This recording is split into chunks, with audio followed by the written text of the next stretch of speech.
భారత సంవిధానము. ప్రస్తావన: భారతదేశ ప్రజలమగు మేము భారతదేశమును సార్వభౌమ్య, సామ్యవాద, లౌకిక, ప్రజాస్వామ్య, గణతంత్ర రాజ్యముగా నెలకొల్పుటకు మరియు అందలి పౌరులెల్లరకు సామాజిక, ఆర్థిక, రాజకీయ న్యాయమును, భావము, భావ ప్రకటన, విశ్వాసము, ధర్మము, ఆరాధన వీటి స్వాతంత్ర్యమును, అంతస్తులోను అవకాశములోను సమానత్వమును చేకూర్చుటకు మరియు వారందరిలో వ్యక్తి గౌరవమును, జాత్యైక్యతను, అఖండతను తప్పగా వనగూర్చు సౌభ్రాతృత్వమును పెంపొందించుటకు సత్యనిష్టాపూర్వకముగా తీర్మానించుకొని ఈ 1949వ సంవత్సరము నవంబర్ 26వ దినమున మా సంవిధాన సభయందు ఇందు మూలముగా ఈ సంవిధానమును అంగీకరించి అధిశాసనం చేసి మాకు మేము ఇచ్చుకున్న వారమైతిమి. The Constitution of India. Preamble.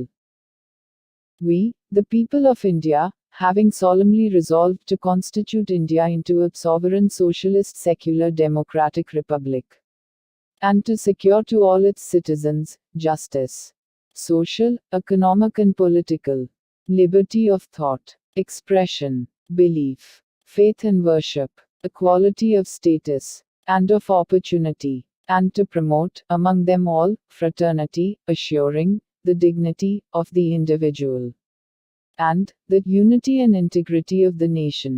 In our Constituent Assembly, this 26th day of November, 1949, do hereby adopt, enact and give to ourselves this Constitution.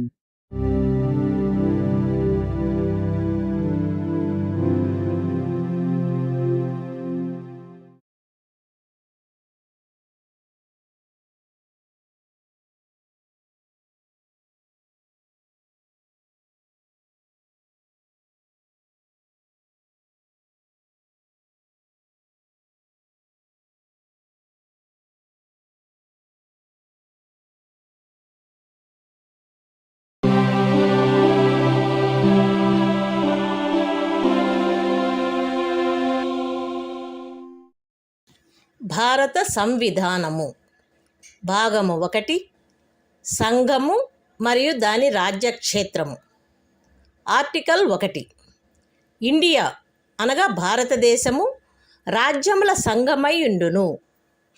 అందలి రాజ్యములు, రాజ్యక్షేత్రములు 1వ అనుసూచియందు నిర్దిష్టమైనట్లుండును. భారతదేశ రాజ్యక్షేత్రమునందు ఏ రాజ్యముల యొక్క రాజ్యక్షేత్రములు, బి 1వ అనుసూచియందు నిర్దిష్టమయ్యున్న సంఘ రాజ్యక్షేత్రములు మరియు సి ఆర్జింపబడు ఇతర రాజ్యక్షేత్రములు చేరియుండును. Constitution of India. Part 1. The Union and its territory. Article 1. Name and territory of the Union. India, that is Bharat, shall be a union of states. The states, and the territories, thereof, shall be as specified in the first schedule. The territory of India shall comprise the territories of the states, the union territories, specified in the first schedule, and such other territories as may be acquired.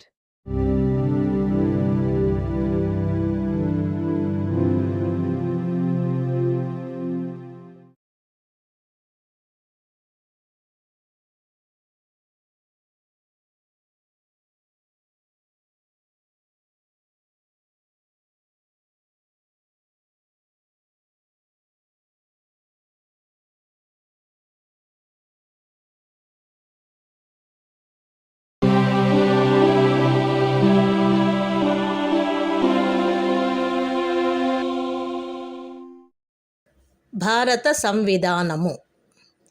భాగము 1. సంఘము మరియు దాని రాజ్యక్షేత్రము. Article 2. Parliament తాను సబబని తలచు నిబంధనలు మరియు షరతులపై శాసనము ద్వారా కొత్త రాజ్యములను సంఘములో చేర్చుకొనవచ్చును లేక స్థాపించవచ్చును. Constitution of India. Part 1. The Union and its territory. Article 2. Admission or establishment of new states. Parliament may by law admit into the Union or establish new states on such terms and conditions as it thinks fit.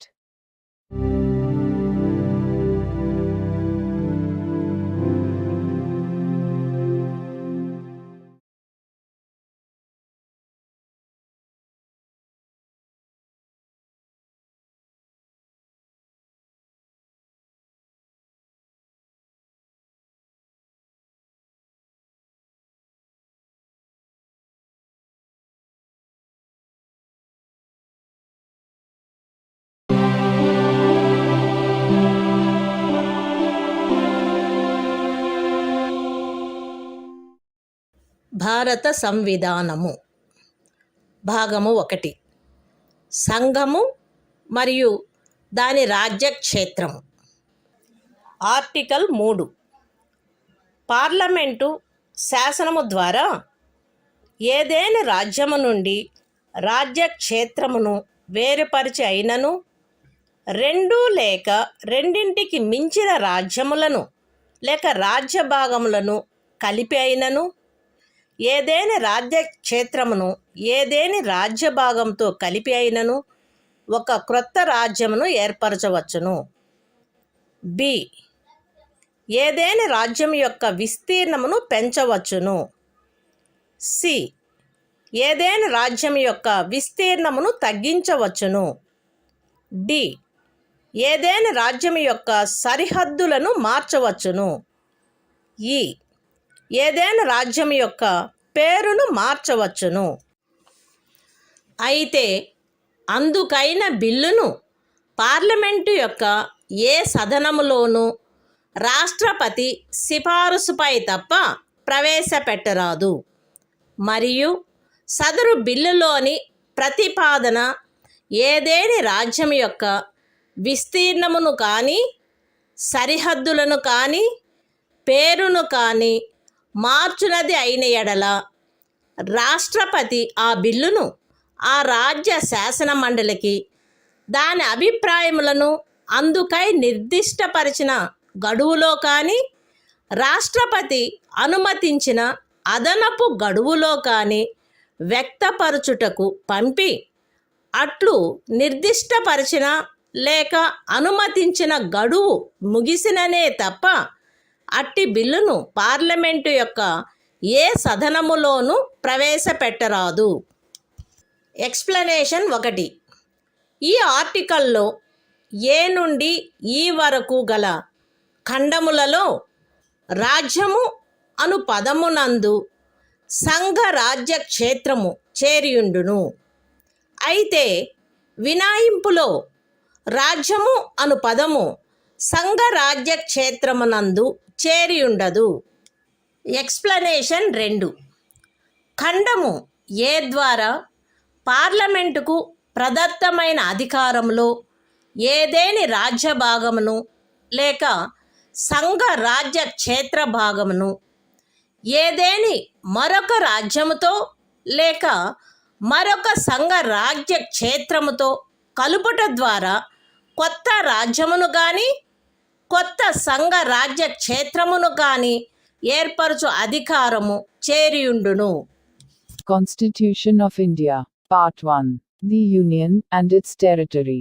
Article 3. Formation of new states and alteration of areas, boundaries, or names of existing states.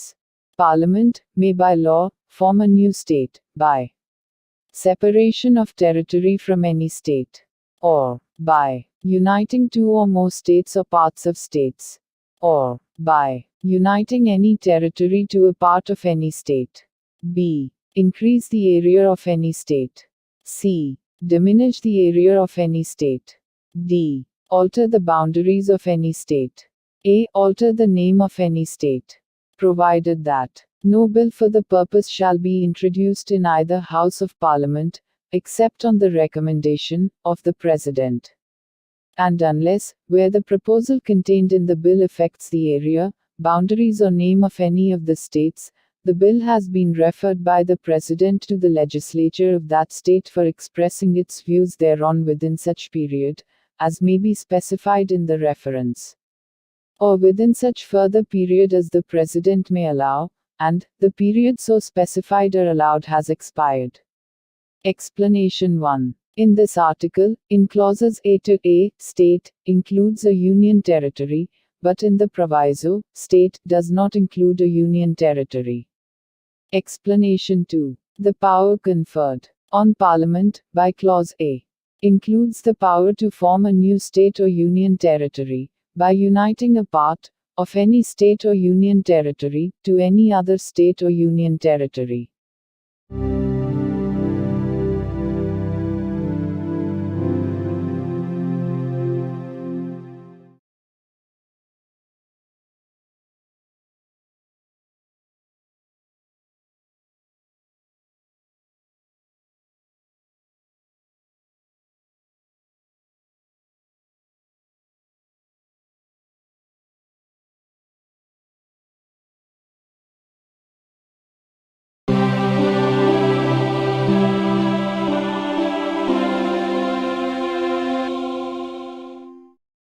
భారత సంవిధానము భాగము 1.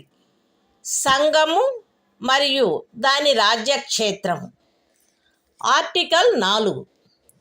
2వ లేక 3వ అనుచ్ఛేదములో నిర్దేశింపబడిన ఏదేని శాసనము యొక్క నిబంధనలను అమలుపరచుటకు 1వ మరియు 4వ అనుసూచీలలో ఆవశ్యకము కాగల సవరణ నిబంధనలు సదరు శాసనమునందుండవలెను మరియు అందు పార్లమెంటుచే ఆవశ్యకమని భావింపబడు అనుపూరక, అనుషంగిక మరియు పారిణామిక నిబంధనలు కూడా పార్లమెంటులోను అట్టి శాసనములచే ప్రభావితమైన రాజ్యము యొక్క లేక రాజ్యముల యొక్క శాసన మండలి లేక శాసన మండలాలలోనూ ప్రాతినిధ్యము గూర్చిన నిబంధనలతో సహా ఉండవచ్చును. పైన చెప్పబడిన ఏ శాసనమైనను 368వ అనుచ్ఛేదము నిమిత్తము ఈ సంవిధానం యొక్క సవరణగా భావింపబడరాదు. Constitution of India, Part 1. The Union and its Territory. Article 4. Laws made under Articles 2 and 3. To provide for the amendment of the first and the fourth schedules, and supplemental, incidental and consequential matters. Any law referred to in Article 2 or Article 3 shall contain such provisions for the amendment of the first schedule and the fourth schedule as may be necessary to give effect to the provisions of the law, and may also contain such supplemental, incidental and consequential provisions, including provisions as to representation in Parliament, and in the legislature, or legislatures of the state, or states affected by such law, as Parliament may deem necessary. No such law, as aforesaid, shall be deemed to be an amendment of this Constitution, for the purposes of Article 368.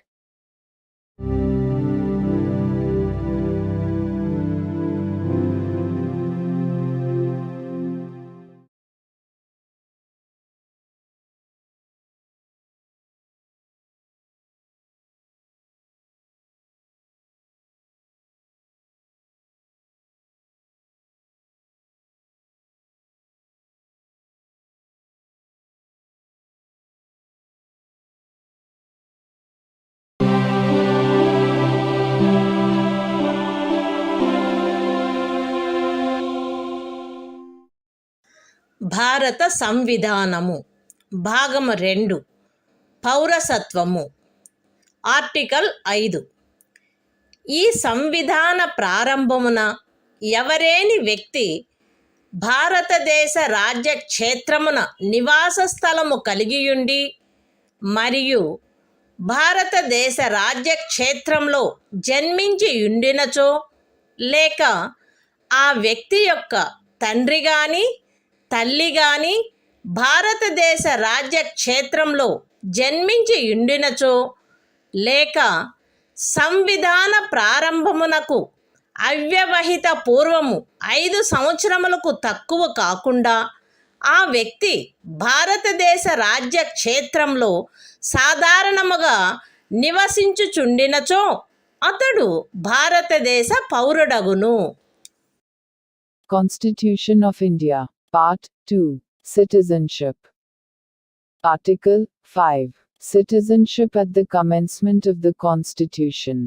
At the commencement of this Constitution, every person who has his domicile in the territory of India, and who was born in the territory of India, or either of whose parents was born in the territory of India, or who has been ordinarily resident in the territory of India for not less than 5 years immediately preceding such commencement, shall be a citizen of India.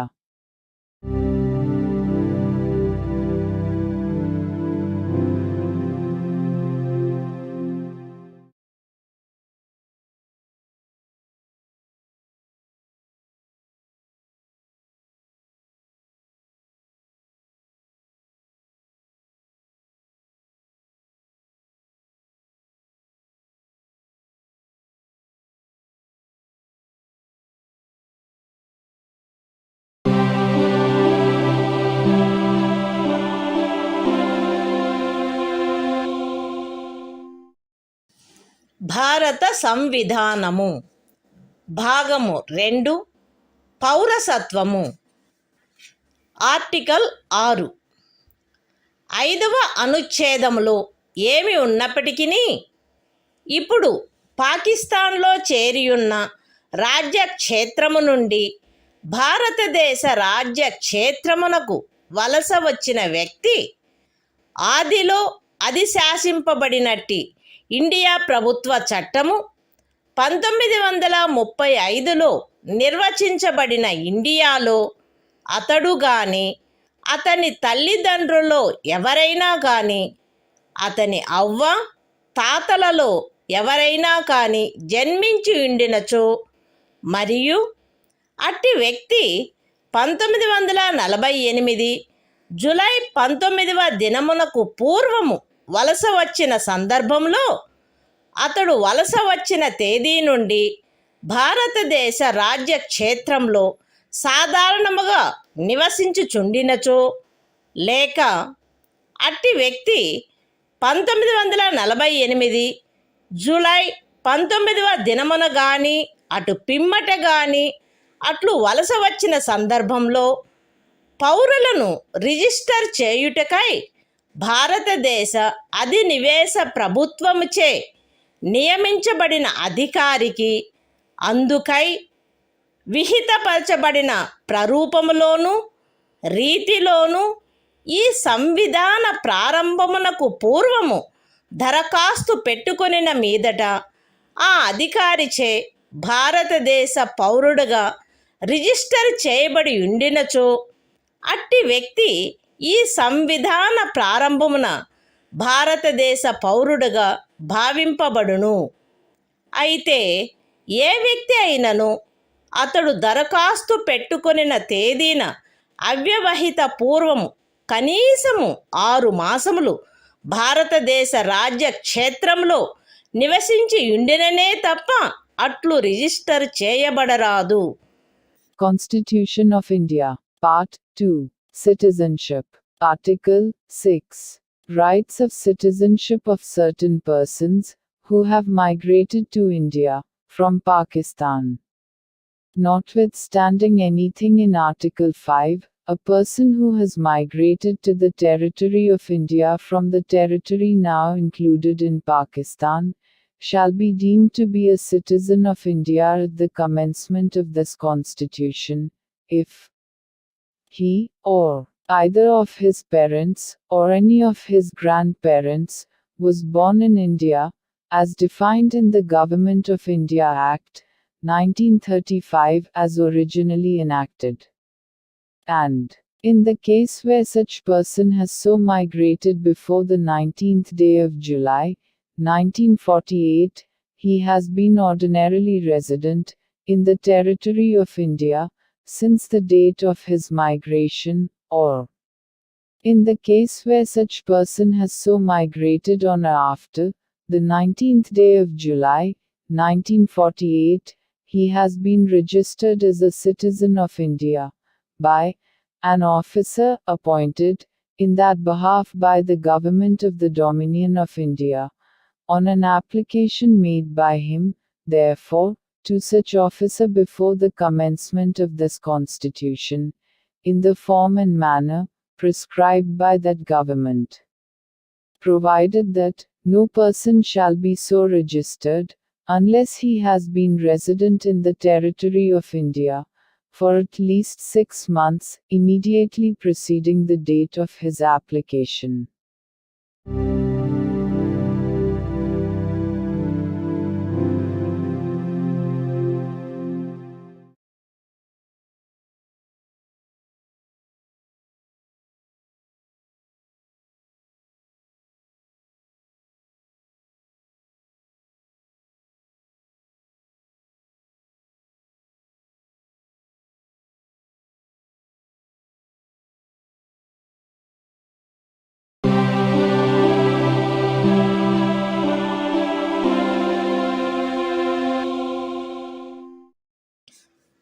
భారత సంవిధానము భాగము 2 పౌరసత్వము article 7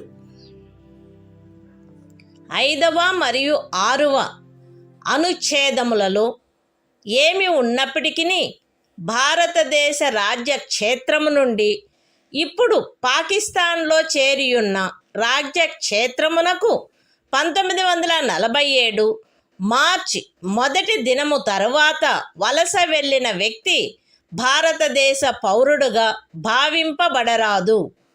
అయితే పాకిస్తాన్లో ఇప్పుడు చేరబడియున్న రాజ్యక్షేత్రమునకు అట్లు వలస వెళ్ళిన తరువాత భారతదేశంలో పునరావాసమునకు గాను లేక భారతదేశమునకు శాశ్వతంగా తిరిగి వచ్చుటకు గాను శాసన విహితమైన ఏదేని ప్రాధికారము చేయగాని ప్రాధికారము క్రింద గాని వసగబడిన అనుజ్ఞా పత్రము క్రింద భారతదేశ రాజ్య క్షేత్రమునకు తిరిగి వచ్చిన వ్యక్తికి ఈ అనుచ్ఛేదములోని ఏదియూ వర్తించదు.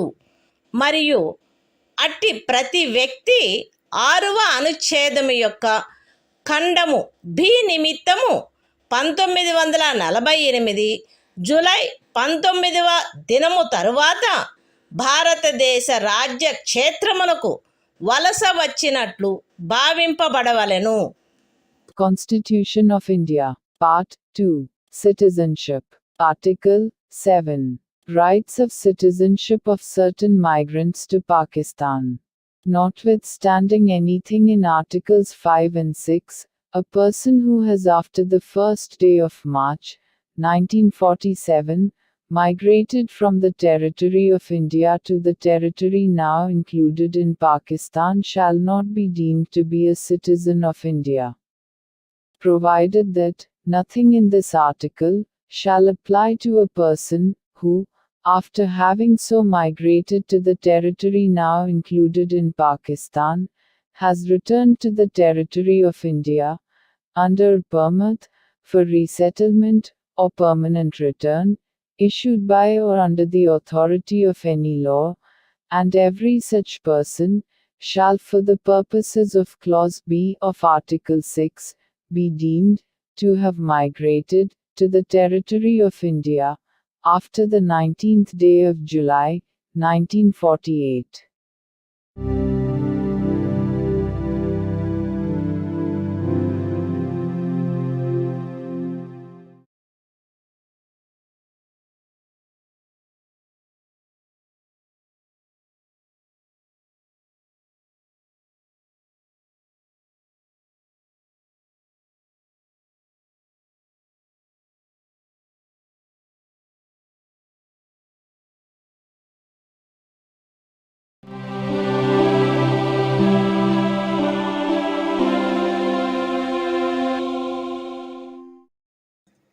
భారత సంవిధానము భాగము 2 పౌరసత్వము ఆర్టికల్ 8 5వ అనుచ్ఛేదములో ఏమి ఉన్నప్పటికీ ఒక వ్యక్తి కానీ అతని తల్లిదండ్రుల్లో ఎవరైనా కానీ అతని అవ్వాతాతలలో ఎవరైనా కానీ ఆదిలో అధిశాసించబడినట్టి ఇండియా ప్రభుత్వ చట్టము 1935లో నిర్వచింపబడిన ఇండియాలో జన్మించి ఉండి అట్లు నిర్వచింపబడిన ఇండియా వెలుపల ఏ దేశమందైనను సాధారణముగా నివసించుచున్నచో తనను భారతదేశ పౌరునిగా రిజిస్టర్ చేయవలసినదని భారతదేశ అధినివేశ ప్రభుత్వముచే లేక భారత ప్రభుత్వముచే విహితపరచబడిన ప్రరూపములోను రీతిలోను ఈ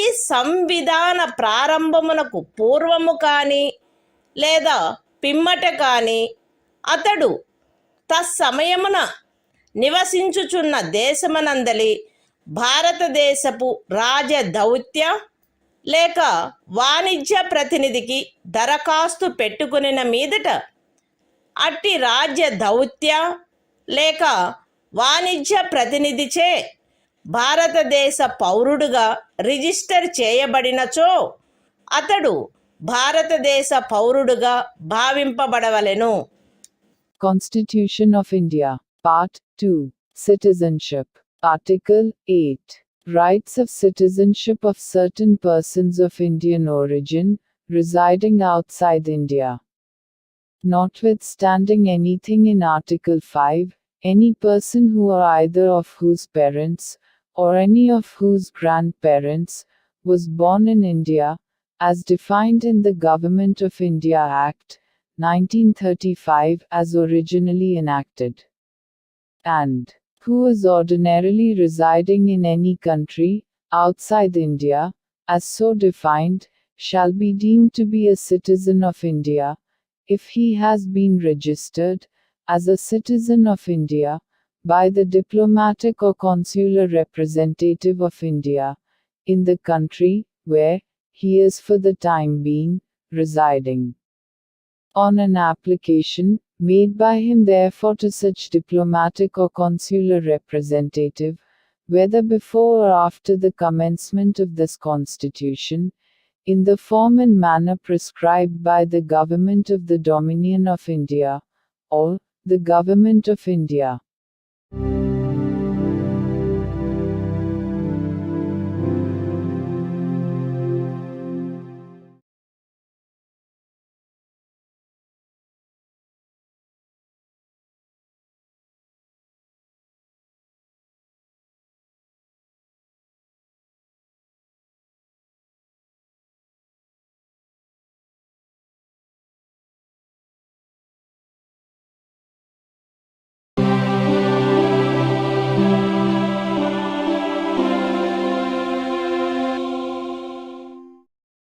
భారత సంవిధానము భాగము 2 పౌరసత్వము ఆర్టికల్ 9 ఏ వ్యక్తి అయినను ఏదేని విదేశీ రాజ్యము యొక్క పౌరసత్వమును తనంతట తాను ఆర్జించి ఉండినచో 5వ అనుచ్ఛేదమును బట్టి భారతదేశ పౌరుడు కారాదు, లేక 6వ అనుచ్ఛేదమును బట్టి కానీ 8వ అనుచ్ఛేదమును బట్టి గాని భారతదేశ పౌరుడుగా భావింపబడరాదు.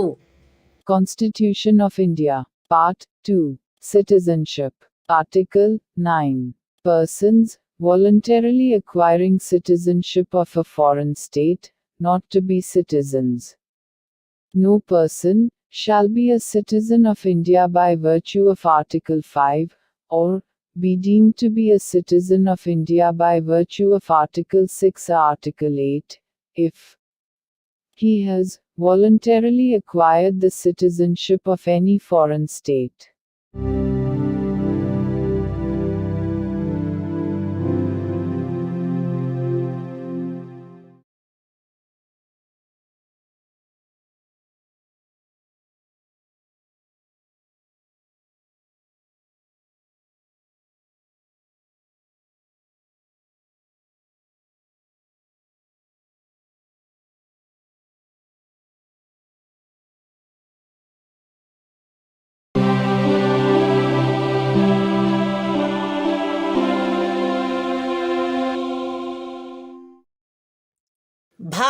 సంవిధానము భాగము 2 పౌరసత్వము ఆర్టికల్ 10 ఈ భాగంలోని పూర్వగామి నిబంధనలలో దేని కిందైనను భారతదేశ పౌరుడగు లేక అట్టి పౌరుడుగా భావింపబడు ప్రతి వ్యక్తియు పార్లమెంటుచే చేయబడు ఏదేని శాసనము యొక్క నిబంధనలకు అత్యధీనమై అట్టి పౌరుడుగా కొనసాగవలెను.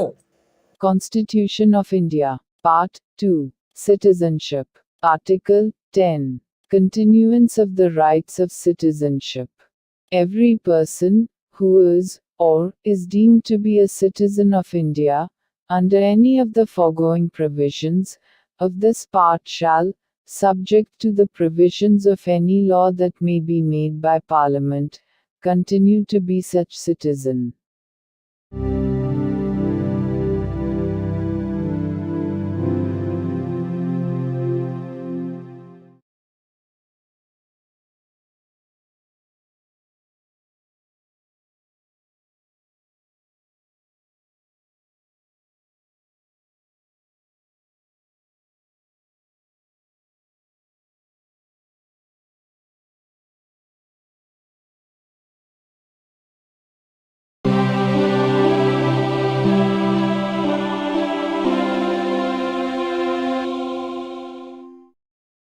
భారత సంవిధానము భాగము 2 పౌరసత్వము ఆర్టికల్ 11 పౌరసత్వ ఆర్జన మరియు సమాప్తిని గూర్చియు పౌరసత్వమునకు సంబంధించిన అన్ని ఇతర విషయములను గూర్చియు ఏదేని నిబంధన చేయుటకు పార్లమెంటుకు గల అధికారమును ఈ భాగము యొక్క పూర్వగామి నిబంధనలో ఉన్నదేదియు న్యూనపరచదు.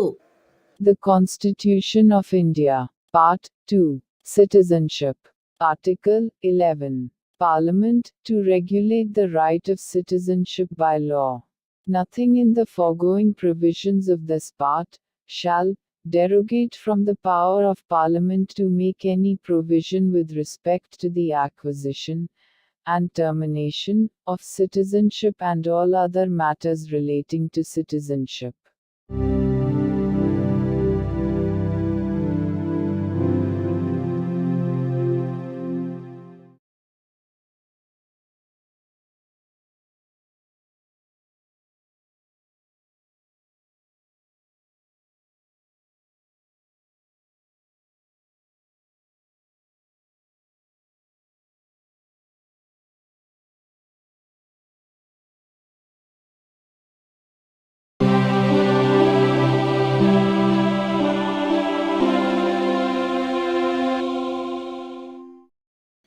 భారత సంవిధానము భాగము 3 మౌలిక హక్కులు సాధారణ విషయములు ఆర్టికల్ 12 ఈ భాగంలో సందర్భము అన్యదా అపేక్షించిననే తప్ప రాజ్యము అను పదములో భారతదేశం యొక్క ప్రభుత్వము మరియు పార్లమెంటు ప్రతి రాజ్యం యొక్క ప్రభుత్వము మరియు శాసనమండలి మరియు భారతదేశ రాజ్య క్షేత్రంలోనున్న లేక భారత ప్రభుత్వం యొక్క నియంత్రణలో ఉన్న సమస్త స్థానిక లేక ఇతర ప్రాధికారులు చేరియుండును.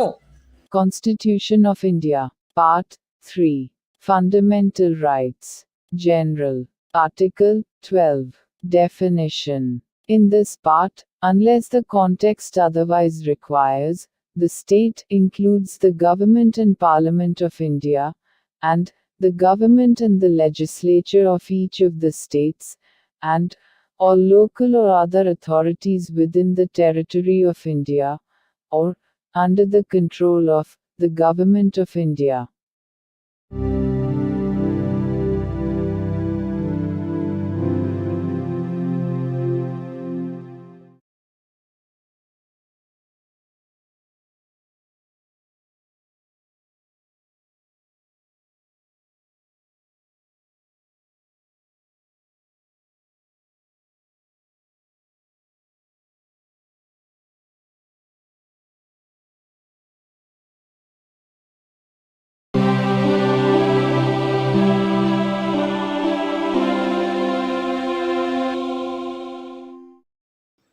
భారత సంవిధానము భాగము 3 మౌలిక హక్కులు సాధారణ విషయములు ఆర్టికల్ 13 ఈ సంవిధాన ప్రారంభమునకు అవ్యవహిత పూర్వము భారతదేశ రాజ్య క్షేత్రంలో అమలులోనున్న శాసనములన్నీయు ఈ భాగములోని నిబంధనలకు ఎంతవరకు అసంగతముగా నుండునో అంతవరకు ప్రభావశూన్యమగును. రాజ్యము ఏ శాసనమునైనను ఈ భాగముచే ప్రదత్తమైన హక్కులను తీసివేయనట్లుగా లేక కుంచునట్లుగా చేయరాదు మరియు ఈ ఖండము ఉల్లంఘన మేరకు ప్రభావశూన్యమగును.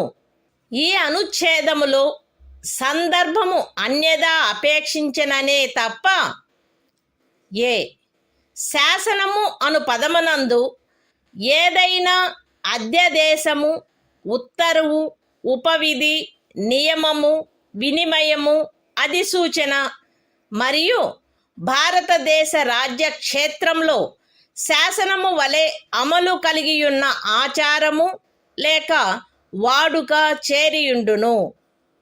బి అమలులోనున్న శాసనములు అను పదబంధంలో ఈ సంవిధాన ప్రారంభమునకు పూర్వము భారతదేశ రాజ్య క్షేత్రమునందలి ఏదేని శాసన మండలిచే లేక ఇతర సమర్థ ప్రాధికారిచే పాస్ చేయబడి లేక కావింపబడి అంతకు ముందు రద్దు కాని శాసనములు అట్టి ఏ శాసనమైనను అందలి ఏ భాగమైనను అప్పుడు పూర్తిగా కానీ కొన్ని ప్రత్యేక ప్రాంతాలలో కానీ అమలులో లేనప్పటికీ చేరియుండును. ఈ అనుచ్ఛేదంలోనున్నదేదియు 368వ అనుచ్ఛేదము క్రింద ఈ సంవిధానమునకు చేయబడిన ఏదేని సవరణకు వర్తించదు. Constitution of India, Part 3, Fundamental Rights, General, Article 13, Laws inconsistent with or in derogation of the fundamental rights. All laws in force in the territory of India immediately before the commencement of this Constitution, insofar as they are inconsistent with the provisions of this part, shall, to the extent of such inconsistency, be void. The state shall not make any law which takes away or abridges the rights conferred by this part, and any law made in contravention of this clause shall, to the extent of the contravention, be void. In this article, unless the context otherwise requires, law includes any ordinance, order, bylaw, rule, regulation, notification, custom or usage having, in the territory of India, the force of law. Laws in force includes laws passed or made by a legislature or other competent authority, in the territory of India, before the commencement of this Constitution, and, not previously repealed, notwithstanding that any such law, or any part thereof, may not be then in operation, either at all, or in particular areas. Nothing in this article shall apply to any amendment of this Constitution, made under Article 368.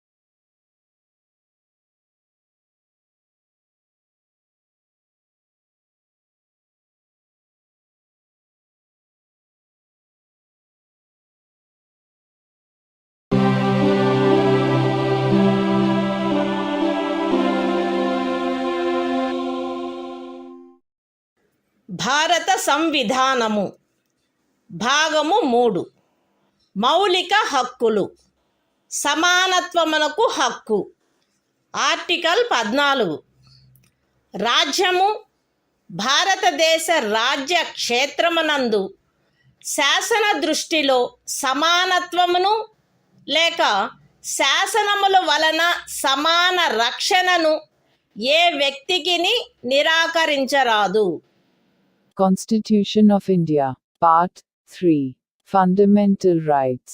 Right to Equality. Article 14. Equality before law.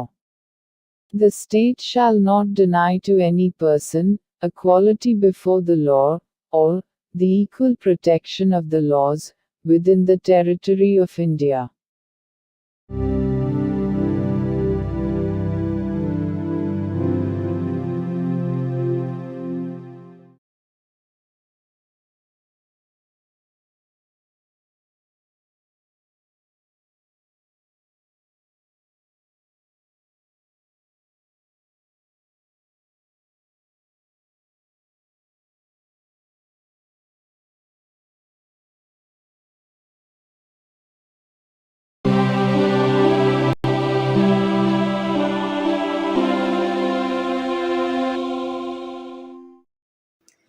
భారత సంవిధానము భాగము 3 మౌలిక హక్కులు సమానత్వమునకు హక్కు. Article 15 రాజ్యము కేవలము మత, జాతి, కుల, లింగ భేద, జన్మస్థాన కారణములను బట్టి గాని వాటిలో వేనిని బట్టి గాని ఏ పౌరునికి విరుద్ధముగా విచక్షణ చేయరాదు.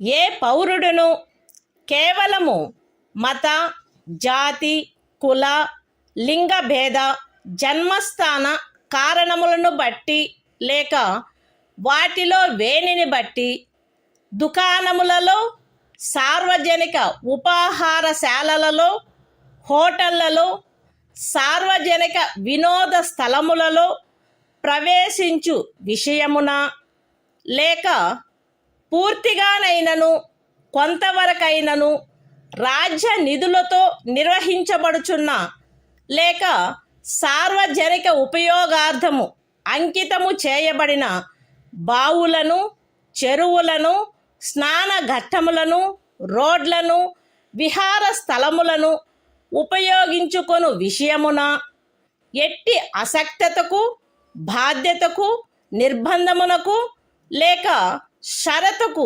లోనగునట్లు చేయబడరాదు. ఈ అనుచ్ఛేదములో ఉన్నదేదియు స్త్రీలకు మరియు బిడ్డలకు ఏదేని విశేష నిబంధనను చేయుట నుండి రాజ్యమును నివారించదు. సాంఘికముగా మరియు విద్యా విషయకముగా వెనుకబడిన పౌర వర్గముల పురోభివృద్ధికై లేక అనుసూచిత కులముల మరియు అనుసూచిత జనజాతులకై ఏదేని విశేష నిబంధనను చేయుట నుండి ఈ అనుచ్ఛేదములో కానీ 29వ అనుచ్ఛేదము యొక్క ఖండము 2లో కానీ ఉన్నదేదియు రాజ్యమును నివారించదు. సాంఘికముగా మరియు విద్యా విషయకముగా వెనుకబడిన ఏవేని పౌర వర్గముల పురోభివృద్ధికై లేక అనుసూచిత కులముల లేక అనుసూచిత జనజాతులకై 30వ పరిచ్ఛేదపు ఖండము 1లో నిర్దేశింపబడిన అల్పసంఖ్యాకుల విద్యా సంస్థేతరములైన రాజ్యము ద్వారా సహాయము పొందినవైనను లేక సహాయము పొందని ప్రైవేటు విద్యా సంస్థలతో సహా విద్యా సంస్థలలో వారి ప్రవేశమునకు సంబంధించినంత వరకు శాసనము ద్వారా ఏదేని విశేష నిబంధన చేయుట నుండి ఈ అనుచ్ఛేదములో గాని 19వ అనుచ్ఛేదము యొక్క ఖండము 1లోని ఉపఖండము జీలో గాని ఉన్నదేదియు రాజ్యమును నివారించదు. ఈ అనుచ్ఛేదము లేదా 19వ అనుచ్ఛేదము యొక్క ఖండము 1లోని ఉపఖండము జి లేదా 29వ అనుచ్ఛేదము యొక్క ఖండము 2లో ఉన్నదేదియు ఖండములు 4 మరియు 5లలో పేర్కొనబడిన తరగతులకు కానట్టి ఆర్థికముగా వెనుకబడిన ఏవేని ఇతర పౌర వర్గముల పురోభివృద్ధి కొరకైన ఏదేని విశేష నిబంధనను చేయుట నుండి మరియు ఖండములు 4 మరియు 5లలో పేర్కొనబడిన తరగతులు కానట్టి ఆర్థికముగా వెనుకబడిన ఏవేని పౌర వర్గముల పురోభివృద్ధికై 30వ పరిచ్ఛేదపు ఖండము 1లో నిర్దేశింపబడిన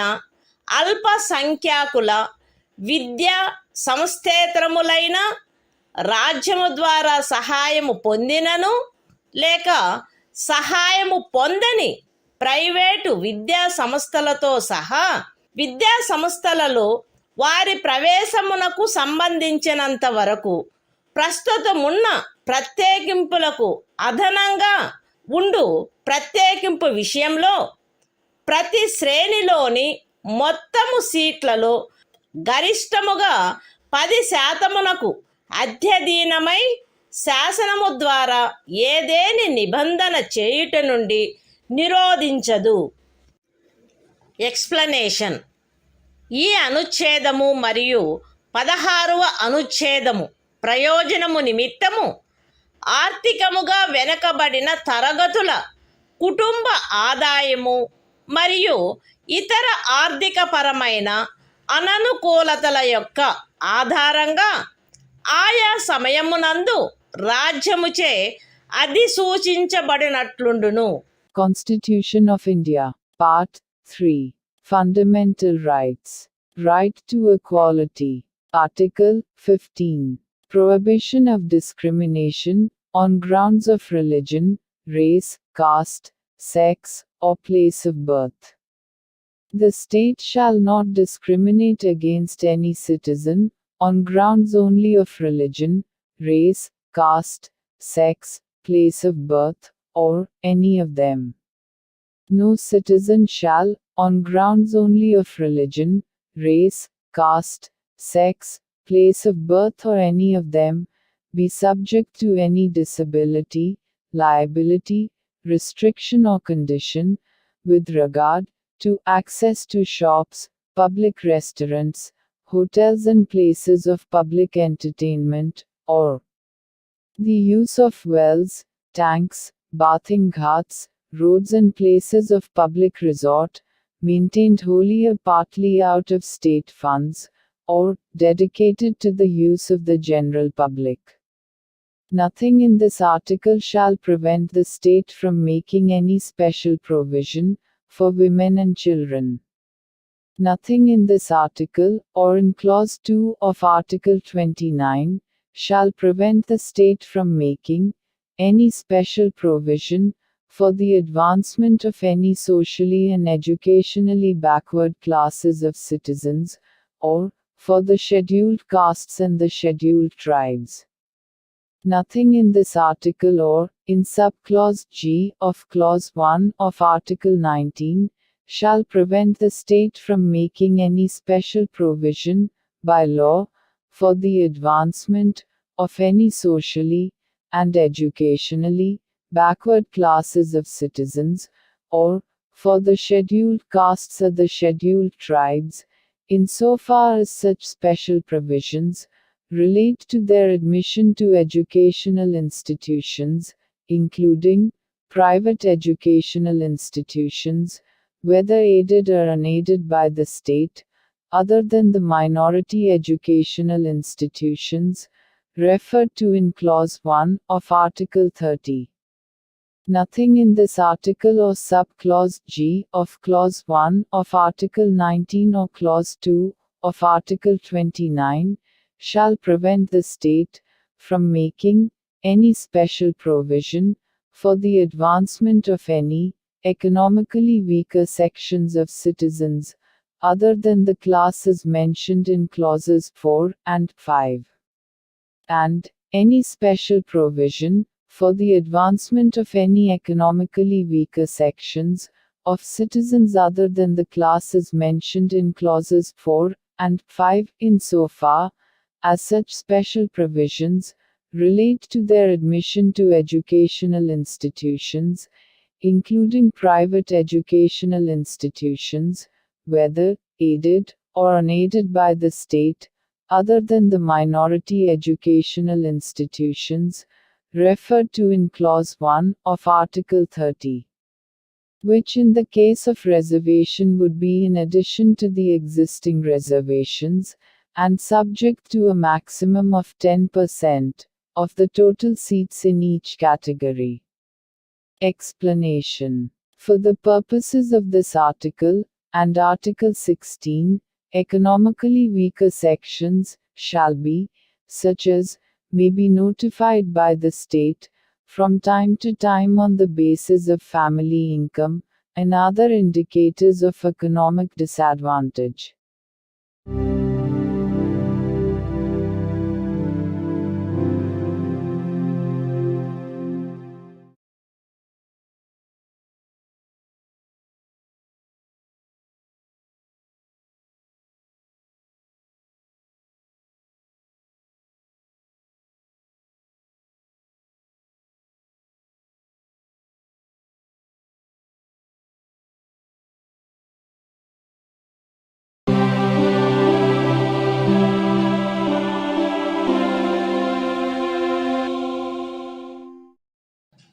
భారత సంవిధానము భాగము 3 మౌలిక హక్కులు సమానత్వమునకు హక్కు. ఆర్టికల్ 16 రాజ్యమునకు అధీనమైన ఏదేని పదవిలో ఉద్యోగమునకు లేక నియామకమునకు సంబంధించిన విషయములలో పౌరులందరకు సమాన అవకాశము ఉండవలెను. కేవలము మత, జాతి, కుల, లింగభేద, అనువంశత, జన్మస్థాన, నివాసస్థాన కారణములను బట్టి కానీ వాటిలో వేనిని బట్టి కానీ ఏ పౌరుడును రాజ్యముకు అధీనమైన ఏ ఉద్యోగమునకైనను పదవికైనను అపాత్రుడు కారాదు, లేక ఆ ఉద్యోగ విషయమునను పదవి విషయమునను ఏ పౌరుడికైనను విరుద్ధముగా విచక్షణ చేయబడరాదు. ఏదేని రాజ్య ప్రభుత్వమునకు గాని సంఘ రాజ్య క్షేత్ర ప్రభుత్వమునకు గాని అందలి ఏదేని స్థానిక లేక ఇతర ప్రాధికారికి గాని అధీనమయ్యున్న ఒక తరగతి లేక కొన్ని తరగతుల ఉద్యోగముల విషయమున లేక ఏదేని పదవిలో నియామకము చేయు విషయమున అట్టి ఉద్యోగమునకు లేక నియామకమునకు పూర్వము ఆ రాజ్యములో లేక సంఘ రాజ్య క్షేత్రములో నివాసము ఆవశ్యకమని విహితపరుచు ఏదేని శాసనము చేయుట నుండి ఈ అనుచ్ఛేదములో ఉన్నదేదియు పార్లమెంటును నివారించదు. పౌరులలో వెనుకబడిన వర్గము వారికెవరికైనను రాజ్యమునకు అధీనమైన సేవా వర్గములలో తగినంత ప్రాతినిధ్యము లేదని రాజ్యము అభిప్రాయపడిన ఎడల అట్టి వారి కొరకు నియామకములను లేక పదస్థానములను ప్రత్యేకించుటకై ఏదేని నిబంధన చేయుట నుండి ఈ అనుచ్ఛేదములో ఉన్నదేదియు రాజ్యమును నివారించదు. ఈ అనుచ్ఛేదములోనున్నదేదియు అనుసూచిత కులములు మరియు అనుసూచిత జనజాతుల వారికి ఆ రాజ్య సర్వీసులలో చాలినంతగా ప్రాతినిధ్యము వహించుట లేదని అభిప్రాయపడినప్పుడు రాజ్య సర్వీసులోని ఏదేని తరగతి లేక తరగతుల పదవులకు పారిణామిక సీనియారిటీతో పదోన్నతి విషయములలో ప్రత్యేకించుట కొరకు ఏదేని నిబంధనను చేయుట నుండి రాజ్యమును నివారించదు. ఒక ఏడాదిలో రిజర్వేషన్ యొక్క ఏదేని నిబంధనను అనుసరించి ఖండము 4 లేక ఖండము 4A క్రింద ప్రత్యేక తరగతి ఖాళీలుగా చేయబడిన ఖాళీలలో భర్తీ చేయబడని వాటిని తదుపరి సంవత్సరము లేక సంవత్సరములలో భర్తీ చేయుటకై పర్యాలోచన చేయుట నుండి ఈ అనుచ్ఛేదములో ఉన్నదేదియు రాజ్యమును నివారించదు. మరియు అట్టి తరగతి ఖాళీలను మొత్తం ఖాళీల సంఖ్యతో 50% గరిష్ట పరిమితి రిజర్వేషన్ను నిర్ధారించుటను ఏ సంవత్సరంలో అవి భర్తీ చేయబడుచున్నవో ఆ సంవత్సరంలోని ఖాళీలతో కలిపి పర్యాలోచించరాదు. ఏదేని మతమునకు లేదా మత శాఖకు చెందిన సంస్థ యొక్క వ్యవహారములకు సంబంధించిన పదవిని నిర్వహించు వ్యక్తి లేక ఆ సంస్థ యొక్క పాలక వర్గ సభ్యుడు ఫలానా మతమును అవలంబించిన వాడై ఉండవలెనని లేక ఫలానా మత శాఖకు చెందినవాడై ఉండవలెనని నిబంధించు ఏదేని శాసనము యొక్క అమలుకు ఈ అనుచ్ఛేదములో ఉన్నదేదియు భంగము కలిగించదు.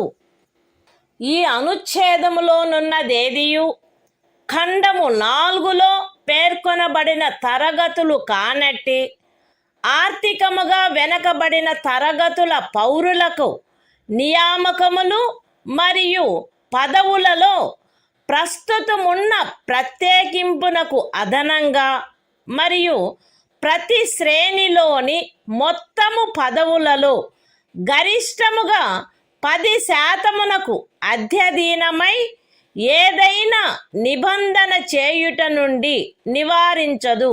Constitution of India, Part 3. Fundamental Rights. Right to Equality. Article 16. Equality of opportunity in matters of public employment. There shall be equality of opportunity for all citizens in matters relating to employment or appointment to any office under the state. No citizen shall, on grounds only of religion, race, caste, sex, descent, place of birth, residence or any of them, be ineligible for, or discriminated against in respect of, any employment or office under the state. Nothing in this article shall prevent Parliament from making any law, prescribing, in regard to a class, or classes, of employment, or appointment to an office, under the government of, or any local or other authority, within a state or union territory. Any requirement as to residence within that state or union territory prior to such employment or appointment. Nothing in this article shall prevent the state from making any provision for the reservation of appointments, or posts, in favor of any backward class of citizens, which, in the opinion of the state, is not adequately represented in the services under the state. Nothing in this article shall prevent the state from making any provision for reservation, in matters of promotion, with consequential seniority, to any class or classes of posts in the services under the state, in favor of the scheduled castes and the scheduled tribes, which, in the opinion of the state, are not adequately represented in the services under the state. Nothing in this article shall prevent the state from considering any unfilled vacancies of a year, which are reserved for being filled up in that year, in accordance with any provision for reservation made under Clause 4 or Clause 4A, as a separate class of vacancies to be filled up in any succeeding year, or years, and such class of vacancies shall not be considered together with the vacancies of the year in which they are being filled up for determining the ceiling of 50% reservation on total number of vacancies of that year.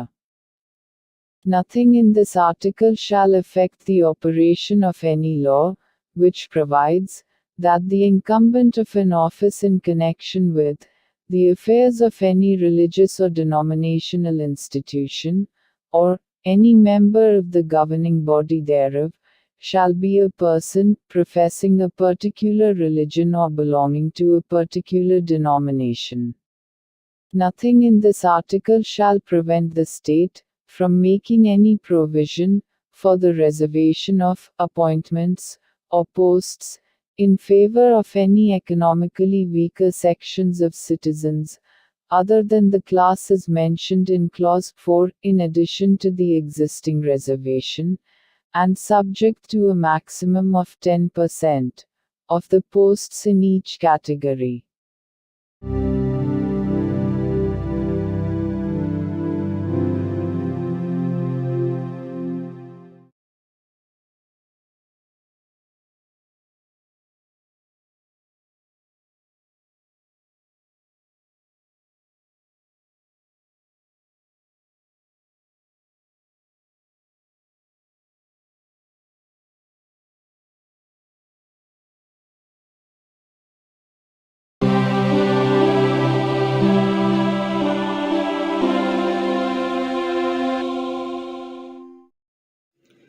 భారత సంవిధానము భాగము 3 మౌలిక హక్కులు సమానత్వమునకు హక్కు.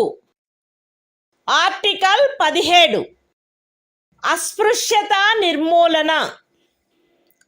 అస్పృశ్యత నిర్మూలించబడినది మరియు ఏ రూపమునైనను దాని ఆచరణ నిషేధింపబడినది. అస్పృశ్యత నుండి ఉత్పన్నమగు ఏ అశక్తత అమలు జరుపుట శాసనరీత్యా శిక్షింపదగు అపరాధమగును. Constitution of India, Part 3. Fundamental Rights. Right to equality. Article 17. Abolition of untouchability. Untouchability is abolished and its practice in any form is forbidden. The enforcement of any disability arising out of untouchability shall be an offense punishable in accordance with law.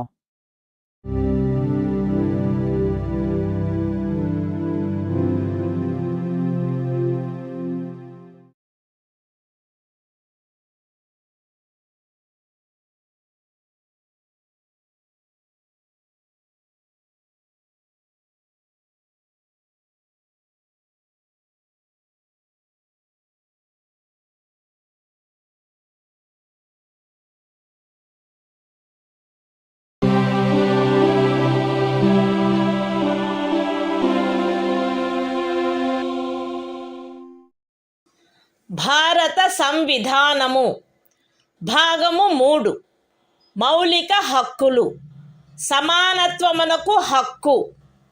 Article 18 abolition of titles.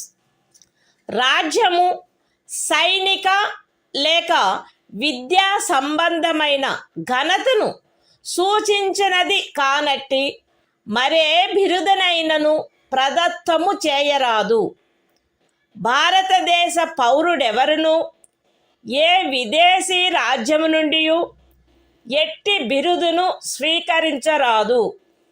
భారతదేశ పౌరుడు కాని ఏ వ్యక్తియు తాను రాజ్యము ఖదీనమైన ఏదేని లాభాయుత లేక విశ్వాసయుత పదవిలో ఉన్నంతకాలము రాష్ట్రపతి సమ్మతి లేకుండా ఏ విదేశీ రాజ్యము నుండి ఎట్టి బిరుదును స్వీకరించరాదు.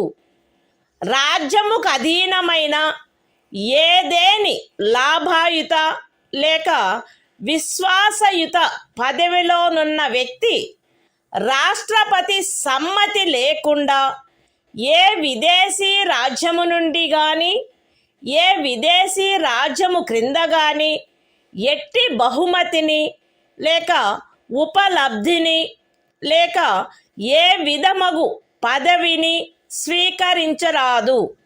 Constitution of India, Part 3. Fundamental Rights. Right to Equality. Article 18. Abolition of Titles.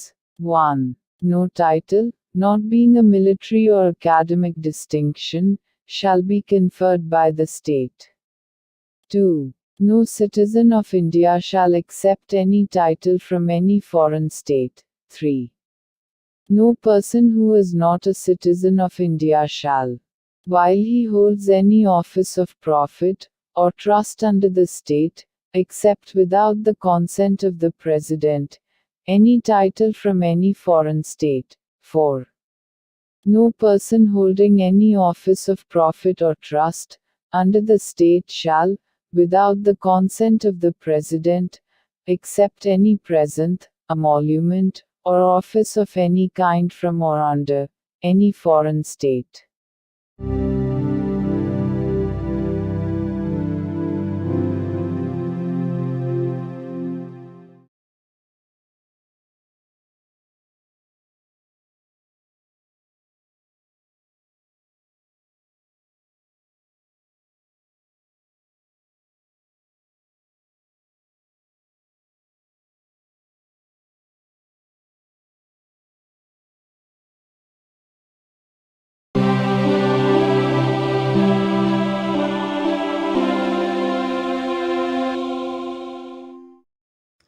భారత సంవిధానము భాగము 3 మౌలిక హక్కులు.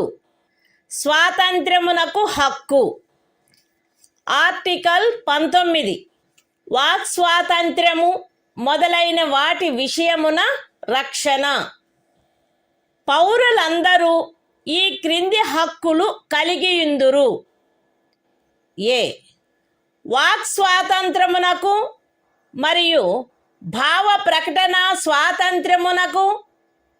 బి శాంతియుతముగాను మరియు ఆయుధములు లేకుండాను సమావేశమగుటకు. సి అసోసియేషనులు లేక సంఘములు లేక సహకార సంఘములు ఏర్పాటు చేయుటకు. డి భారతదేశ రాజ్య క్షేత్రము అంతటను స్వేచ్ఛగా సంచరించుటకు.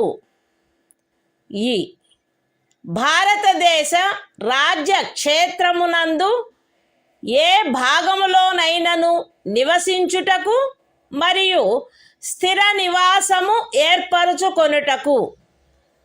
మరియు జి ఏదేని వృత్తిని అవలంబించుటకు లేక ఏదేని ఉపజీవికను వ్యాపారమును లేక వర్తకమును సాగించుటకు.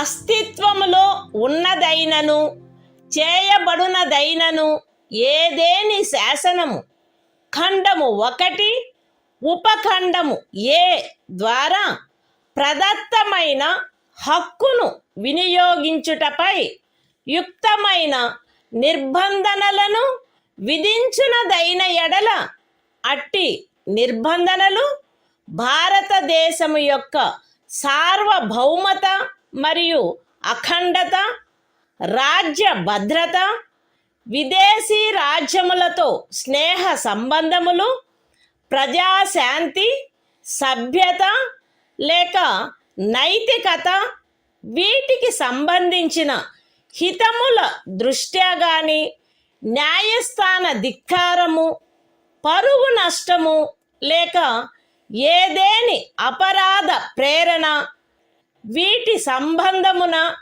విధించబడినచో అంత మేరకు ఆ శాసనము యొక్క అమలుకు సదరు ఉపఖండములో ఉన్నదేదియు భంగము కలిగించదు, లేక ఆ శాసనము చేయుట నుండి ఈ ఉపఖండంలో ఉన్నదేదియు రాజ్యమును నివారించదు.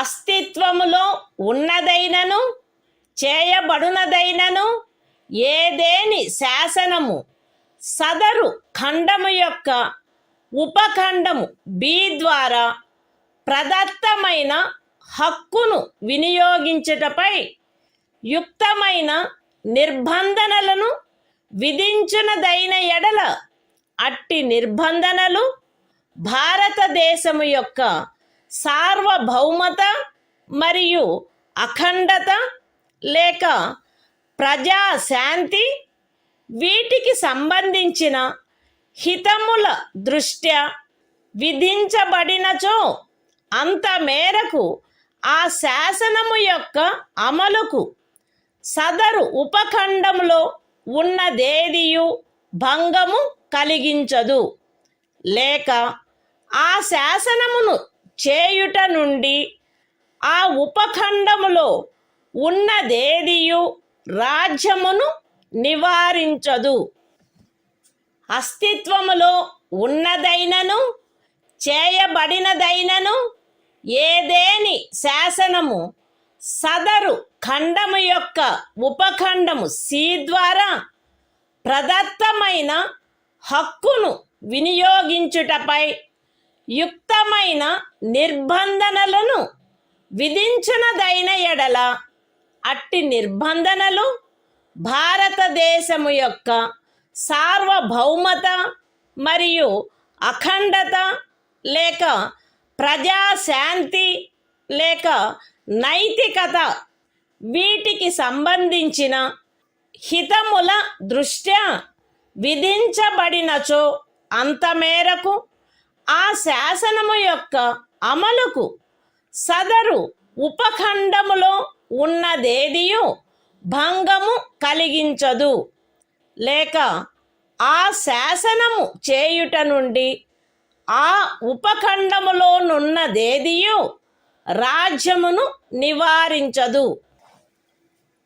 అస్తిత్వములో ఉన్నదైనను చేయబడినదైనను ఏదేని శాసనము సదరు ఖండము యొక్క ఉపఖండములు డి మరియు ఈ ద్వారా ప్రదత్తమైన ఏదేని హక్కును వినియోగించుటపై యుక్తమైన నిర్బంధనలను విధించునదైన ఎడల అట్టి నిర్బంధనలు జనసామాన్యము యొక్క హితము కొరకు గాని ఏదేని అనుసూచిత జనజాతి యొక్క హితముల రక్షణ కొరకు గాని విధించబడినచో అంత మేరకు ఆ శాసనము యొక్క అమలుకు సదరు ఉపఖండములలో ఉన్నదేదియు భంగము కలిగించదు, లేక ఆ శాసనమును చేయుట నుండి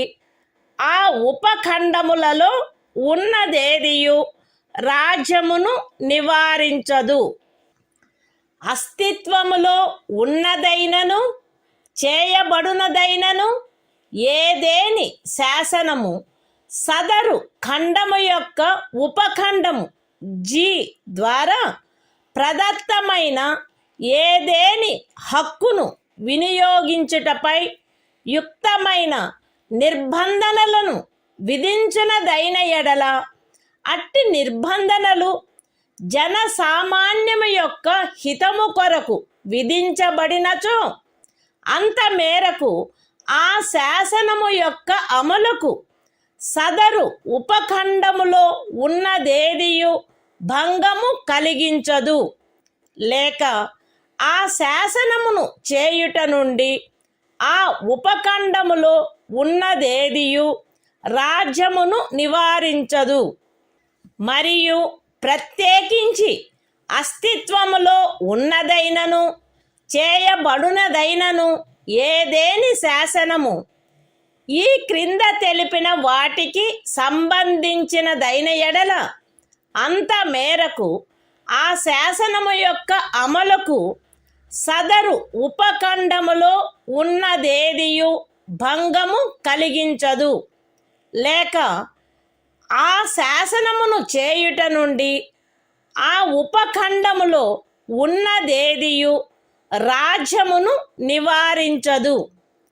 అవేవనగా ఏదేని వృత్తిని అవలంబించుటకు లేక ఏదేని ఉపజీవికను, వ్యాపారమును లేక వర్తకమును సాగించుటకు ఆవశ్యకమగు వృత్తి సంబంధమైన లేక సాంకేతిక అర్హతలు లేక పూర్ణత లేక భాగత పౌరులను అపవర్జించైనను అన్యథా అయినను రాజ్యముచే లేక రాజ్యమునకు చెందిన లేక రాజ్యము యొక్క నియంత్రణలోనున్న ఏదేని కార్పొరేషన్చే ఏదేని వ్యాపారము, వర్తకము, పరిశ్రమ లేక సేవ సాగించబడుట.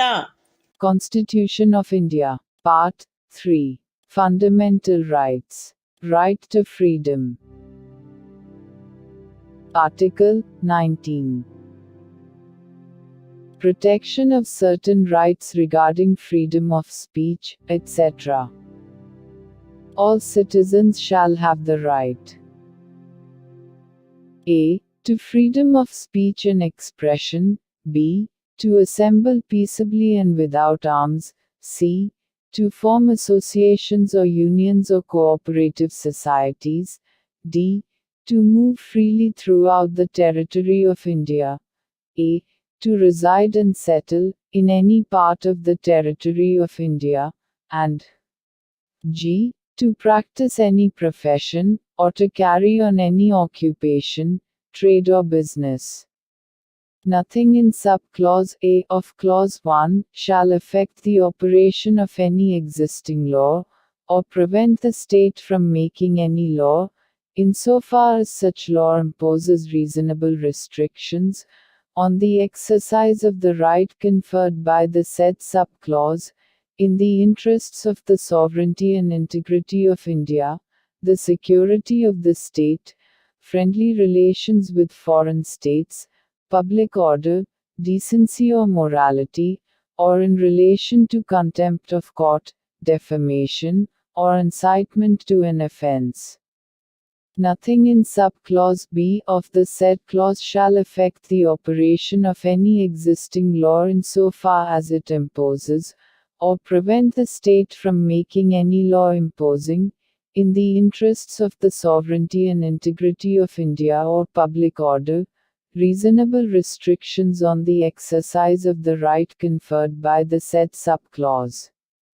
Nothing in sub-clause C of the said clause shall affect the operation of any existing law insofar as it imposes, or prevent the state from making any law imposing, in the interests of the sovereignty and integrity of India or public order or morality, reasonable restrictions on the exercise of the right conferred by the said sub-clause. Nothing in sub-clauses D and A of the said clause shall affect the operation of any existing law insofar as it imposes, or prevent the state from making any law imposing, reasonable restrictions on the exercise of any of the rights conferred by the said sub-clauses, either in the interests of the general public, or for the protection of the interests of any scheduled tribe.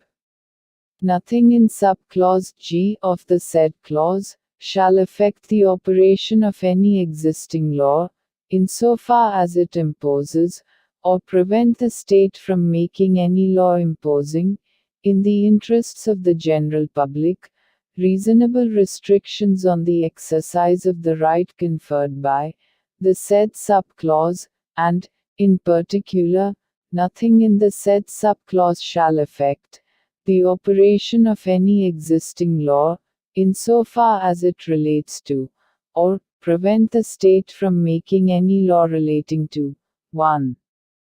The professional or technical qualifications necessary for practicing any profession, or carrying on any occupation, trade or business, or 2. The carrying on, by the state, or by a corporation, owned or controlled by the state, of any trade, business, industry or service, whether to the exclusion, complete or partial, of citizens, or otherwise.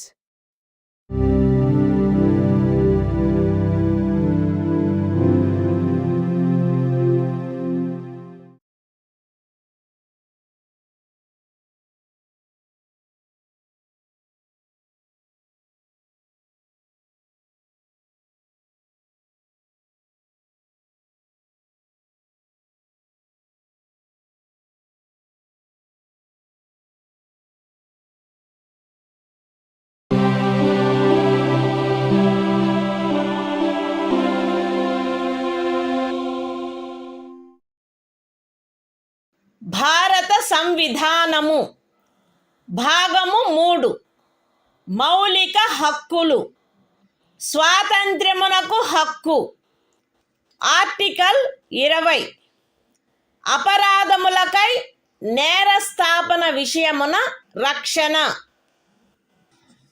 ఏ వ్యక్తియు అపరాధమని ఆరోపించబడిన కార్యమును చేసిన సమయమున అమలులో ఉన్న శాసనము యొక్క అతిక్రమణకు తప్ప ఏ అపరాధమునకును నేరస్థాపితుడు కారాదు మరియు అపరాధము చేసిన సమయమున అమలులోనున్న శాసనము క్రింద విధింపబడి ఉండడి దానికంటే మించిన శాస్తికి లోను చేయబడరాదు ఏ వ్యక్తియు ఒకే అపరాధమునకు ఒకసారికి మించి అభియోగమునకు మరియు శిక్షకు గురి చేయబడరాదు ఏదైనా అపరాధము చేసినట్లు అభియుక్తుడైన ఏ వ్యక్తియు తనకు వ్యతిరేకముగా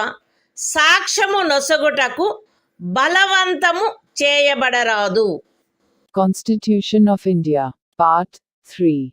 Fundamental Rights. Right to Freedom. Article 20. Protection in respect of conviction for offences.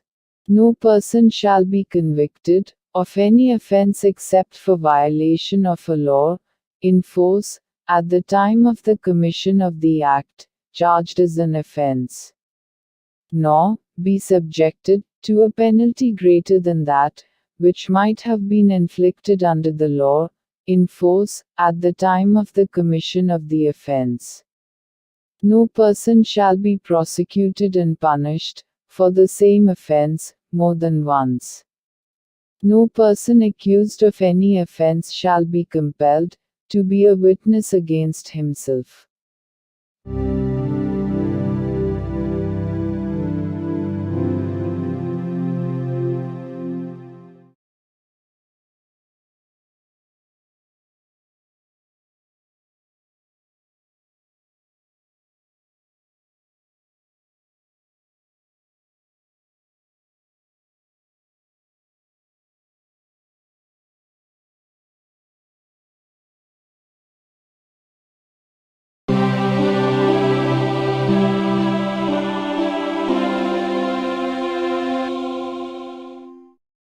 భారత సంవిధానము భాగము 3 మౌలిక హక్కులు స్వాతంత్ర్యమునకు హక్కు ఆర్టికల్ 21 ప్రాణ మరియు వ్యక్తిగత స్వాతంత్ర రక్షణ శాసనము ద్వారా స్థాపితమైన ప్రక్రియ ప్రకారము తప్ప ఏ వ్యక్తి యొక్క ప్రాణము లేక వ్యక్తిగత స్వాతంత్ర్యము హరించబడరాదు. Constitution of India, Part 3. Fundamental Rights. Right to Freedom. Article 21. Protection of life and personal liberty. No person shall be deprived of his life or personal liberty, except according to procedure established by law.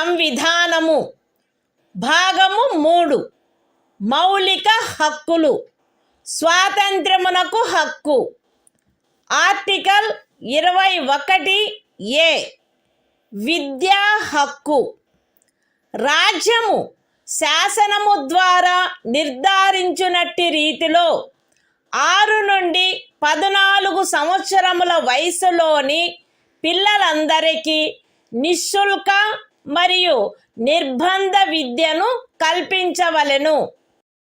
Constitution of India, Part 3. Fundamental Rights. Right to Freedom. Article 21A. Right to Education. The state shall provide free and compulsory education to all children of the age of 6 to 14 years, in such manner as the state may, by law, determine.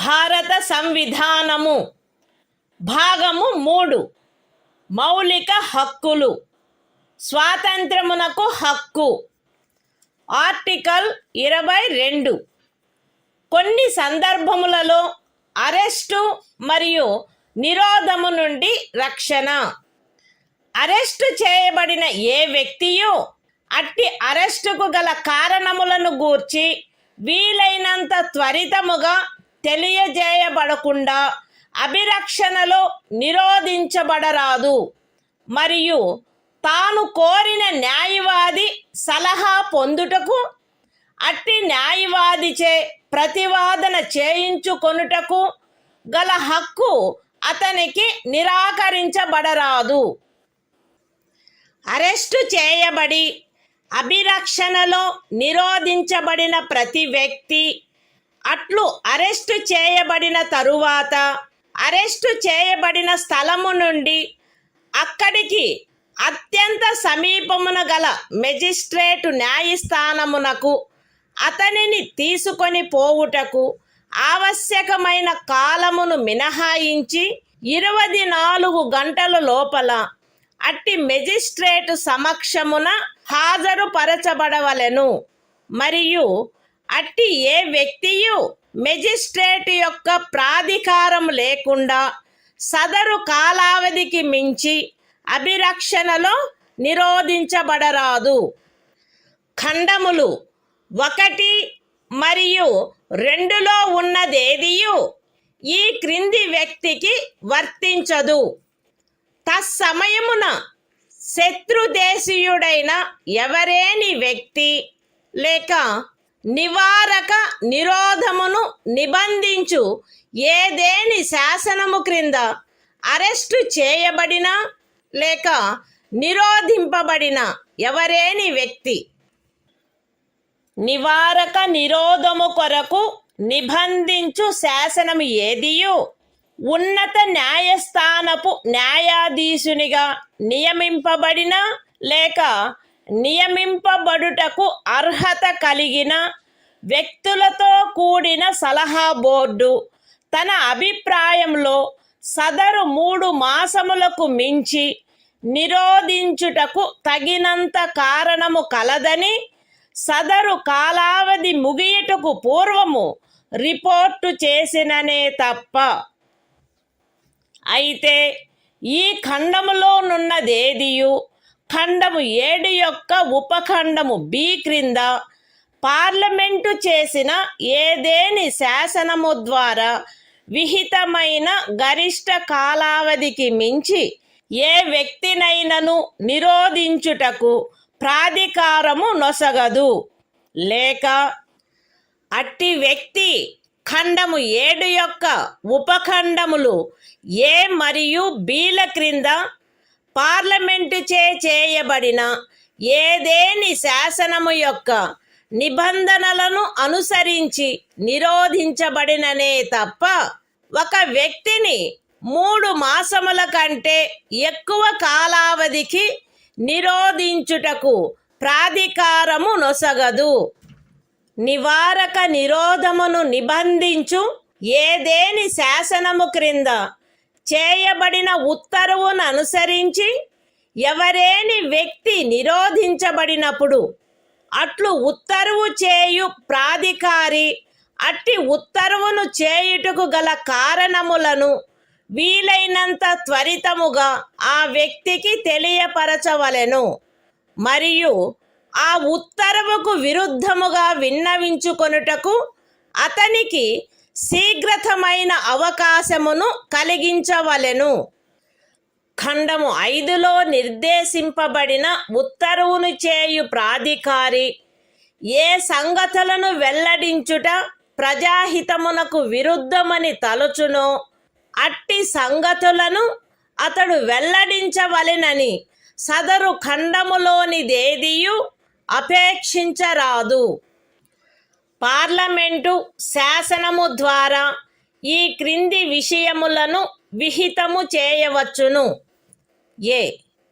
ఖండము 4 యొక్క ఉపఖండము ఏలోని నిబంధనలను అనుసరించి సలహా board యొక్క అభిప్రాయమును పొందకుండా నివారక నిరోధమును నిబంధించు ఏదేని శాసనము క్రింద ఏదేని తరగతికి లేక తరగతులకు చెందిన కేసులలో ఒక వ్యక్తిని 3 మాసములకు మించిన కాలావధికి నిరోధించుటకైన పరిస్థితులను. బి. నివారక నిరోధమును నిబంధించు ఏదేని శాసనము క్రింద ఏదేని తరగతికి లేక తరగతులకు చెందిన కేసులలో ఎవరేని వ్యక్తి యొక్క నిరోధమునకు గరిష్ట కాలావధి. మరియు సి. ఖండము 4 యొక్క ఉపఖండము ఏ క్రింద పరిశీలనలో సలహా బోర్డు అనుసరించవలసిన ప్రక్రియ. Constitution of India, Part 3. Fundamental Rights. Right to Freedom. Article 22.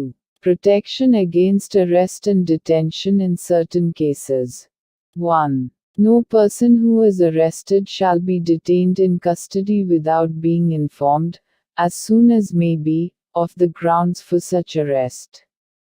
Nor shall he be denied the right to consult, and to be defended by, a legal practitioner of his choice.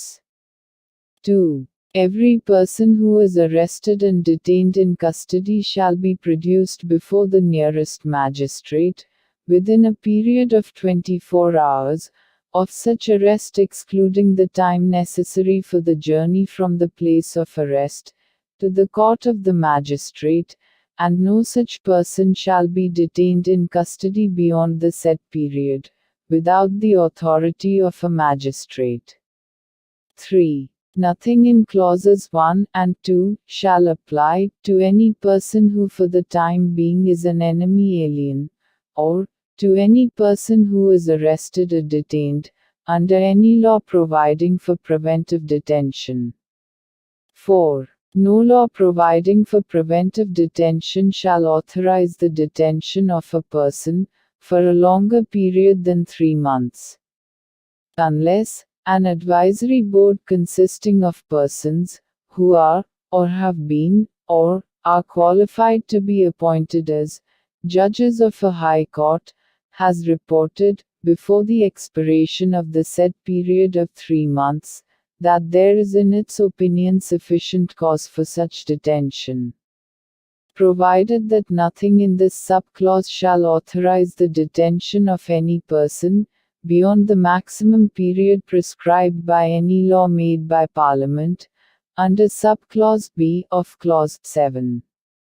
Or, such person is detained, in accordance with the provisions of any law made by Parliament, under subclauses A and B of clause 7.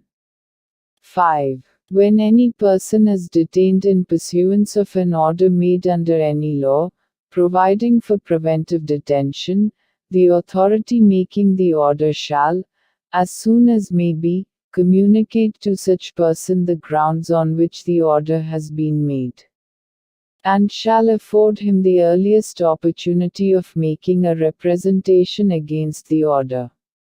6. Nothing in Clause 5 shall require the authority making any such order, as is referred to in that clause, to disclose facts, which such authority considers to be against the public interest to disclose. 7. Parliament may by law prescribe a. the circumstances, under which in the class, or classes of cases, in which a person may be detained for a period longer than 3 months, under any law providing for preventive detention, without obtaining the opinion of an advisory board, in accordance with the provisions of subclause A of clause 4. B. The maximum period, for which any person may in any class, or classes of cases, be detained, under any law, providing for preventive detention. And C. The procedure to be followed by an advisory board, in an inquiry, under subclause A of clause 4.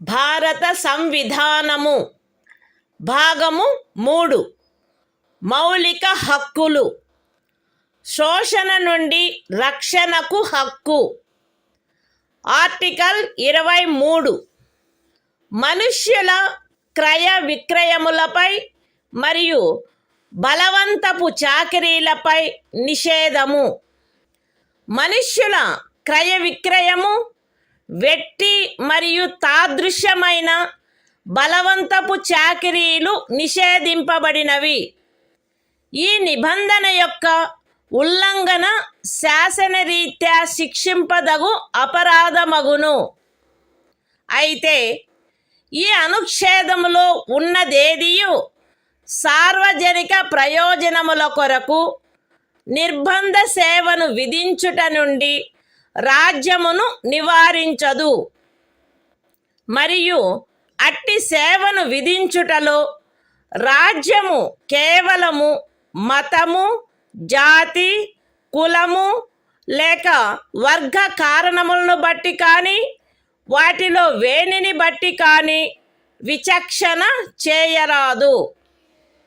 The Constitution of India, Part 3. Fundamental Rights. Right against exploitation. Article 23. Prohibition of traffic in human beings and forced labor. 1. Traffic in human beings, and beggar, and other similar forms of forced labor, are prohibited. And any contravention of this provision shall be an offense, punishable, in accordance with law. 2. Nothing in this article shall prevent the state from imposing compulsory service for public purposes. And in imposing such service, the state shall not make any discrimination on grounds only of religion, race, caste or class or any of them.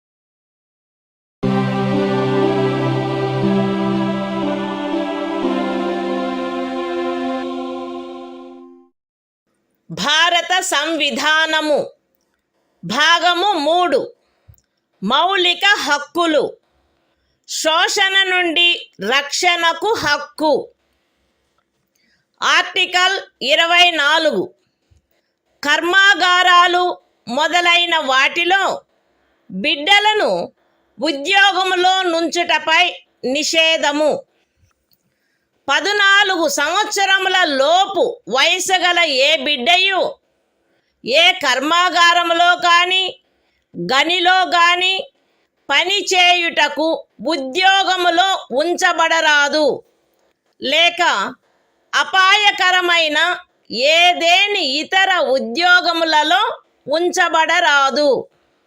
The Constitution of India, Part 3, Fundamental Rights, Right Against Exploitation, Article 24, Prohibition of employment of children in factories, etc.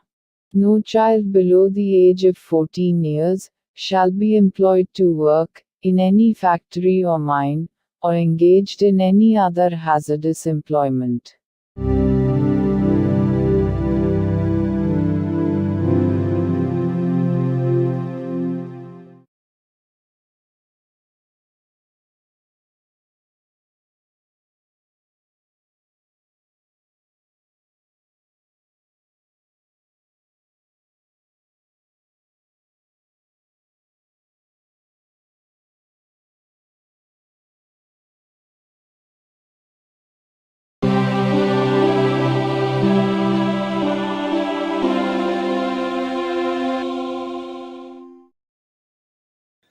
భారత సంవిధానము భాగము 3 మౌలిక హక్కులు మత స్వాతంత్ర్యపు హక్కు article 25 అంతరాత్మను అనుసరించి స్వాతంత్ర్యము స్వేచ్ఛాయుత మతావలంబన ఆచరణ ప్రచారములు ప్రజాశాంతికి నైతికతకు ఆరోగ్యమునకు మరియు ఈ భాగము యొక్క ఇతర నిబంధనలకు అత్యధీనమై అంతరాత్మను అనుసరించి స్వాతంత్రమునకును స్వేచ్ఛగా మతమును అవలంబించుటకును ఆచరించుటకును ప్రచారము చేయుటకును జనులందరూ సమానముగా హక్కు కలిగియుందురు. ఈ అనుచ్ఛేదమునందున్నదేదియు మతాచారణకు సంబంధించిన ఏదేని ఆర్థిక విత్తీయ రాజకీయ లేక ఇతర లౌకిక కార్యకలాపమును క్రమబద్ధపరుచునదై లేక పరిమితపరుచునదై సాంఘిక సంక్షేమమునకును సంస్కరణకును లేక సార్వజనిక స్వభావము గల హిందూ మత సంస్థలలో హిందువులలోని అన్ని వర్గములకును శాఖలకును ప్రవేశము కలగచేయు నిబంధన చేయునదై అస్తిత్వములోనున్న ఏదేని శాసనము యొక్క అమలుకు భంగము కలిగించదు లేక అట్టి ఏ శాసనమునైనను చేయుట నుండి రాజ్యమును నివారించదు. ఎక్స్ప్లనేషన్ 1 కృపాన ధారణ కృపాన వహనము సిక్కు మతావలంబనములో చేరియున్నట్లు భావింపబడవలెను. ఎక్స్ప్లనేషన్ 2 ఖండము 2 యొక్క ఉపఖండము బిలో హిందువులను గూర్చిన నిర్దేశమునందు సిక్కు జైన లేక బౌద్ధ మతావలంబ వ్యక్తులను గూర్చిన నిర్దేశము చేరియున్నట్లు అన్వయించబడవలెను మరియు హిందూ మత సంస్థలను గూర్చిన నిర్దేశము తదనుసారముగా అన్వయించబడవలెను. The Constitution of India, Part 3, Fundamental Rights, Right to Freedom of Religion, Article 25, Freedom of Conscience and Free Profession, Practice and Propagation of Religion. 1. Subject to public order, morality and health, and, to the other provisions of this part, all persons are equally entitled to freedom of conscience, and the right, freely to profess, practice, and propagate religion. 2. Nothing in this article shall affect the operation of any existing law, or prevent the state from making any law, regulating or restricting any economic, financial, political or other secular activity which may be associated with religious practice. B. Providing for social welfare and reform, or the throwing open of Hindu religious institutions of a public character to all classes and sections of Hindus. Explanation 1. The wearing and carrying of kirpans shall be deemed to be included in the profession of the Sikh religion. Explanation 2. In subclause B of clause 2, the reference to Hindus shall be construed as including a reference to persons professing the Sikh, Jaina, or Buddhist religion, and the reference to Hindu religious institutions shall be construed accordingly.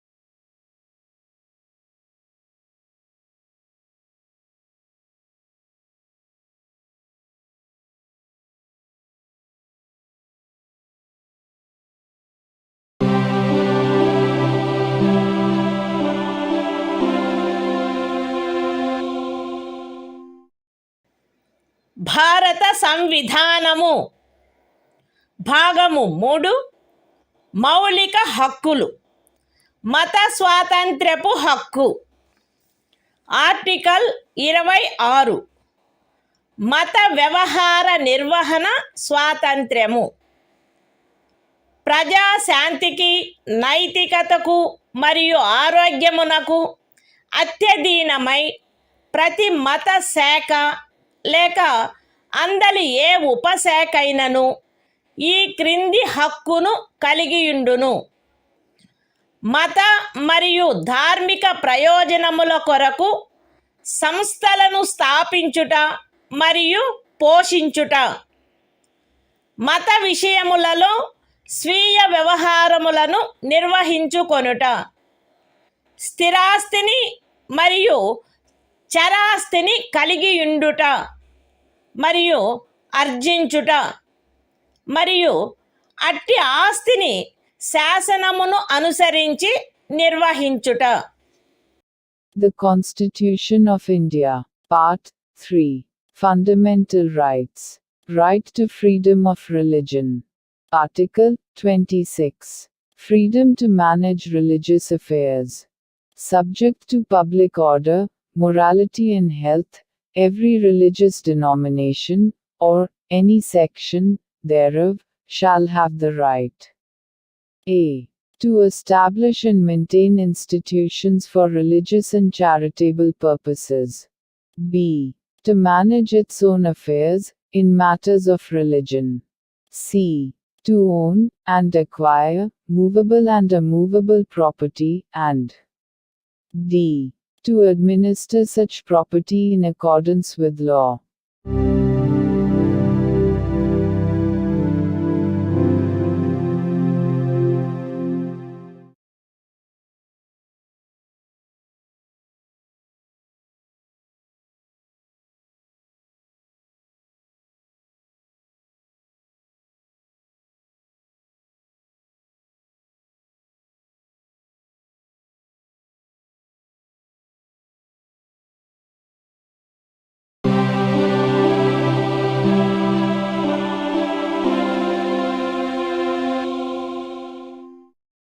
భారత సంవిధానము భాగము 3 మౌలిక హక్కులు మత స్వాతంత్ర్యపు హక్కు article 27 ఏదేని ప్రత్యేకమైన మతమును అభివృద్ధి చేయుటకు పన్నుల చెల్లింపును గూర్చిన స్వాతంత్ర్యము. ఏదేని ప్రత్యేకమైన మతమును లేక మత శాఖను అభివృద్ధి చేయుటకు లేక పోషించుటకు అగు ఖర్చులను భరించుటకై ఏ పన్నుల వలన రాబడి నిర్దిష్టముగా కేటాయించబడునో ఆ పన్నులను చెల్లించుటకు ఏ వ్యక్తిని బలవంత పెట్టరాదు. The Constitution of India, Part 3.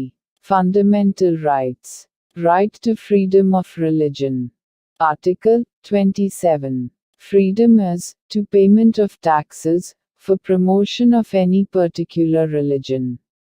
No person shall be compelled to pay any taxes, the proceeds of which are specifically appropriated in payment of expenses for the promotion or maintenance of any particular religion or religious denomination.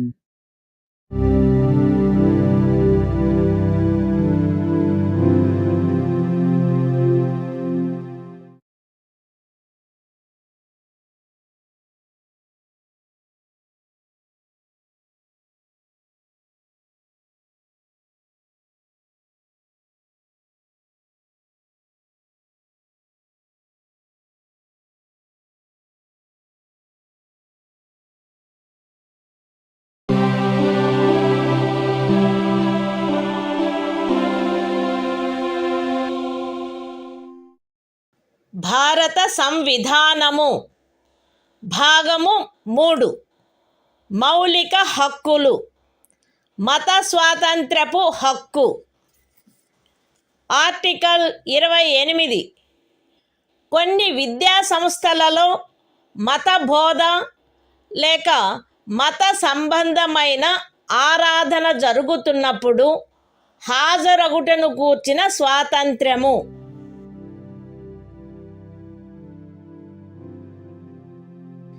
రాజ్య నిధుల నుండి సంపూర్ణముగా పోషింపబడుచున్న ఏ విద్యా సంస్థలోనూ ఎట్టి మత బోధనకైనను ఏర్పాటు చేయరాదు. ఖండము 1లో ఉన్నదేదియు రాజ్యముచే నిర్వహింపబడుచుండి మతబోధ జరగవలెనని ఆపేక్షించు ధర్మాదాయము లేక ట్రస్ట్ కింద స్థాపించబడిన ఏ విద్యా సంస్థకును వర్తించరాదు. రాజ్యముచే గుర్తింపబడిన లేక రాజ్య నిధుల నుండి సహాయమును పొందుతున్న ఏదేని విద్యా సంస్థలో హాజరగుచున్న ఏ వ్యక్తినైనను అట్టి సంస్థలో చేయబడు ఏదేని మత బోధలో పాల్గొనవలసినదని కానీ అట్టి సంస్థలో లేక దానికి సంబంధించిన ఏదేని ఆవరణలో జరపబడు ఏదేని మత సంబంధమైన ఆరాధనకు హాజరు కావలెనని కానీ అందుకు ఆ వ్యక్తిని కానీ ఆ వ్యక్తి మైనర్ అయినచో అతని సంరక్షకుడు కానీ సమ్మతించిననే తప్ప కోరరాదు. The Constitution of India, Part 3. Fundamental Rights. Right to freedom of religion. Article 28. Freedom as to attendance at religious instruction or religious worship in certain educational institutions. 1. No religious instruction shall be provided in any educational institution, wholly maintained out of state funds.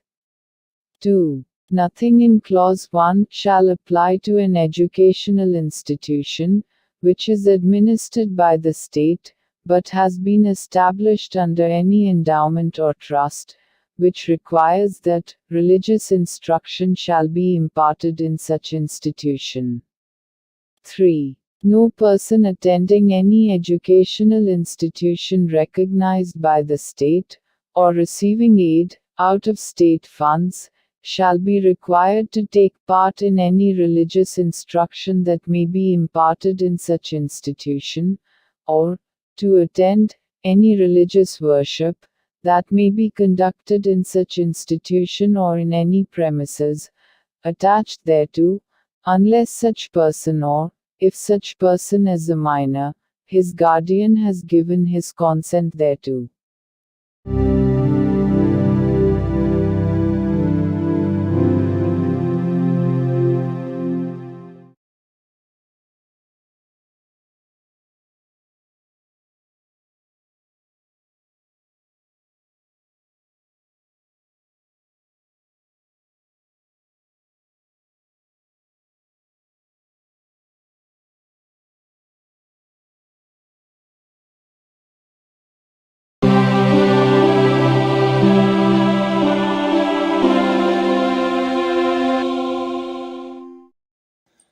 భారత సంవిధానము భాగము 3 మౌలిక హక్కులు సాంస్కృతిక మరియు విద్యా విషయక హక్కులు article 29 అల్పసంఖ్యాక వర్గముల యొక్క హితముల రక్షణ భారతదేశ రాజ్య క్షేత్రములో లేక అందలి ఏ భాగములో నివసించుచున్న పౌరులలోని ఏదేని వర్గము వారు తమ విశిష్ట భాష లిపి లేక సంస్కృతిని కలిగి ఉండినచో వారు దానిని కాపాడుకొనుటకు హక్కు కలిగి ఉందురు. రాజ్యముచే పోషింపబడుచున్న లేక రాజ్య నిధుల నుండి సహాయము పొందుచున్న ఏ విద్యా సంస్థలోనైనను కేవలము మతము జాతి కులము భాష కారణములను బట్టి కానీ వాటిలో దేనిని బట్టి కానీ ఏ పౌరునికైనను ప్రవేశము నిరాకరించబడరాదు. The Constitution of India, Part 3, Fundamental Rights, Cultural and Educational Rights, Article 29, Protection of Interests of Minorities. 1. Any section of the citizens residing in the territory of India, or any part thereof having a distinct language, script, or culture of its own, shall have the right to conserve the same. 2. No citizen shall be denied admission into any educational institution, maintained by the state, or receiving aid, out of state funds, on grounds only of religion, race, caste, language or any of them.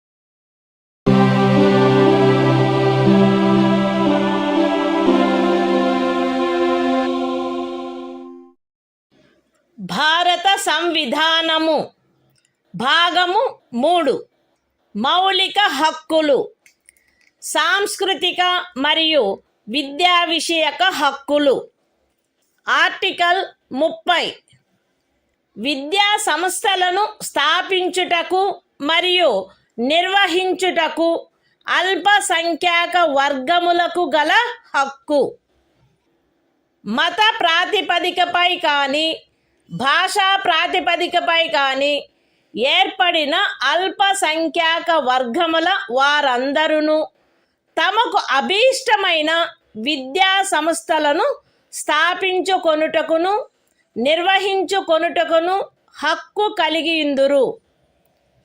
ఖండము 1లో నిర్దేశింపబడిన అల్పసంఖ్యాక వర్గముచే స్థాపింపబడి నిర్వహింపబడుతున్న ఒక విద్యా సంస్థ యొక్క ఏదేని ఆస్తిని నిర్బంధముగా అధ్యార్థించుటను నిబంధించు ఏదేని శాసనము చేయుటలో అట్టి ఆస్తి అధ్యార్జన కొరకు అట్టి శాసనము ద్వారా నియతము చేయబడిన లేక దాని కింద నిర్ధారించబడిన మొత్తము ఆ ఖండము క్రింద హామీ ఇవ్వబడిన హక్కును పరిమితపరచకుండునట్లు లేక రద్దుపరచకుండునట్లు రాజ్యము కట్టుదిట్టము చేయవలెను. విద్యా సంస్థలకు సహాయము చేయు సందర్భములలో మత ప్రాతిపదికపై లేక భాషా ప్రాతిపదికపై ఏర్పడిన అల్పసంఖ్యాక వర్గము యొక్క నిర్వహణలో ఉన్నదను కారణమును బట్టి ఏ విద్యా సంస్థకు విరుద్ధముగాను రాజ్యము విచక్షణ చేయరాదు. The Constitution of India, Part 3, Fundamental Rights, Cultural and Educational Rights, Article 30, Right of minorities to establish and administer educational institutions. 1.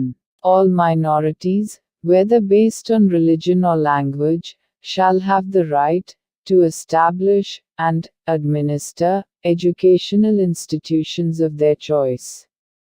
In making any law, providing for the compulsory acquisition of any property of an educational institution, established and administered by a minority, referred to in Clause 1. The state shall ensure that the amount fixed by or determined under such law, for the acquisition of such property, is such, as would not restrict or abrogate, the right guaranteed under that clause. 2. The state shall not, in granting aid to educational institutions, discriminate against any educational institution, on the ground that it is under the management of a minority, whether based on religion or language.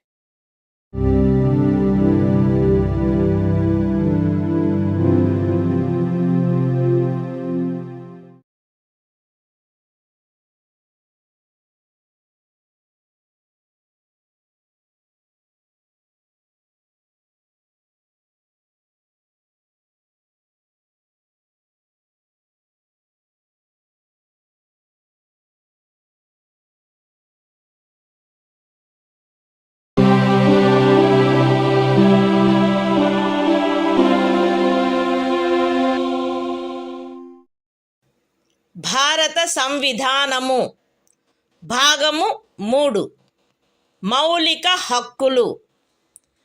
కొన్ని శాసనముల వ్యావృత్తి. Article 31A. Estate మొదలగు వాటి అధ్యార్జన కొరకు నిబంధించు శాసనము వ్యావృత్తి.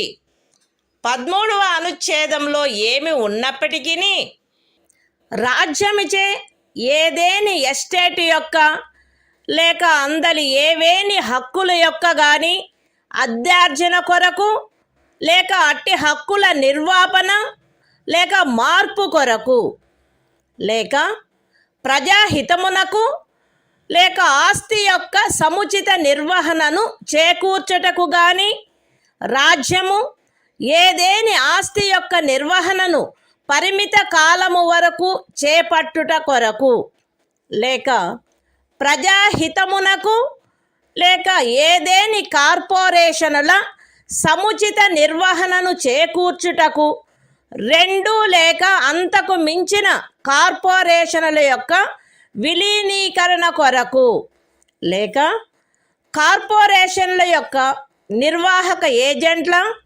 కార్యదర్శుల మరియు కోశాధికారుల, managing డైరెక్టర్ల, ఆదేశకుల లేక నిర్వాహకుల హక్కులను లేక కార్పొరేషన్ల యొక్క వాటాదారుల ఓటింగు హక్కులను నిర్వాపన చేయుట కొరకు లేక మార్పు చేయుట కొరకు లేక ఏదేని ఖనిజముకైన కౌలు లేక ఖనిజ తైలమును వెతుకుటకైనా లేక వెలికి తీయుటకైనా ఖరారు, కౌలు లేక లైసెన్సును బట్టి ప్రాప్తించు ఏవేని హక్కులను నిర్వాపన చేయుట కొరకు లేక మార్పు చేయుట కొరకు లేక అట్టి ఖరారు, కౌలు లేక లైసెన్సును సమయాత్పూర్వమే సమాప్తము చేయుట కొరకు లేక రద్దు చేయుట కొరకు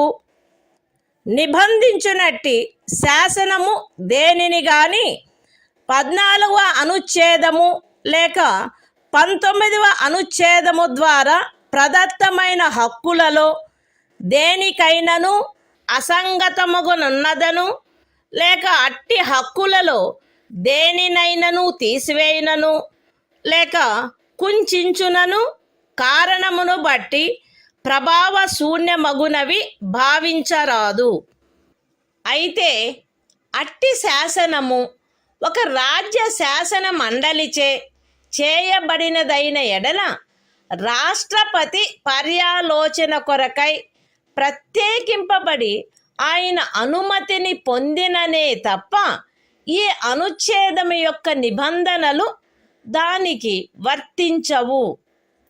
అంతేకాక రాజ్యముచే ఏదేని ఎస్టేటు అధ్యార్జింపబడుటకు ఏదేని శాసనము నిబంధన చేయునెడల మరియు ఆ ఎస్టేటులో చేరిన ఏదేని భూమి ఒక వ్యక్తి యొక్క స్వంత సేద్యము క్రిందయున్న ఎడల అట్టి అధ్యార్జనకు సంబంధించిన శాసనములో మార్కెట్ విలువకు తగ్గని రేటు చొప్పున నష్టపరిహారము చెల్లించుటకు నిబంధనలున్ననే తప్ప తత్సమయమున అమలులోనున్న ఏదేని శాసనము క్రింద అతడికి వర్తించడి గరిష్ట పరిమితి లోపు ఉన్న భూమిలోని ఏదేని భూభాగము కానీ దానిపై గల లేక దానికి చెంది ఉన్న ఏదేని భవనము కానీ కట్టడము కానీ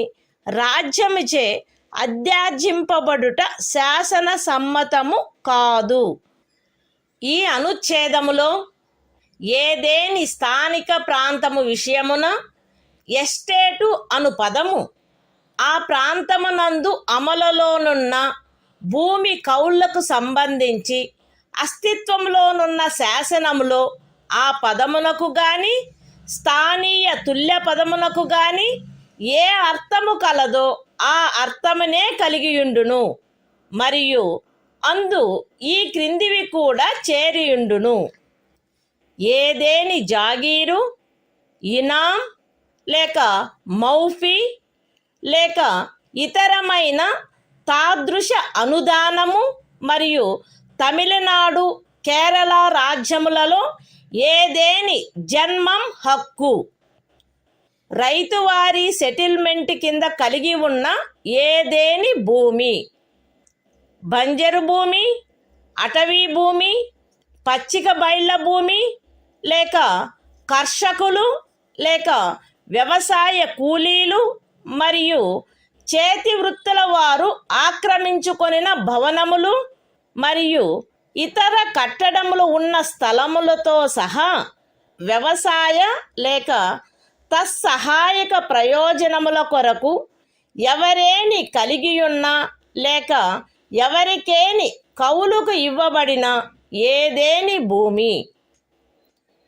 ఎస్టేట్ విషయమున హక్కులు అను పదమునందు ప్రొప్రైటరు, సబ్ ప్రొప్రైటరు, అపర ప్రొప్రైటరు, ధారణాధికారి, రైతు లేక రైతు కింది రైతు లేక ఇతర మధ్యస్థుని యందు నిహితమయ్యుండు ఏవైనా హక్కులు మరియు భూమి శిస్తును గూర్చిన ఏవైనా హక్కులు లేక విశేషాధికారములు చేరియుండును. The Constitution of India, Part 3, Fundamental Rights, Saving of Certain Laws. Article 31A. Saving of laws providing for acquisition of estates, etc.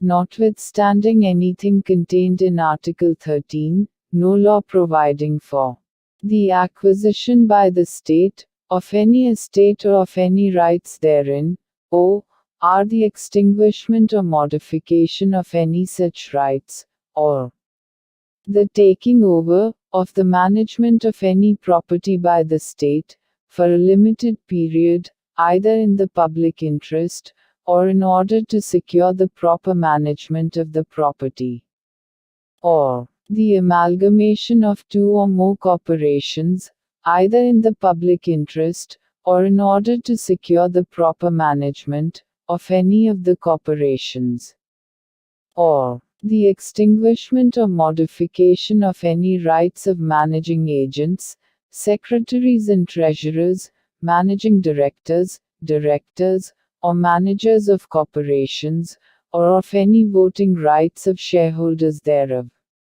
or the extinguishment or modification of any rights accruing by virtue of any agreement, lease or license for the purpose of searching for, or winning, any mineral or mineral oil, or the premature termination or cancellation of any such agreement, lease or license, shall be deemed to be void on the ground that it is inconsistent with, or takes away or abridges, any of the rights conferred by Article 14 or Article 19.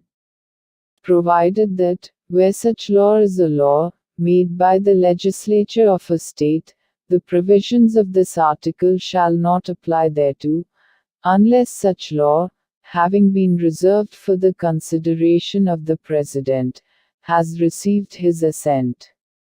Provided further, that, where any law makes any provision for the acquisition by the state of any estate and where any land comprised therein is held by a person under his personal cultivation, it shall not be lawful for the state to acquire any portion of such land, as is within the ceiling limit applicable to him under any law for the time being in force, or any building or structure standing thereon or tenant thereto, unless the law relating to the acquisition of such land, building or structure, provides for payment of compensation, at a rate which shall not be less than the market value thereof. In this article, the expression estate shall, in relation to any local area, have the same meaning as that expression, or its local equivalent has in the existing law, relating to land tenures in force, in that area, and shall also include any jagir, inam, or muafi, or other similar grant. And, in the states of Tamil Nadu and Kerala, any janmam right. Any land held under ryotwari settlement. Any land held, or let for purposes of agriculture, or for purposes ancillary thereto, including waste land, forest land, land for pasture, or sites of buildings, and other structures occupied by cultivators of land, agricultural laborers, and village artisans. The expression, rights, in relation to an estate, shall include any rights vesting in a proprietor, sub-proprietor, under-proprietor, tenure-holder, rayat, under-rayat, or other intermediary and any rights, or privileges in respect of land revenue.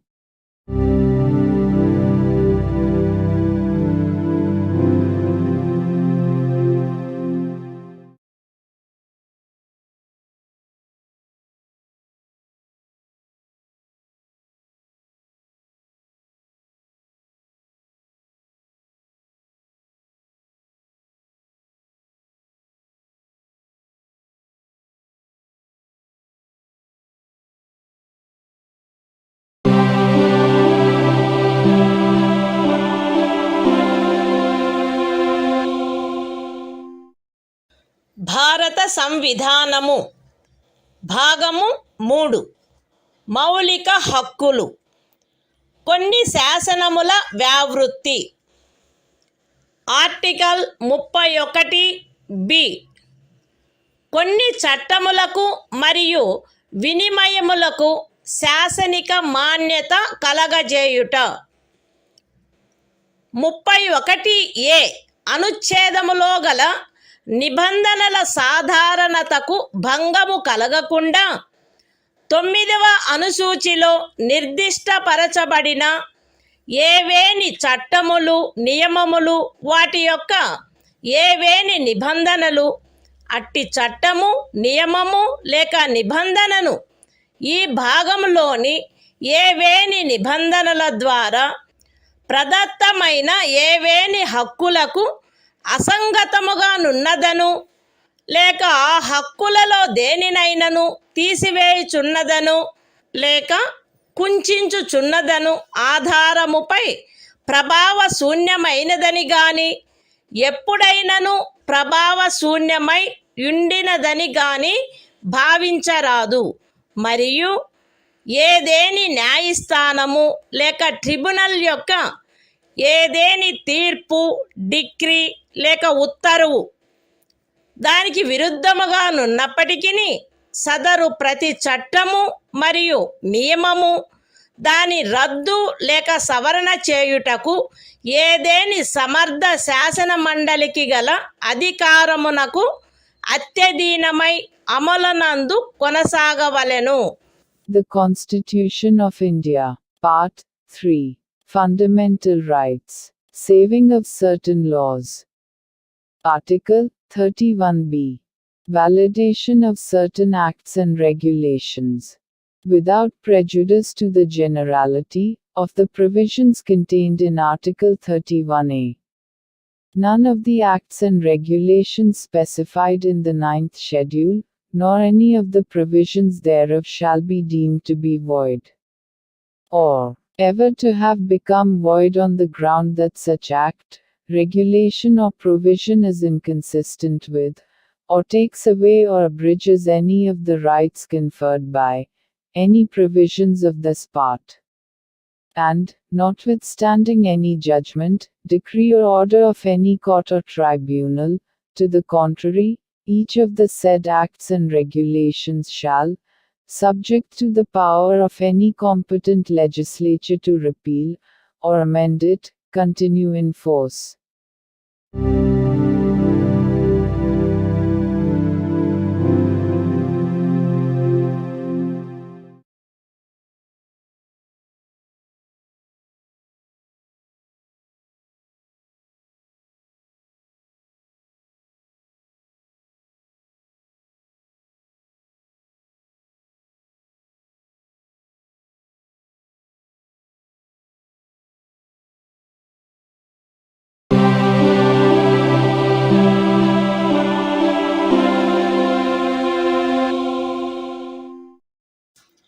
భారత సంవిధానము భాగము 3 మౌలిక హక్కులు. కొన్ని శాసనముల వ్యావృత్తి. Article 31C. కొన్ని ఆదేశిక సూత్రములను అమలుపరచు శాసనముల వ్యావృత్తి. 13వ అనుచ్ఛేదములో ఏమి ఉన్నప్పటికీ భాగము 4లో పేర్కొనబడిన సూత్రములన్నింటినీ గాని వాటిలో కొన్నింటిని గాని సాధించుట కొరకై రాజ్య విధానమును అమలుపరచు ఏ శాసనమునైనను 14వ అనుచ్ఛేదము లేక 19వ అనుచ్ఛేదము ద్వారా ప్రదత్తమైన ఏవేని హక్కులకు అసంగతముగా నున్నదను లేక ఆ హక్కులలో దేనినైనను తీసివేయుచున్నదను లేక కుంచుచున్నదను కారణమును బట్టి ప్రభావశూన్యమైనదని భావించరాదు. మరియు ఆ శాసనమందు అది అట్టి విధానమును అమలుపరచుట కొరకైనదను ప్రఖ్యానమున్నచో అది అట్టి విధానమును అమలుపరచదను కారణమును బట్టి ఏ న్యాయస్థానములోనూ ప్రష్టవ్యము కారాదు.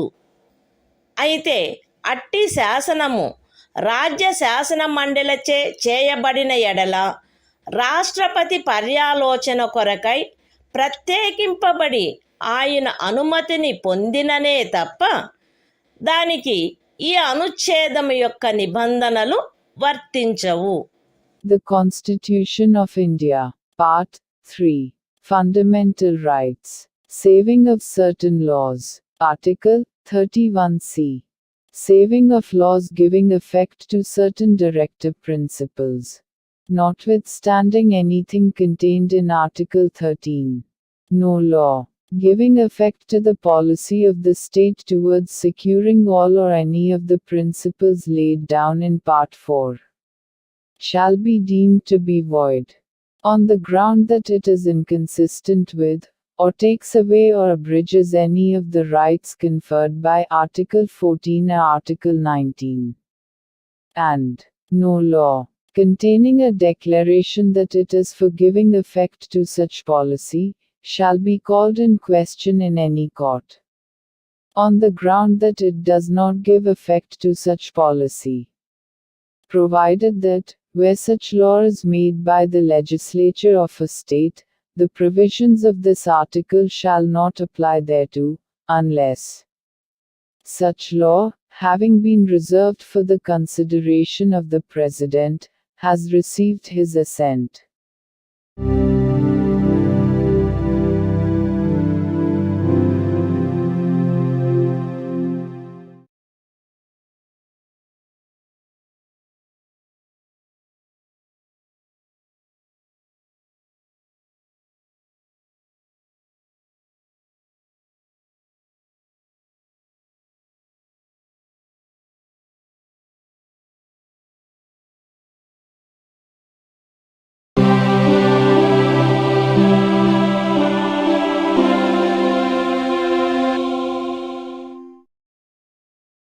భారత సంవిధానము భాగము 3 మౌలిక హక్కులు సంవిధానిక ప్రత్యుపాయములకు హక్కు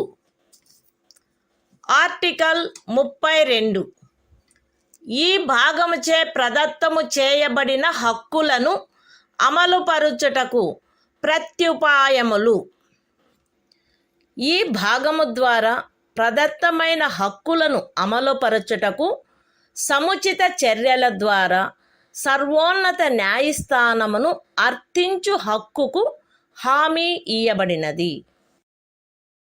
ఈ భాగము ద్వారా ప్రదత్తమైన ఏవేని హక్కులను అమలుపరచుట కొరకు ఆదేశములను లేక ఉత్తర్వులను లేక బందీ ప్రత్యక్ష హెబియస్ కార్పస్ పరమాదేశ మాండమస్ ప్రతిషేధ ప్రొహిబిషన్ అధికార పృచ్ఛ కోవారెంటు మరియు ఉత్ప్రేషణ సర్ష్యోరారి స్వభావము గల రిట్లతో సహా అధిలేఖలను వీటిలో సముచితమైన దానిని జారీ చేయుటకు సర్వోన్నత న్యాయస్థానము అధికారము కలిగియుండును. ఖండములు 1 మరియు 2 ద్వారా సర్వోన్నత న్యాయస్థానమునకు ప్రదత్తమైన అధికారములకు భంగము కలగకుండా ఖండము 2 క్రింద సర్వోన్నత న్యాయస్థానముచే వినియోగింపబడదగు అధికారముల అన్నిటినీ కానీ వాటిలో దేనినైనను కానీ ఏదేని ఇతర న్యాయస్థానమునకు దాని అధికారిత యొక్క స్థానిక హద్దులలో వినియోగించు అధికారమును శాసనము ద్వారా పార్లమెంటు వసగవచ్చును. ఈ అనుచ్ఛేదముచే హామీ ఇయ్యబడిన హక్కు ఈ సంవిధానముచే అన్యదా నిబంధింపబడినట్లు తప్ప suspend చేయబడరాదు. The Constitution of India, Part 3. Fundamental Rights. Right to constitutional remedies. Article 32. Remedies for enforcement of rights conferred by this part. 1. The right to move the Supreme Court, by appropriate proceedings for the enforcement of the rights conferred by this part, is guaranteed. 2. The Supreme Court shall have power to issue directions or orders, or writs, including writs in the nature of habeas corpus, mandamus, prohibition, quo warranto and certiorari, whichever may be appropriate, for the enforcement of any of the rights conferred by this part. 3. without prejudice to the powers conferred on the Supreme Court, by clauses 1 and 2. Parliament may by law empower any other court to exercise within the local limits of its jurisdiction all or any of the powers exercisable by the Supreme Court under Clause 2. 4. The right guaranteed by this article shall not be suspended, except as otherwise provided for by this Constitution.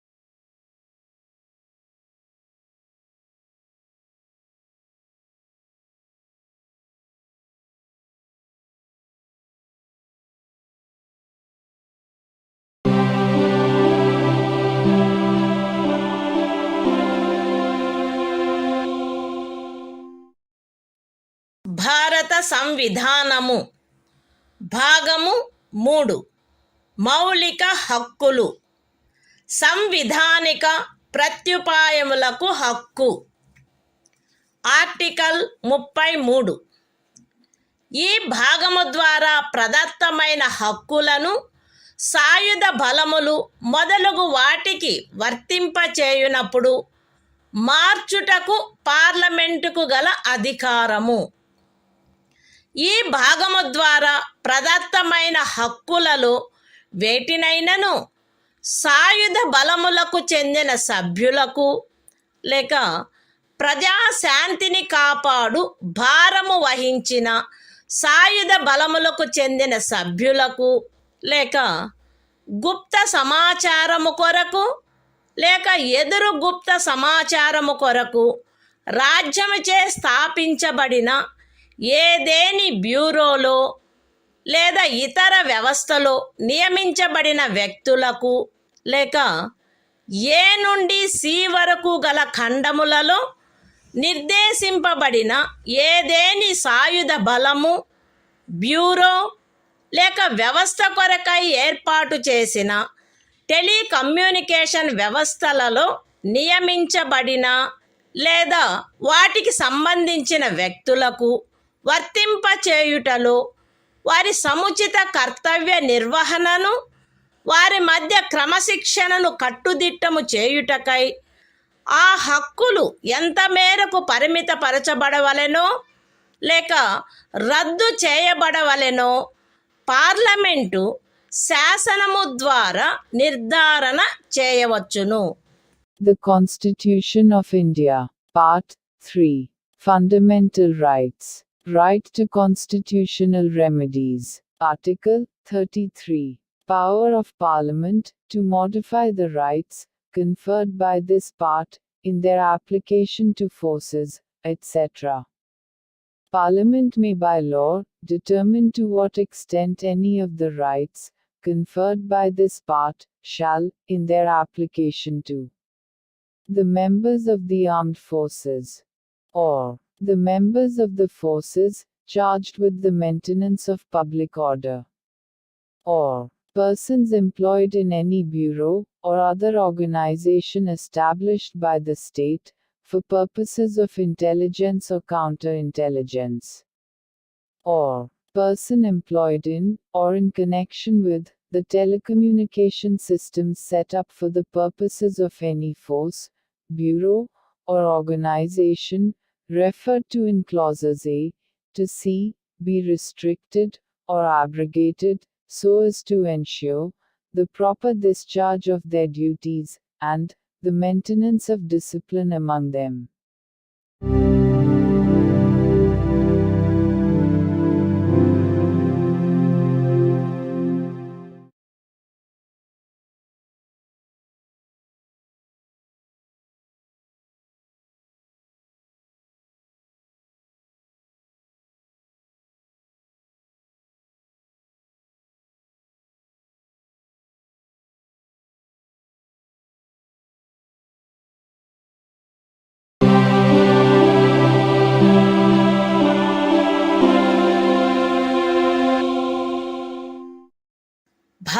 సంవిధానము భాగము 3 మౌలిక హక్కులు.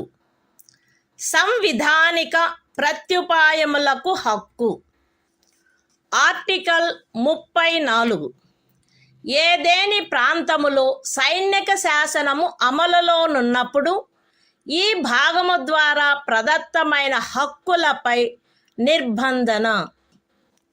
ఈ భాగమునందు పూర్వగామి నిబంధనలలో ఏమి ఉన్నప్పటికీ భారతదేశ రాజ్యక్షేత్రములోని ఏదేని ప్రాంతములో సైనిక శాసనము అమలులో ఉండి ఉన్నచో సంఘము యొక్క లేక ఒక రాజ్యము యొక్క సేవలోనున్న ఎవరేని వ్యక్తి అచట శాంతిని కాపాడుటకు లేక తిరిగి నెలకొల్పుటకు సంబంధించి చేసిన ఏదేని కార్యమును గూర్చి పార్లమెంటు శాసనము ద్వారా అతనికి క్షతిపూర్తి చేయవచ్చును, లేక అట్టి ప్రాంతంలో సైనిక శాసనము క్రింద చేయబడిన ఏదేని దండనోత్తర్వును, విధించబడిన ఏదేని శిక్షను, ఉత్తర్వు చేయబడిన సమపహరణను, లేక చేసిన ఏదేని ఇతర కార్యమును మాన్యమునర్చవచ్చును.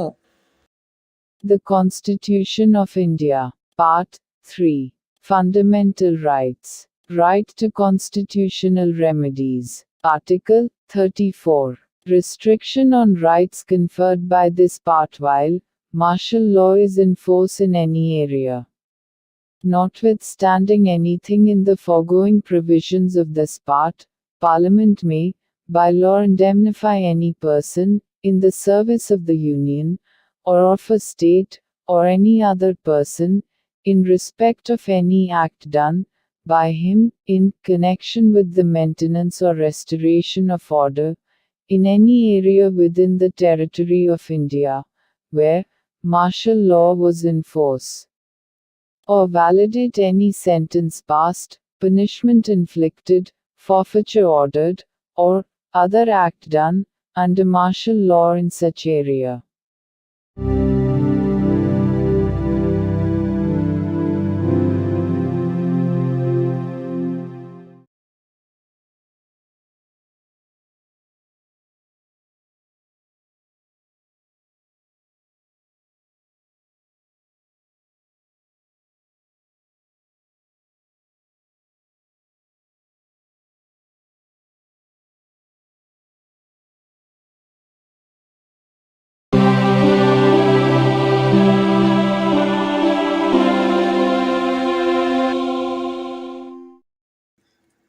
భారత సంవిధానము భాగము 3 మౌలిక హక్కులు.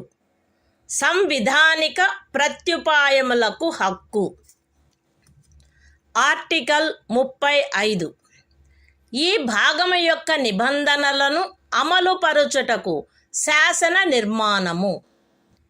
ఈ సంవిధానమునందేమున్నప్పటికీ 16వ అనుచ్ఛేదము యొక్క ఖండము 3, 32వ అనుచ్ఛేదము యొక్క ఖండము 3, 33వ మరియు 34వ అనుచ్ఛేదముల క్రింద పార్లమెంటు చేయు శాసనము ద్వారా నిబంధింపబడదగిన విషయములలో దేనిని గూర్చి అయినను శాసనములను చేయుటకు మరియు ఈ భాగము క్రింద అపరాధములుగా ప్రఖ్యానించబడిన కార్యములకు శిక్షను విహితము చేయుట కొరకైన శాసనములను చేయుటకు పార్లమెంటు అధికారము కలిగియుండును.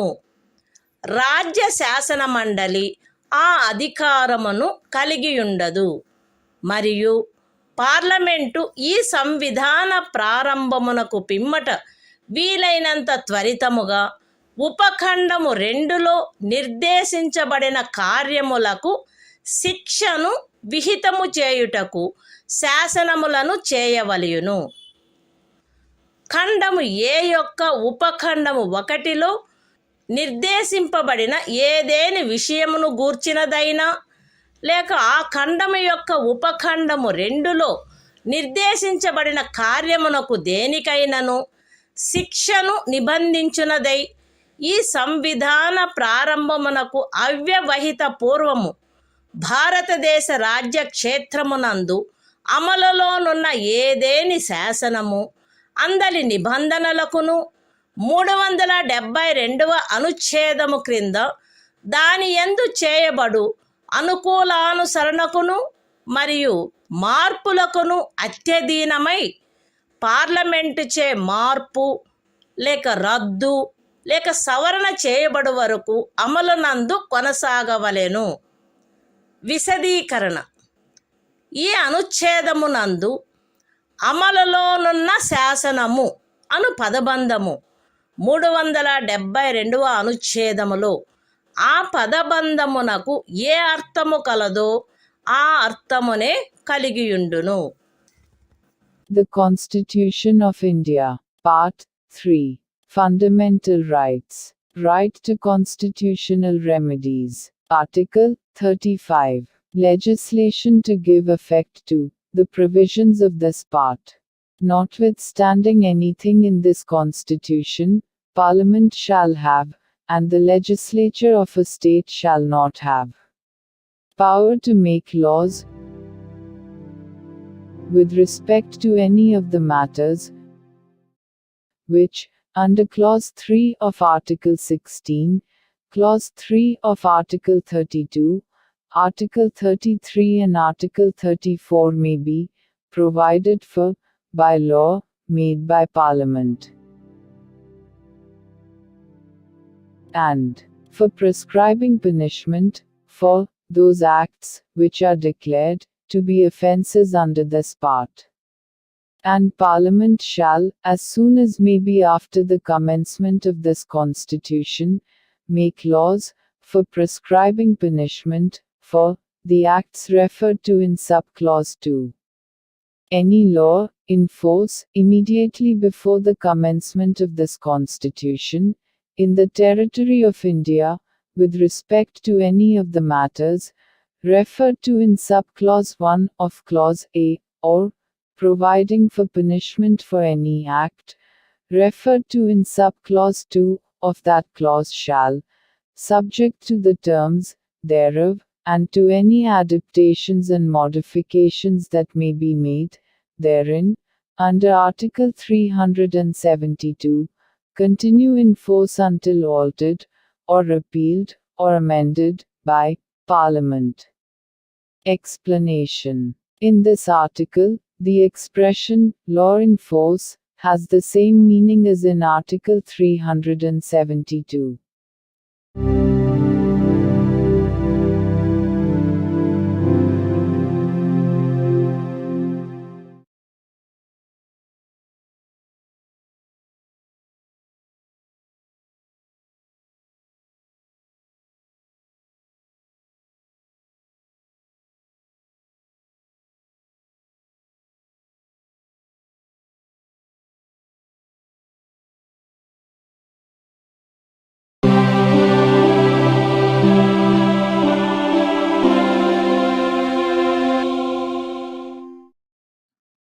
భారత సంవిధానము భాగము 4 రాజ్య విధానము యొక్క ఆదేశిక సూత్రములు. ఆర్టికల్ 36. ఈ భాగములో సందర్భము అన్యదా అపేక్షించననే తప్ప రాజ్యము అను పదము భాగము 3లో ఆ పదమునకు ఏ అర్థము కలదో ఆ అర్థమునే కలిగియుండును. The Constitution of India, Part 4. Directive Principles of State Policy. Article 36. Definition. In this part, unless the context otherwise requires, the state has the same meaning as in Part 3.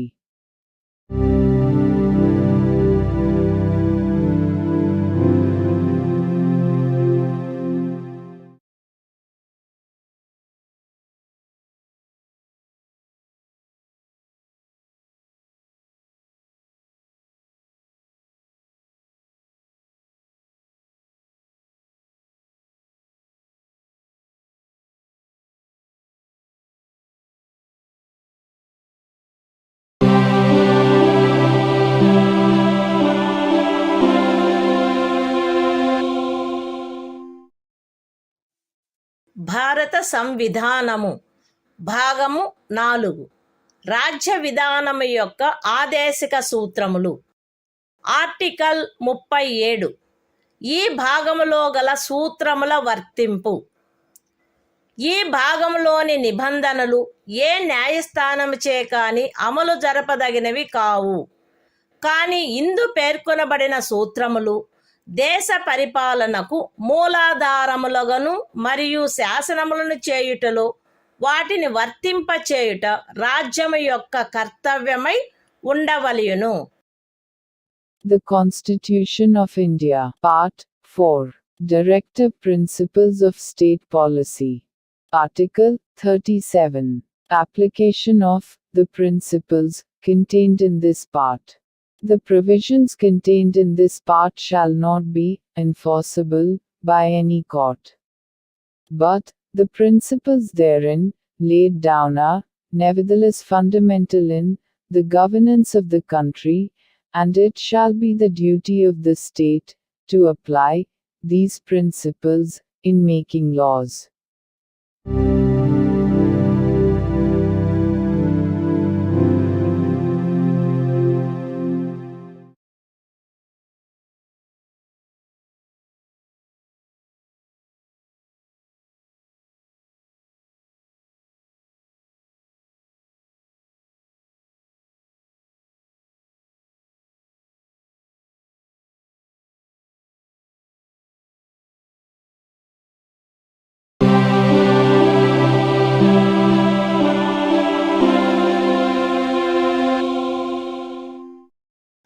భారత సంవిధానము భాగము 4 రాజ్య విధానము యొక్క ఆదేశిక సూత్రములు. ఆర్టికల్ 38 రాజ్యము ప్రజల శ్రేయస్సును పెంపొందించు సాంఘిక వ్యవస్థను చేకూర్చుట. జాతీయ జీవనంలోని అన్ని రంగములలో సాంఘిక, ఆర్థిక మరియు రాజకీయ న్యాయమును ఉజ్జీవింపచేయు సాంఘిక వ్యవస్థను వీలైనంత వరకు కట్టుదిట్టము చేకూర్చుట ద్వారాను దానిని రక్షించుట ద్వారాను రాజ్యము ప్రజల శ్రేయస్సును పెంపొందించుటకు పాటుపడవలెను. రాజ్యము ప్రత్యేకించి రాబడిలో అసమానతలను తగ్గించుటకు పాటుపడవలెను మరియు విభిన్న ప్రాంతములందు నివసించుచున్న లేక విభిన్న వృత్తులను చేపట్టిన వ్యక్తుల మధ్య మాత్రమే కాకుండా ప్రజావర్గముల మధ్య కూడా హోదా, సౌకర్యములు మరియు అవకాశములందు అసమానతలను తొలగించుటకు ప్రయత్నించవలెను. The Constitution of India, Part 4, Directive Principles of State Policy. Article 38. State to secure social order, for the promotion of welfare of the people. The state shall strive to promote the welfare of the people, by securing and protecting as effectively as it may a social order, in which justice, social, economic, and political, shall inform all the institutions of the national life. The state shall, in particular, strive to minimize the inequalities in income, and endeavor to eliminate inequalities in status, facilities and opportunities, not only amongst individuals, but also amongst groups of people, residing in different areas, or engaged in different vocations.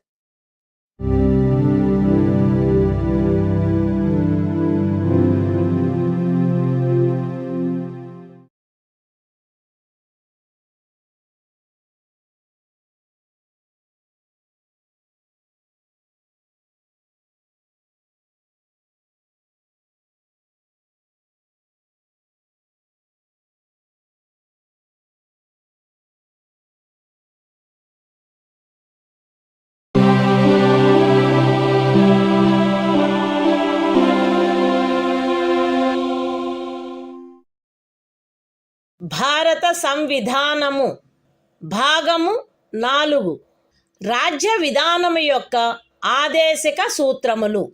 Article 39 రాజ్యము అనుసరించవలసిన కొన్ని విధాన సూత్రములు.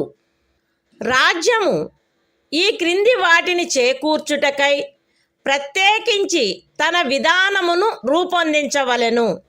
అవేవనగా స్త్రీ పురుష భేదము లేకుండా పౌరులు తగిన జీవనోపాధి సాధనములకు హక్కు కలిగియుండుట, జనులందరి ఉమ్మడి మేలును అత్యుత్తముగా సమకూర్చునట్లు సమాజపు భౌతిక వనరుల సామ్యమును మరియు నియంత్రణను పంపిణీ చేయుట, ఆర్థిక వ్యవస్థ యొక్క ప్రవృత్తి వలన జనసామాన్యమునకు హానికరమగునట్లుగా ఐశ్వర్యము ఉత్పాదన సాధనములు కేంద్రీకృతము కాకుండుట, స్త్రీ పురుషులు ఉభయులకు సమానమైన పనికి సమానమైన వేతనము లభించుట,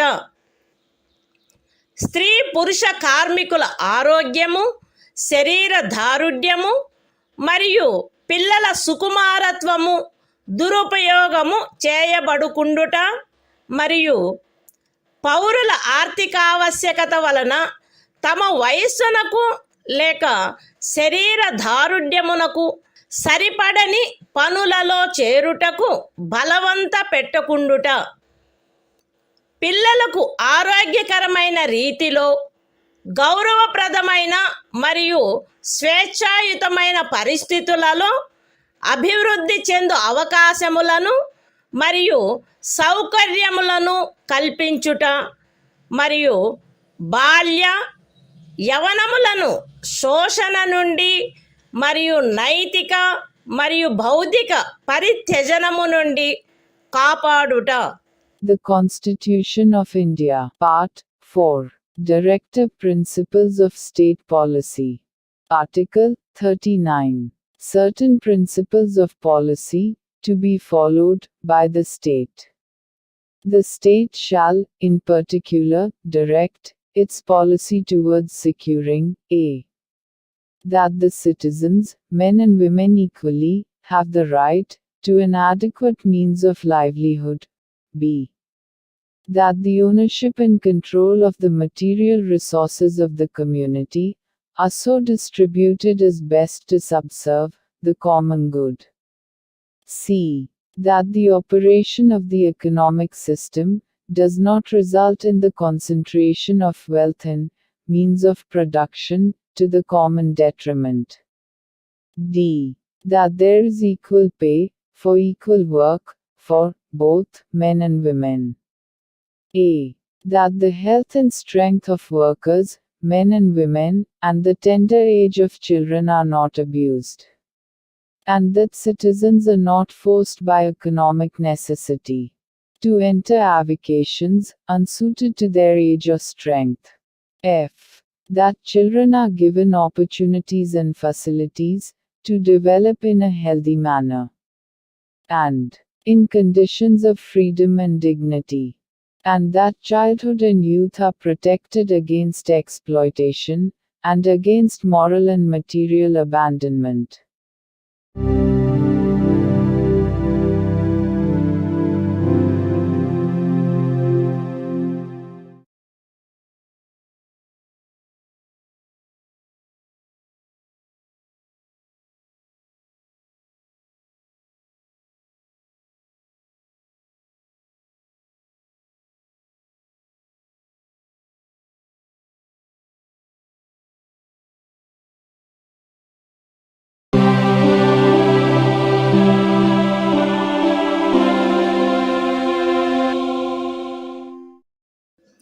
భారత సంవిధానము భాగము 4 రాజ్య విధానము యొక్క ఆదేశిక సూత్రములు. ఆర్టికల్ 39A సమాన న్యాయము ఉచిత న్యాయవాద సహాయము. శాసన వ్యవస్థ ప్రవృత్తి సమానావకాశ ప్రాతిపదికపై న్యాయమును చేకూర్చు రీతిలో నిర్వహించబడునట్లు రాజ్యము కట్టుదిట్టము చేయవలెను. మరియు ప్రత్యేకముగా ఏ పౌరునికైనను ఆర్థిక లేక ఇతర అసక్తతల కారణమున న్యాయమును పొందు అవకాశములు అలభ్యము కాకుండునట్లు కట్టుదిట్టము చేయుటకై తగిన శాసన నిర్మాణమును లేక పథకముల ద్వారా గాని ఏదేని ఇతర విధముగా గాని ఉచిత న్యాయవాద సహాయమును సమకూర్చవలెను. The Constitution of India, Part 4. Directive Principles of State Policy. Article 39A. Equal justice and free legal aid. The state shall secure that the operation of the legal system promotes justice on a basis of equal opportunity, and shall, in particular, provide free legal aid by suitable legislation or schemes, or in any other way to ensure that opportunities for securing justice are not denied to any citizen by reason of economic or other disabilities.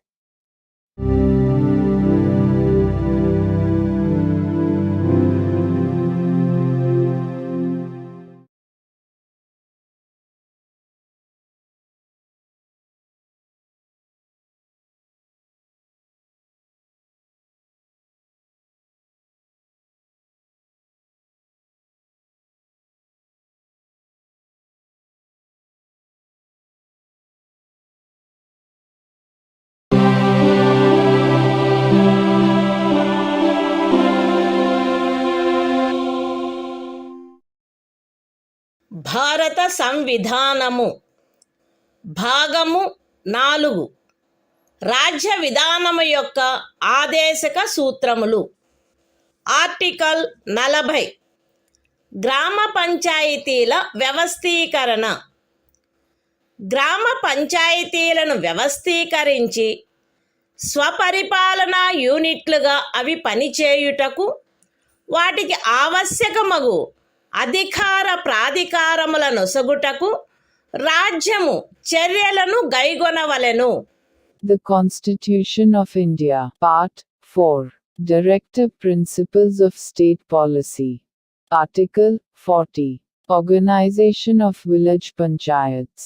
The state shall take steps to organize village panchayats, and endow them with such powers and authority as may be necessary to enable them to function as units of self-government.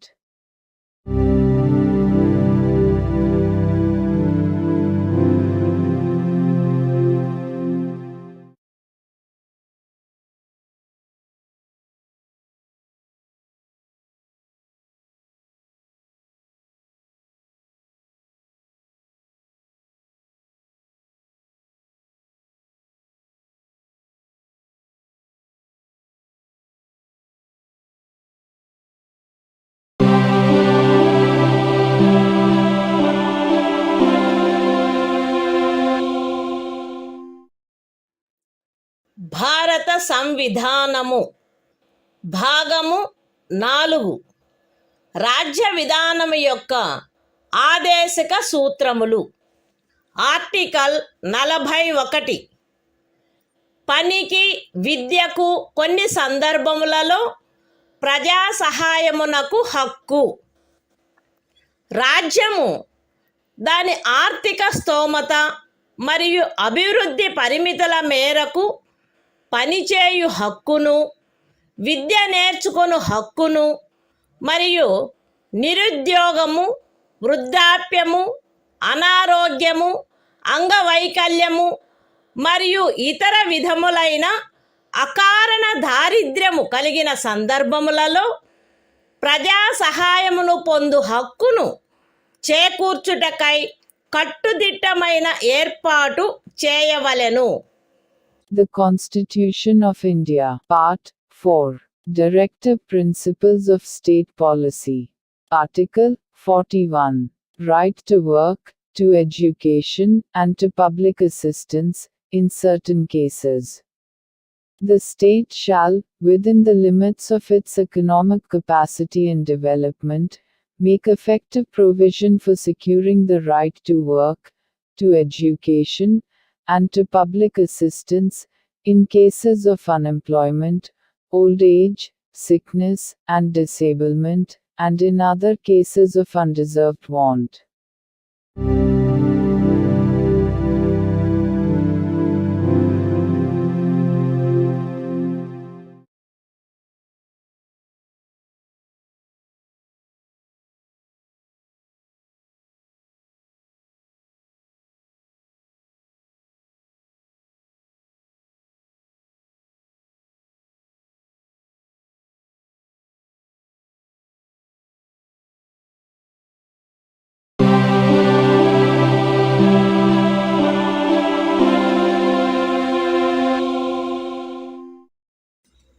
భారత సంవిధానము భాగము 4 రాజ్య విధానము యొక్క ఆదేశిక సూత్రములు.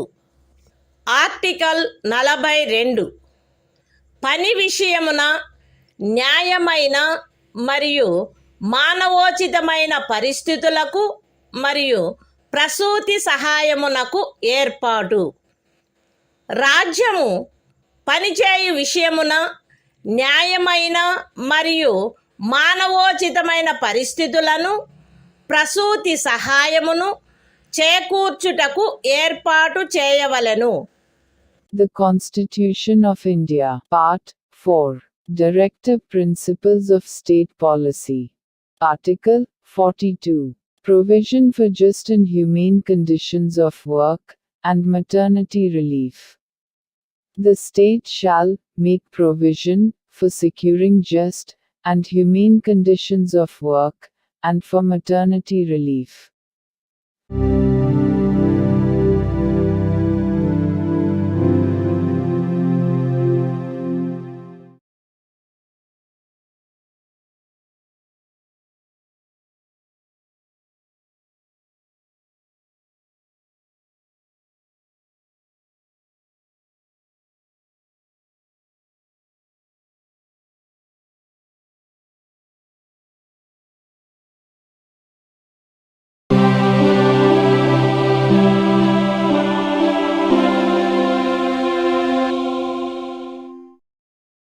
భారత సంవిధానము భాగము 4 రాజ్య విధానము యొక్క ఆదేశిక సూత్రములు. ఆర్టికల్ 43 కార్మికులకు జీవన భృతి మొదలగునవి. రాజ్యము తగిన శాసన నిర్మాణము ద్వారా లేక ఆర్థిక వ్యవస్థాపన ద్వారా లేక మరే విధముగానైనా వ్యవసాయ, పారిశ్రామిక లేక ఇతర కార్మికులందరికీ పనిని, జీవన భృతిని మరియు సముచిత జీవన స్థాయిని, విశ్రాంతి మరియు సాంఘిక సాంస్కృతిక అవకాశముల పూర్తి వినియోగమును చేకూర్చునట్టి పని పరిస్థితులను కల్పించుటకు ప్రయత్నించవలెను. మరియు ప్రత్యేకించి గ్రామీణ ప్రాంతములలో వైయక్తిక ప్రాతిపదికపై లేక సహకార ప్రాతిపదికపై కుటీర పరిశ్రమలను పెంపొందింపచేయుటకు ప్రయత్నించవలెను. The Constitution of India, Part 4, Directive Principles of State Policy. Article 43. Living wage, etc., for workers. The state shall endeavor to secure, by suitable legislation, or economic organization or in any other way, to all workers, agricultural, industrial or otherwise, work, a living wage, conditions of work ensuring a decent standard of life, and full enjoyment of leisure, and social and cultural opportunities, and, in particular, the state shall endeavor to promote cottage industries, on an individual or cooperative basis, in rural areas.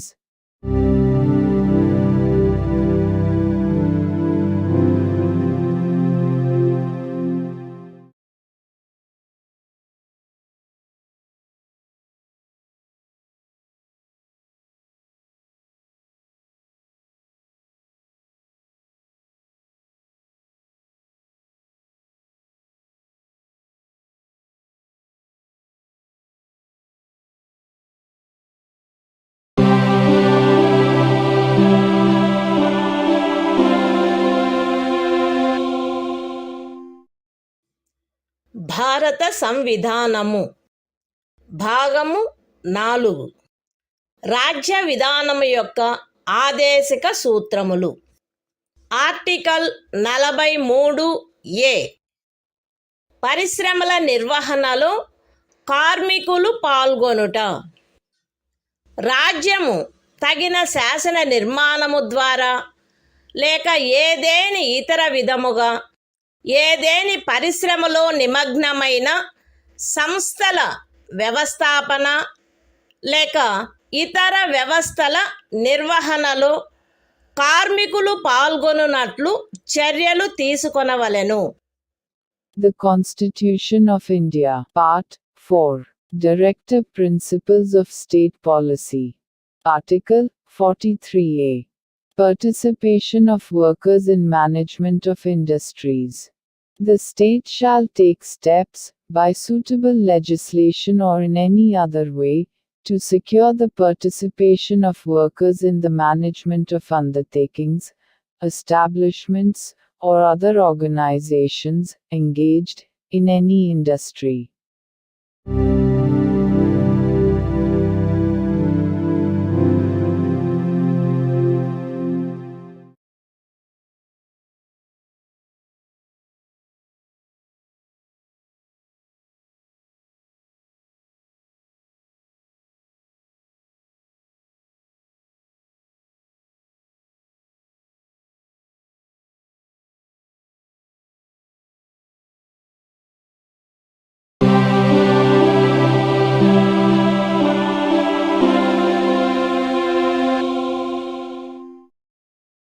భారత సంవిధానము భాగము 4 రాజ్య విధానము యొక్క ఆదేశక సూత్రములు.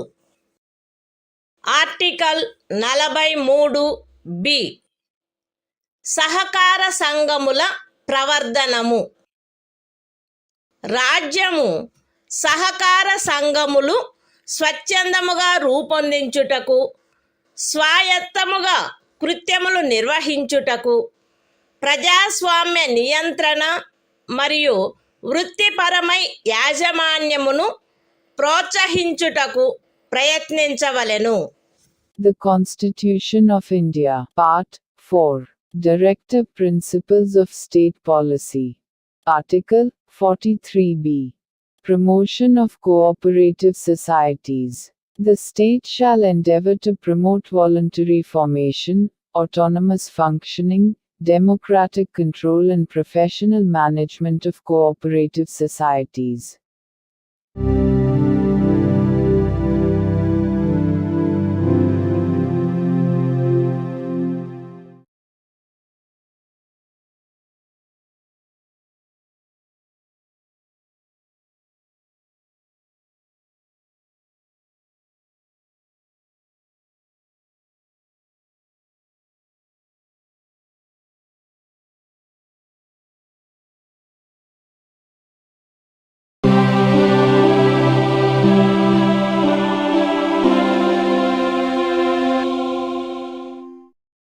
భారత సంవిధానము భాగము 4 రాజ్య విధానము యొక్క ఆదేశిక సూత్రములు. ఆర్టికల్ 44 పౌరులందరకు ఏకరూపమైన సివిలు స్మృతి. భారతదేశ రాజ్య క్షేత్రమునంతటను పౌరులకు ఏకరూపమైన సివిల స్మృతిని చేకూర్చుటకు రాజ్యము ప్రయత్నించవలెను. The Constitution of India, Part 4, Directive Principles of State Policy. Article 44. Uniform Civil Code for the Citizens. The state shall endeavor to secure for the citizens a uniform civil code throughout the territory of India.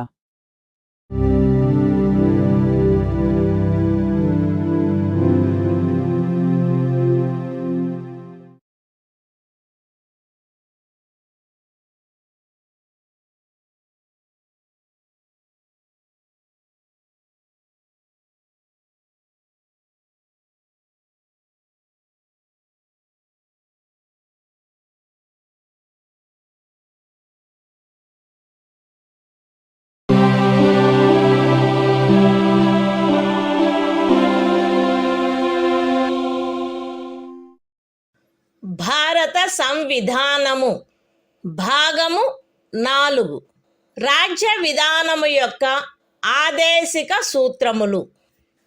Article 45 6 సంవత్సరముల లోపు బాలలందరికీ బాల్య ప్రారంభంలో సంరక్షణ మరియు విద్యను ఏర్పాటు చేయుట. బాలలందరూ వారు 6 సంవత్సరముల వయస్సు పూర్తి చేయునంత వరకు వారికి బాల్య ప్రారంభంలో సంరక్షణ మరియు విద్యను ఏర్పాటు చేయుటకు రాజ్యము ప్రయత్నించవలెను. The Constitution of India, Part 4, Directive Principles of State Policy.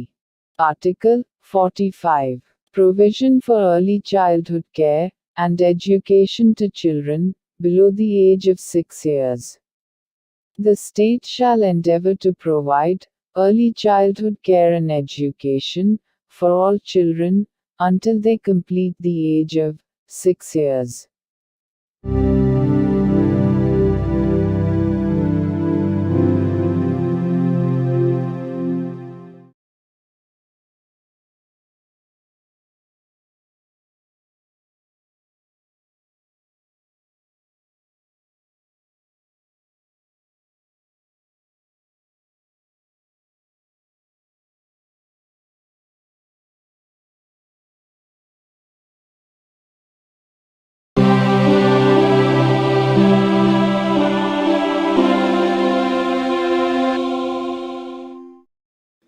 భారత సంవిధానము భాగము 4 రాజ్య విధానము యొక్క ఆదేశిక సూత్రములు.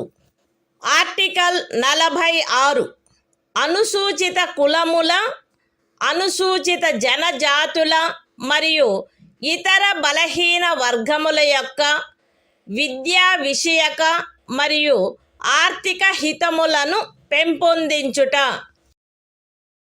ప్రజలలో బలహీన వర్గముల, ప్రత్యేకించి అనుసూచిత కులముల మరియు అనుసూచిత జనజాతుల విద్యా విషయక మరియు ఆర్థిక హితమును రాజ్యము విశేష శ్రద్ధతో పెంపొందించవలెను మరియు సాంఘిక అన్యాయము నుండి సకల విధములగు శోషణల నుండి వారిని రక్షించవలెను.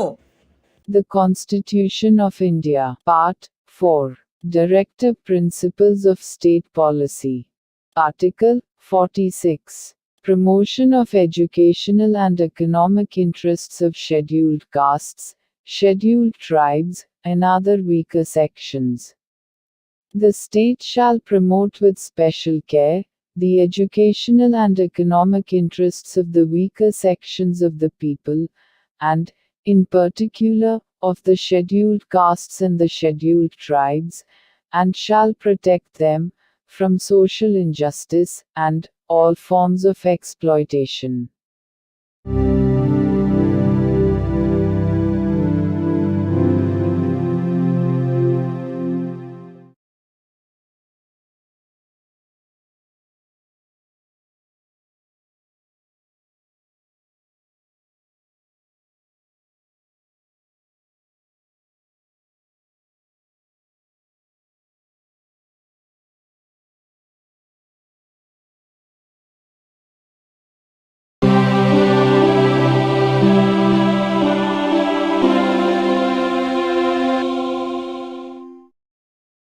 భారత సంవిధానము భాగము 4 రాజ్య విధానము యొక్క ఆదేశిక సూత్రములు.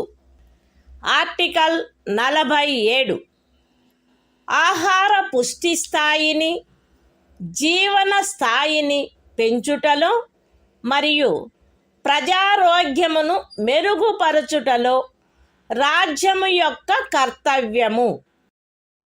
రాజ్యము ప్రజల ఆహార పుష్టి యొక్క స్థాయిని, జీవన స్థాయిని పెంచుట మరియు ప్రజారోగ్యమును మెరుగుపరుచుట తన ప్రాథమిక కర్తవ్యములలోనివిగా పరిగణించవలెను మరియు ప్రత్యేకించి వైద్య ప్రయోజనములకై తప్ప మద్యపానీయములను మరియు ఆరోగ్యమునకు భంగము కలిగించు ఔషధములను సేవించుటను నిషేధించుటకు రాజ్యము ప్రయత్నించవలెను.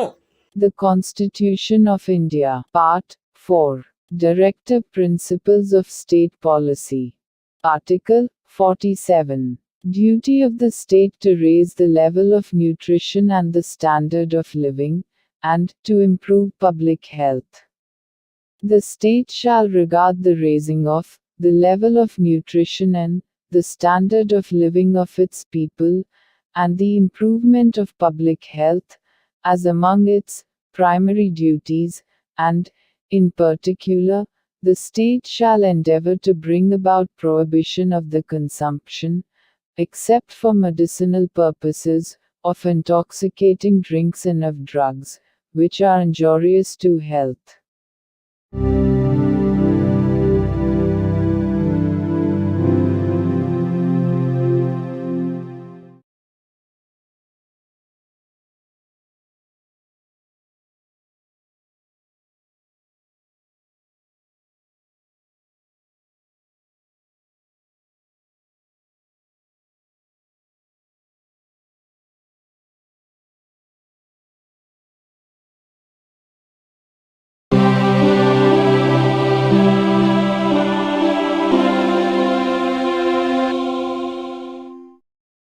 భారత సంవిధానము భాగము 4 రాజ్య విధానము యొక్క ఆదేశిక సూత్రములు.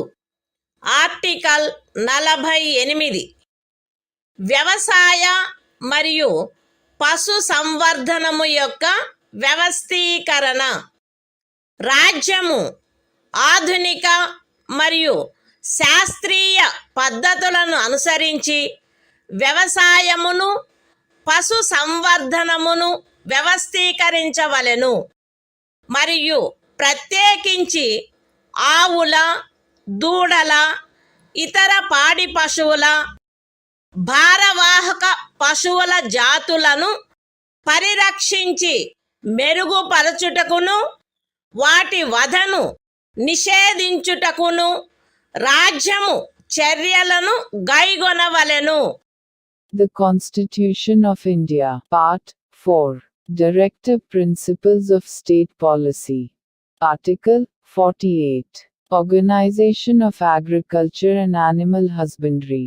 The state shall endeavor to organize agriculture and animal husbandry on modern and scientific lines, and shall, in particular, take steps for preserving and improving the breeds and prohibiting the slaughter of cows and calves and other milch and draft cattle.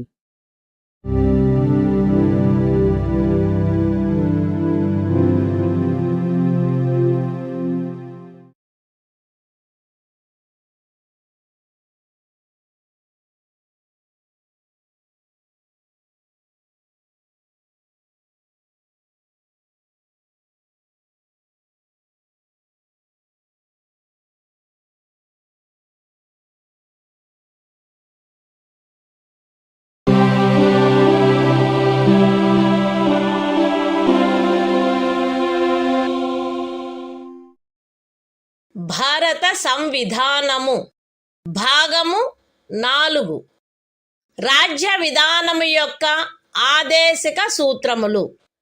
Article 48 ఏ పరిసరముల రక్షణ మరియు అభివృద్ధి మరియు అడవుల వన్యప్రాణుల సంరక్షణ. రాజ్యము పరిసరములను కాపాడి అభివృద్ధి చేయుటకును దేశములోని అడవులను వన్యప్రాణులను సంరక్షించుటకును ప్రయత్నించవలెను. The Constitution of India, Part 4. Directive Principles of State Policy. Article 48A. Protection and improvement of environment, and safeguarding of forests and wildlife. The state shall endeavor to protect and improve the environment, and to safeguard the forests and wildlife of the country.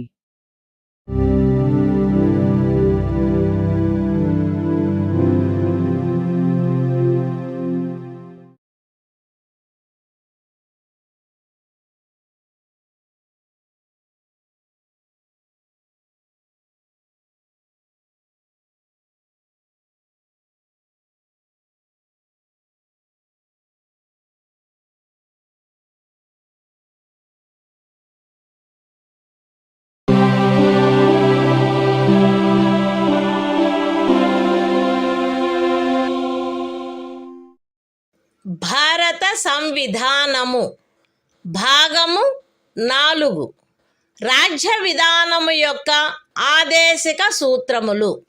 Article 49 జాతీయ ప్రాముఖ్యము గల స్మారక చిహ్నములను రక్షించుట. Parliament చేయబడిన శాసనము ద్వారా గాని లేదా దాని క్రింద గాని జాతీయ ప్రాముఖ్యము గలవని ప్రఖ్యానించబడిన కళాత్మక లేక ఐతిహాసిక ప్రయోజనము గల ప్రతి ఒక్క స్మారక చిహ్నమును లేక స్థలమును లేక వస్తువును సందర్భానుసారముగా కొల్లగొట్టుట, విరూపణము, వినాశనము, తొలగింపు, వ్యయనము లేక ఎగుమతి చేయుట నుండి రక్షించుట రాజ్యము యొక్క బాధ్యత అయ్యుండును. The Constitution of India, Part 4, Directive Principles of State Policy. Article 49. Protection of monuments and places and objects of national importance. It shall be the obligation of the state to protect every monument, or place, or object of artistic, or historic interest, declared by, or under law made by Parliament to be of national importance, from spoliation, disfigurement, destruction, removal, disposal or export, as the case may be.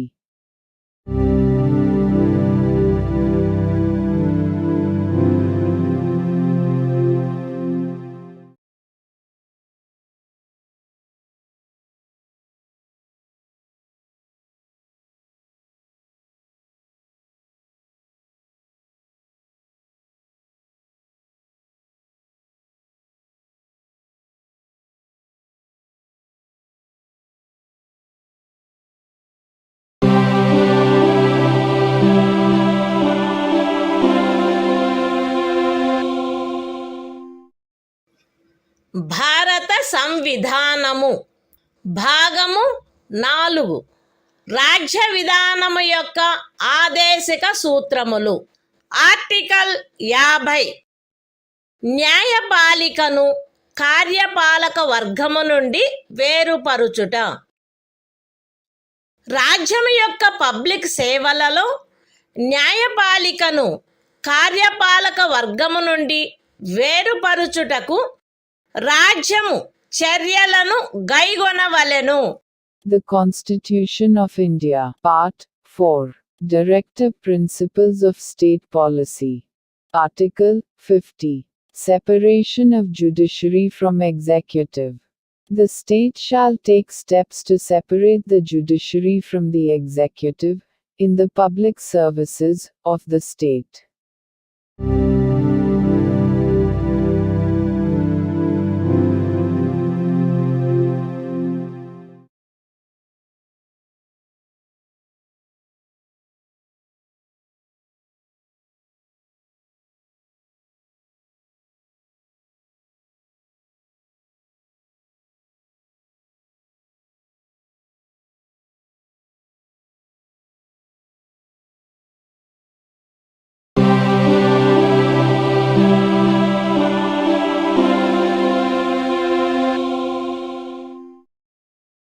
భారత సంవిధానము భాగము 4 రాజ్య విధానము యొక్క ఆదేశిక సూత్రములు.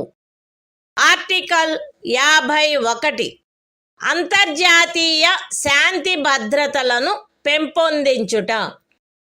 రాజ్యము ఈ క్రింది వాటికై ప్రయత్నించవలెను: అంతర్జాతీయ శాంతి భద్రతలను పెంపొందించుట, జాతుల మధ్య న్యాయమైన మరియు గౌరవప్రదమైన సంబంధములను నెలకొల్పుట, సువ్యవస్థిత ప్రజానీకముల పరస్పర వ్యవహారములందు అంతర్జాతీయ శాసనము పట్ల, సంధి బాధ్యతల పట్ల గౌరవమును పెంపొందించుట మరియు అంతర్జాతీయ వివాదముల పరిష్కారము మధ్యవర్తిత్వము ద్వారా జరుగుటను ప్రోత్సహించుట.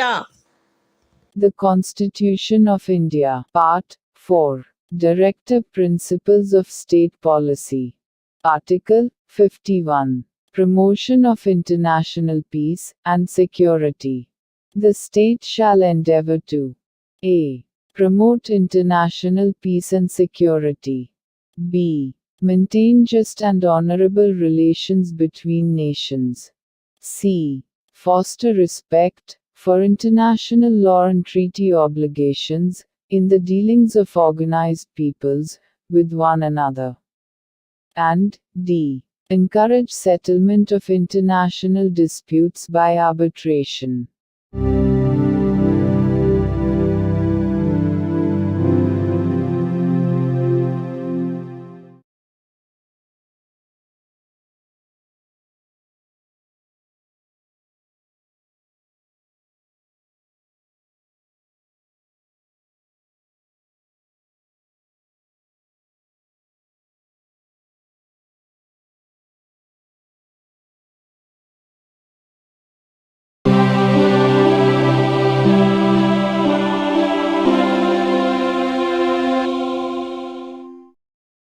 భారత సంవిధానము భాగము 4A మౌలిక కర్తవ్యములు. ఆర్టికల్ 51A ప్రతి భారత పౌరునికి సంవిధానమునకు కట్టుబడి ఉండుట మరియు దాని ఆదర్శములను, సంస్థలను, జాతీయ పతాకమును, జాతీయ గీతమును గౌరవించుట, జాతీయ స్వాతంత్ర పోరాటమునకు స్ఫూర్తినిచ్చిన ఉన్నతాదర్శములను జ్ఞప్తి అందించుకొని వాటిని పాటించుట, భారతదేశ సార్వభౌమతను, ఐక్యతను మరియు అఖండతను సమర్థించి కాపాడుట, దేశమును రక్షించుట మరియు కోరినప్పుడు జాతీయ సేవ చేయుట, భారత ప్రజలందరి మధ్య మత, భాష మరియు ప్రాంతము లేక వర్గ వైవిధ్యముల అధిగమించి సామరస్యమును, సోదర భావమును పెంపొందించుట మరియు స్త్రీల గౌరవమును న్యూనపరుచు ఆచారములను విడనాడుట, మన సమ్మిశ్ర సంస్కృతి యొక్క సుసంపన్న సాంప్రదాయమును గౌరవించి పరిరక్షించుట, అడవులు, సరస్సులు, నదులు మరియు వన్యప్రాణులతో సహా ప్రకృతి సిద్ధమైన పరిసరములను కాపాడి అభివృద్ధి చేయుట మరియు ప్రాణికోటి పట్ల కరుణను కలిగియుండుట, వైజ్ఞానిక దృక్పథమును, మానవతావాదమును, జిజ్ఞాసను మరియు సంస్కరణాశక్తిని పెంపొందించుకొనుట, పబ్లిక్ ఆస్తిని సంరక్షించుట మరియు హింసను విడనాడుట, దేశ ప్రజల కృషి మరియు సాధనముల ఉన్నత స్థాయిలను నిరంతరం అందుకొనున్నట్లుగా వ్యష్టి మరియు సమష్టి కార్యరంగములన్నింటిలో శ్రేష్టతకై పాటుపడుట, తల్లి, తండ్రి లేక సంరక్షకుడు 6 మరియు 14 సంవత్సరముల మధ్య వయసు కలిగిన తమ పిల్లలకు లేక పోషితునికి విద్యావకాశములను కలగచేయుట కర్తవ్యమై ఉండవలెను. The Constitution of India, Part 4A. Fundamental Duties. Article 51A. Fundamental Duties. It shall be the duty of every citizen of India to abide by the Constitution and respect its ideals and institutions, the national flag and the national anthem. B. To cherish and follow the noble ideals which inspired our national struggle for freedom. C. To uphold and protect the sovereignty, unity and integrity of India. D. To defend the country and render national service when called upon to do so. A. To promote harmony and the spirit of common brotherhood amongst all the people of India, transcending religious, linguistic and regional, or sectional diversities. To renounce practices derogatory to the dignity of women. F. To value and preserve the rich heritage of our composite culture. G. To protect and improve the natural environment, including forests, lakes, rivers and wildlife, and to have compassion for living creatures. H. To develop the scientific temper, humanism, and the spirit of inquiry and reform. I. To safeguard public property and to abjure violence. J. To strive towards excellence in all spheres of individual and collective activity, so that the nation constantly rises to higher levels of endeavor and achievement. K. Who is a parent or guardian, to provide opportunities for education to his child, or, as the case may be, what between the age of 6 and 14 years.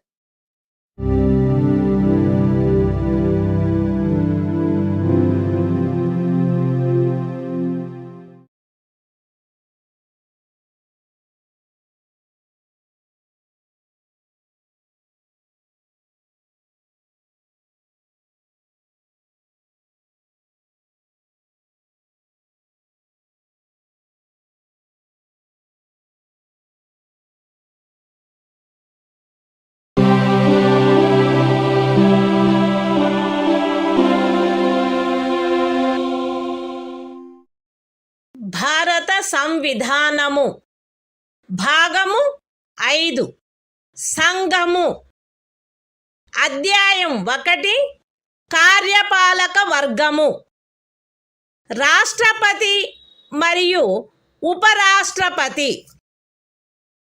Article 52 భారత రాష్ట్రపతి భారతదేశమునకు ఒక రాష్ట్రపతి ఉండవలెను. The Constitution of India, Part 5, The Union. Chapter 1. The Executive. The President and Vice President. Article 52. The President of India. There shall be a President of India.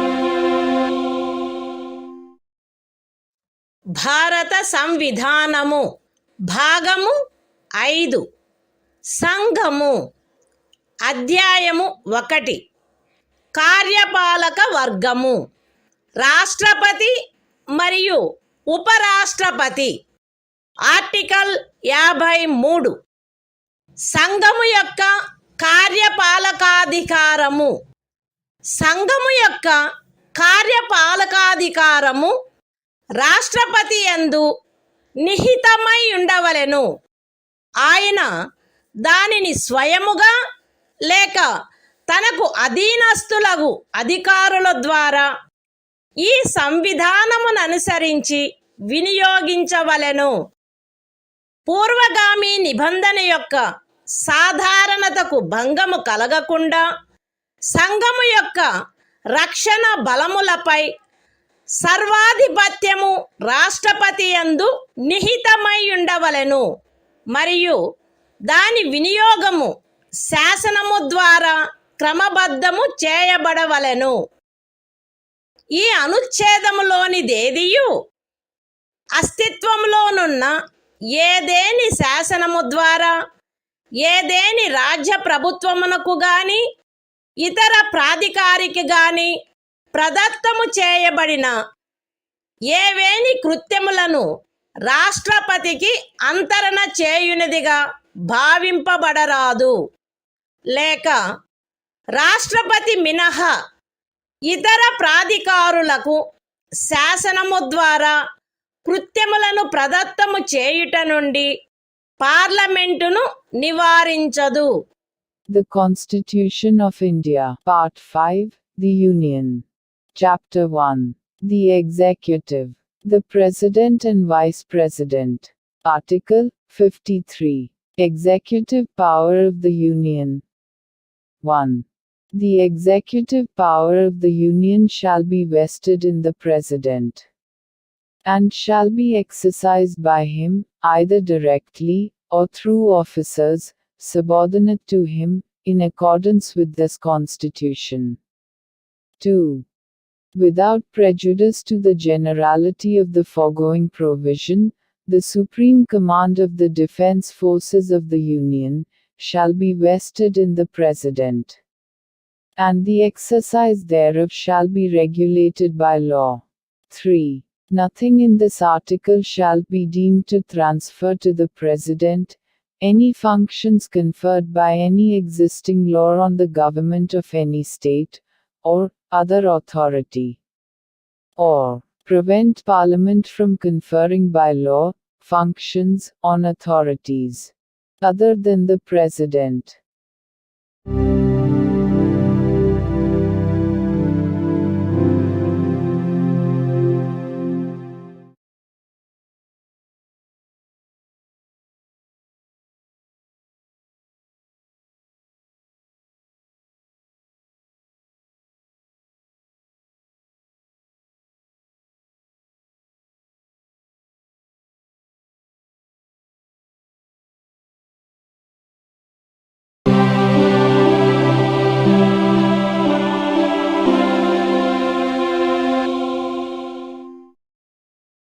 భారత సంవిధానము భాగము 5 సంఘము అధ్యాయము 1 కార్యపాలక వర్గము రాష్ట్రపతి మరియు ఉపరాష్ట్రపతి. ఆర్టికల్ 54 రాష్ట్రపతి ఎన్నిక. రాష్ట్రపతి ఈ క్రింది వారితో కూడిన నిర్వాచక గణము యొక్క సభ్యులచే ఎన్నుకొనబడవలెను. పార్లమెంటు ఉభయ సదనములోని ఎన్నుకొనబడిన సభ్యులు మరియు రాజ్య శాసన సభలలోని ఎన్నుకొనబడిన సభ్యులు. విశదీకరణ. ఈ అనుచ్ఛేదము మరియు అనుచ్ఛేదము 55లోని రాజ్యము అను పదములో ఢిల్లీ జాతీయ రాజధాని రాజ్యక్షేత్రము మరియు పాండిచ్చేరి సంఘ రాజ్యక్షేత్రము చేరియుండును. The Constitution of India, Part 5, The Union. Chapter 1. The Executive. The President and Vice President. Article 54. Election of President. The President shall be elected by the members of an electoral college, consisting of a. the elected members of both houses of Parliament, and b. the elected members of the legislative assemblies of the states.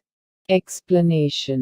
In this article, and in Article 55, State includes the National Capital Territory of Delhi and the Union Territory of Pondicherry.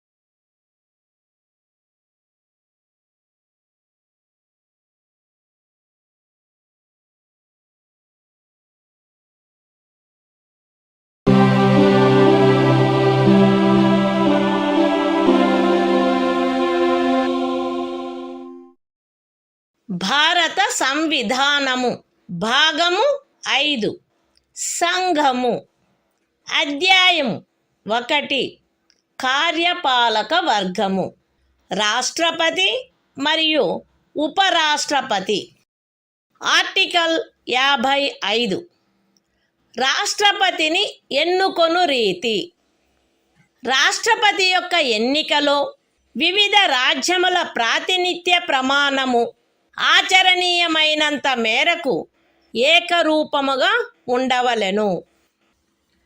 రాజ్యముల మధ్య అట్టి ఏకరూపతను చేకూర్చుటకు గాను మరియు మొత్తము రాజ్యములకును సంఘమునకును మధ్య సమత్వమును చేకూర్చుటకు గాను అట్టి ఎన్నికలో పార్లమెంటులోని మరియు ప్రతి రాజ్య శాసనసభలోని ఎన్నుకొనబడిన ప్రతి సభ్యుడు ఇచ్చుటకు హక్కు కలిగియున్న ఓట్ల సంఖ్యను ఈ క్రింది రీతిగా నిర్ధారణ చేయవలెను.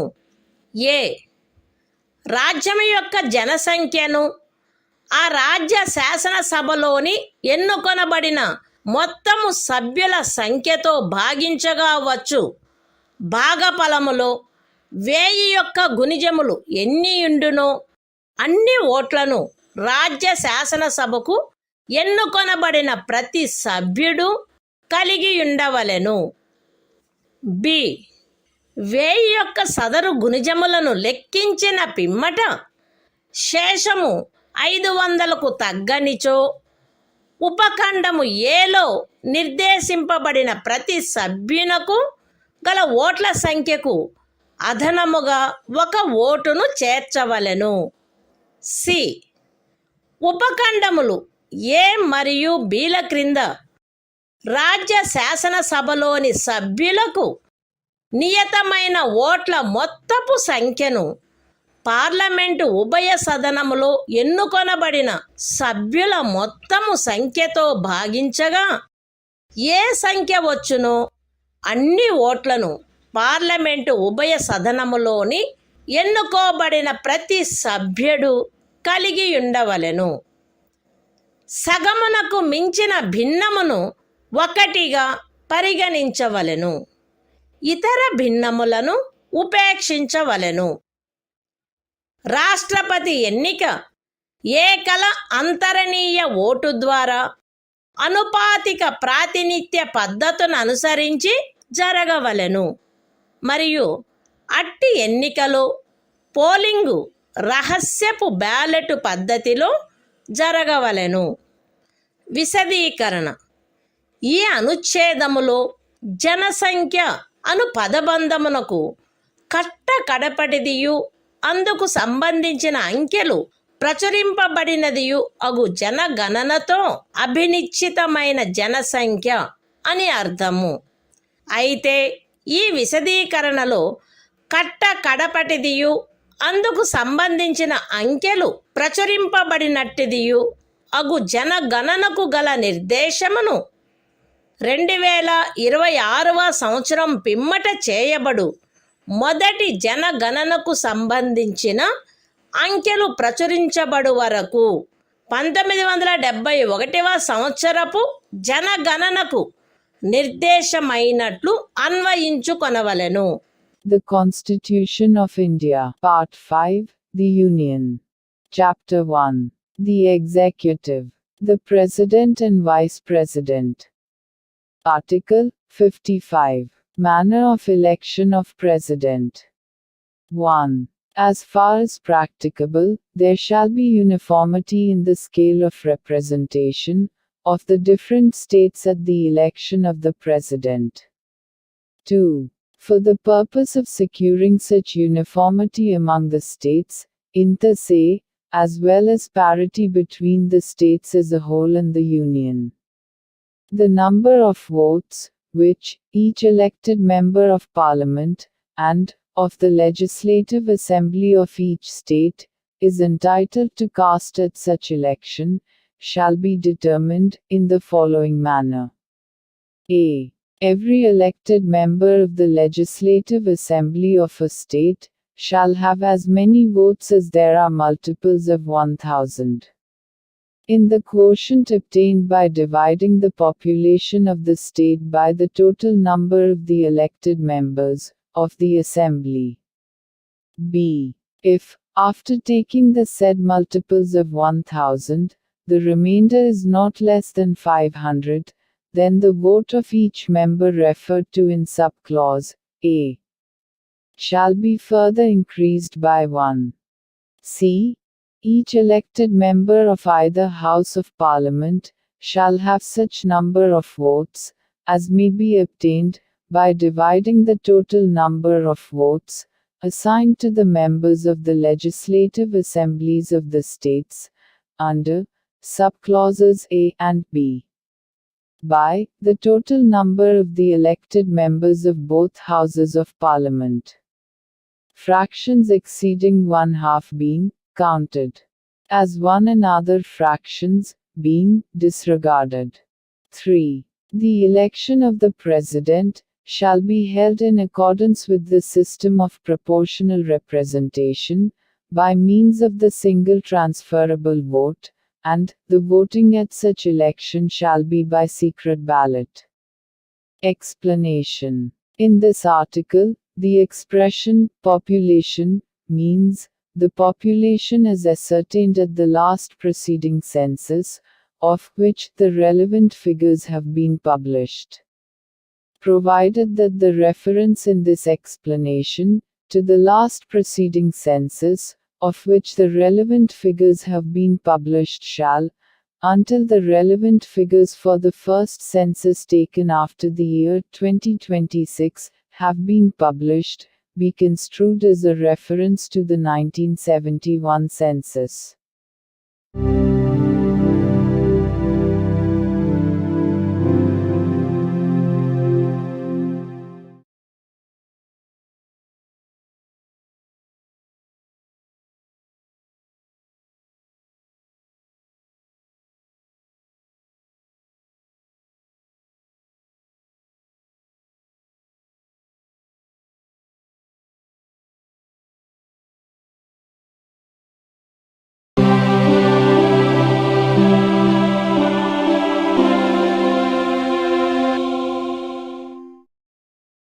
భారత సంవిధానము భాగము 5 సంఘము అధ్యాయము 1 కార్యపాలక వర్గము రాష్ట్రపతి మరియు ఉపరాష్ట్రపతి ఆర్టికల్ 56 రాష్ట్రపతి పదావధి రాష్ట్రపతి తన పదవిలో ప్రవేశించిన తేదీ నుండి 5 సంవత్సరముల కాలావధి వరకు పదవి యందుండవలెను.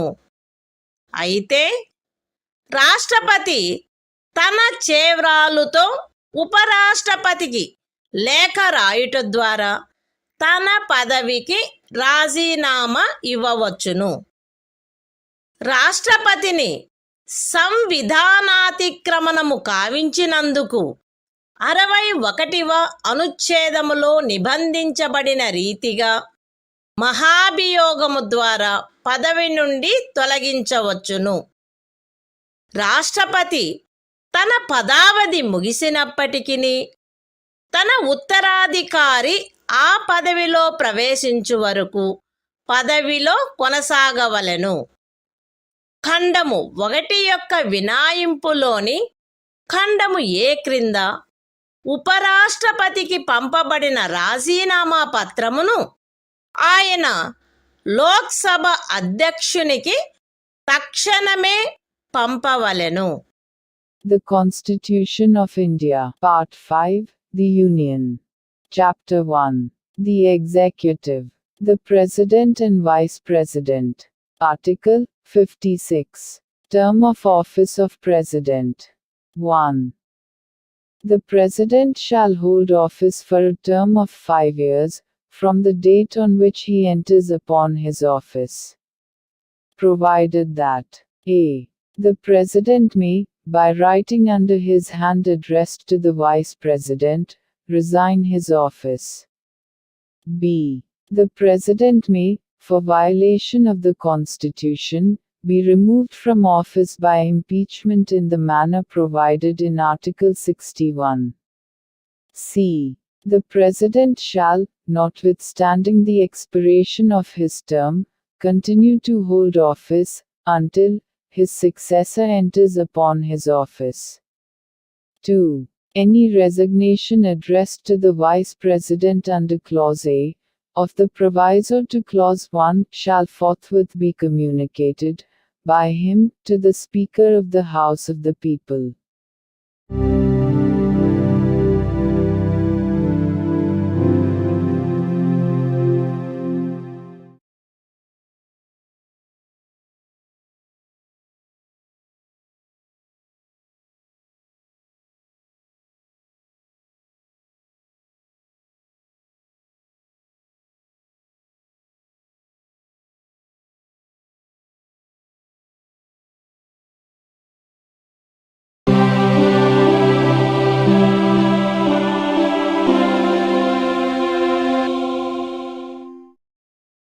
భారత సంవిధానము భాగము 5 సంఘము అధ్యాయము 1 కార్యపాలక వర్గము రాష్ట్రపతి మరియు ఉపరాష్ట్రపతి. ఆర్టికల్ 57 తిరిగి ఎన్నికకు పాత్రత. రాష్ట్రపతి పదవియందున్నా లేక ఆ పదవియందుండిన ఏ వ్యక్తి అయినను ఈ సంవిధానములోని ఇతర నిబంధనలకు అత్యధీనమై ఆ పదవికి తిరిగి ఎన్నుకొనుబడుటకు పాత్రుడై ఉండును. The Constitution of India, Part 5, The Union. Chapter 1. The Executive. The President and Vice President. Article 57. Eligibility for re-election. A person who holds, or who has held, office as President shall, subject to the other provisions of this Constitution, be eligible for re-election to that office.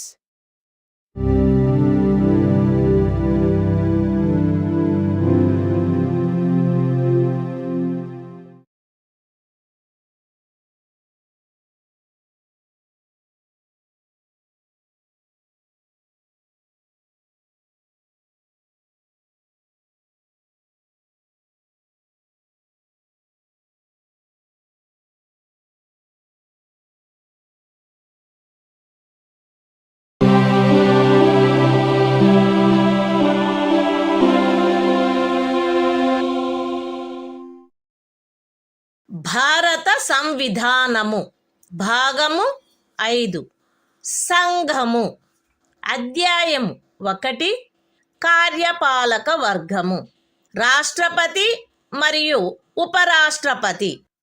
Article 58 రాష్ట్రపతిగా ఎన్నికకు అర్హతలు.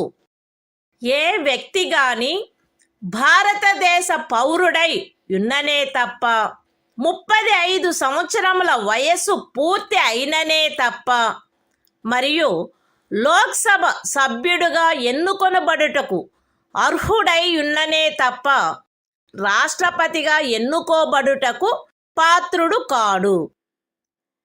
ఏ వ్యక్తి అయినను భారత ప్రభుత్వము క్రింద లేక ఏదేని రాజ్య ప్రభుత్వము క్రింద లేక సదరు ప్రభుత్వములోని దేని యొక్క నియంత్రణకైనను అత్యధీనమై ఉన్న ఏదేని స్థానిక లేక ఇతర ప్రాధికారి క్రింద గాని లాభాయుతమైన ఏదేని పదవి యందున్నచో ఆ వ్యక్తి రాష్ట్రపతిగా ఎన్నుకొనబడుటకు పాత్రుడు కాడు. విశదీకరణ: ఈ అనుచ్ఛేదపు నిమిత్తము ఎవరేని వ్యక్తి సంఘము యొక్క రాష్ట్రపతిగా లేక ఉపరాష్ట్రపతిగా లేక ఏదేని రాజ్యము యొక్క గవర్నరుగా లేక సంఘము యొక్క లేక ఏదేని రాజ్యము యొక్క మంత్రిగానున్న కారణమును బట్టి మాత్రమే లాభాయుతమైన పదవి ఎందున్నట్లు భావించబడరాదు.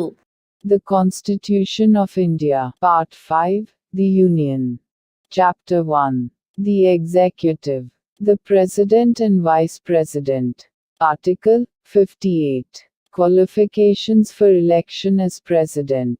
1. No person shall be eligible for election as President, unless he is a citizen of India, has completed the age of 35 years, and is qualified for election, as a member of the House of the People.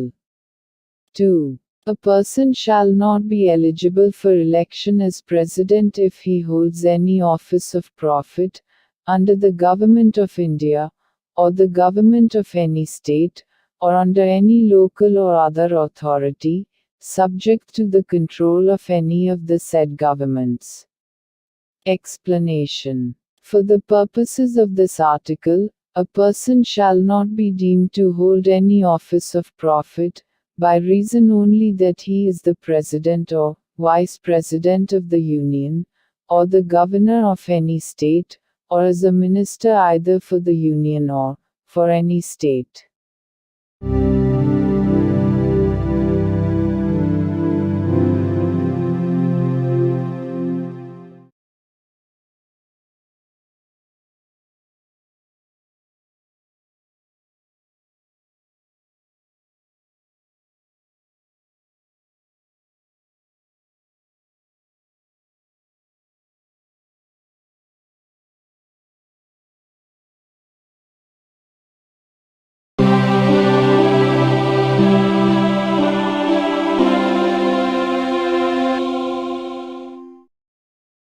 భారత సంవిధానము భాగము 5 సంఘము అధ్యాయము 1 కార్యపాలక వర్గము రాష్ట్రపతి మరియు ఉపరాష్ట్రపతి.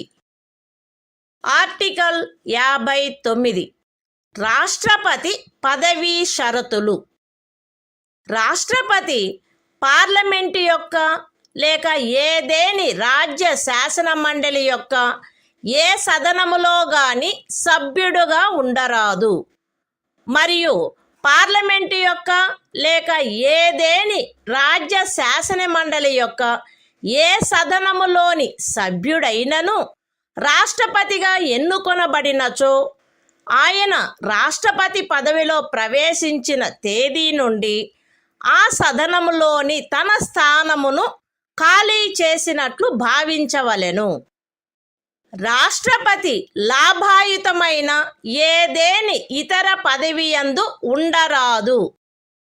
రాష్ట్రపతి అద్దె చెల్లించకుండా తన అధికార నివాస గృహములను ఉపయోగించుకొనుటకు హక్కు కలిగియుండును, మరియు పార్లమెంటు శాసనము ద్వారా నిర్ధారణ చేయు ఉపలబ్ధులకు, భత్యములకు మరియు విశేషాధికారములకు మరియు తద్విషయమున అట్లు నిబంధన చేయబడు వరకు 2వ అనుసూచిలో నిర్దిష్టపరచబడిన ఉపలబ్ధులకు, భత్యములకు మరియు విశేషాధికారములకు ఆయన హక్కు కలిగియుండును. రాష్ట్రపతి యొక్క ఉపలబ్ధులు మరియు భత్యములు ఆయన పదావధిలో తగ్గించబడరాదు. The Constitution of India, Part 5, The Union. Chapter 1. The Executive. The President and Vice President. Article 59. Conditions of President's office. 1. The President shall not be a member of either House of Parliament, or of a House of the Legislature of any state. And, if a member of either House of Parliament or of a House of the Legislature of any state be elected President, he shall be deemed to have vacated his seat in that House, on the date on which he enters upon his office as President. 2. The President shall not hold any other office of profit. 3. The President shall be entitled without payment of rent to the use of his official residences, and shall be also entitled to such emoluments, allowances, and privileges as may be determined by Parliament by law. And, until provision in that behalf is so made, such emoluments, allowances and privileges, as are specified in the second schedule. 4. The emoluments and allowances of the President shall not be diminished during his term of office.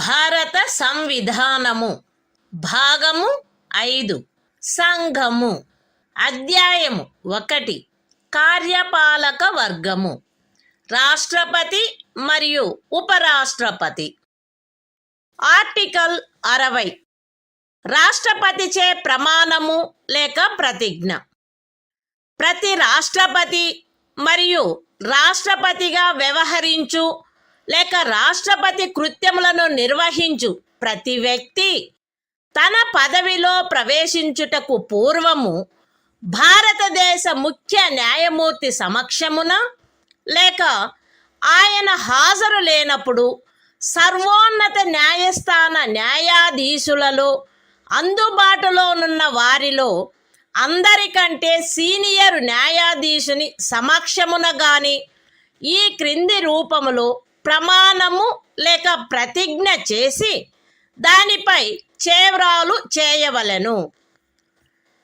AB అను నేను భారతదేశ రాష్ట్రపతి పదవిని శ్రద్ధాపూర్వకముగా నిర్వహింతుననియు లేక రాష్ట్రపతి యొక్క కృత్యములను శ్రద్ధాపూర్వకముగా నిర్వహింతుననియు నా సంపూర్ణ సామర్థ్యము మేరకు సంవిధానమును మరియు శాసనమును పరిరక్షించి సంరక్షించి రక్షింతుననియు భారతదేశ ప్రజల సేవయందును వారి క్షేమమునందును నిరతుడునయ్యదననియు దైవ సాక్షిగా ప్రమాణము చేయుచున్నాను. సత్యనిష్టతో ప్రతిజ్ఞ చేయుచున్నాను. The Constitution of India, Part 5, The Union. Chapter 1. The Executive. The President and Vice President. Article 60. Oath, or affirmation, by the President.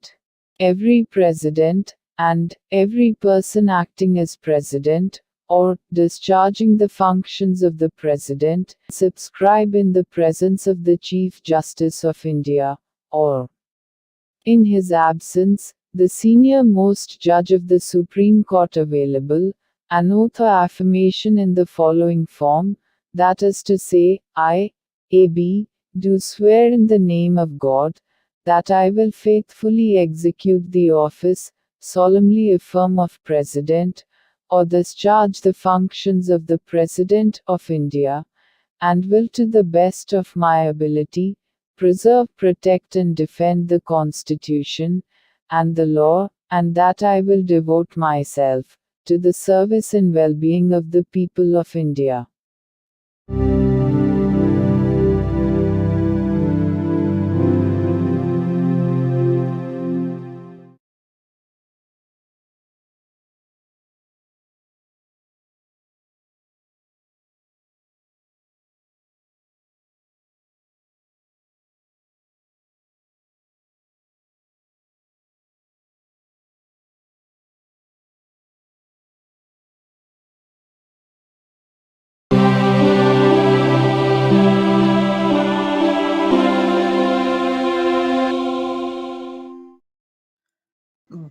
భారత సంవిధానము.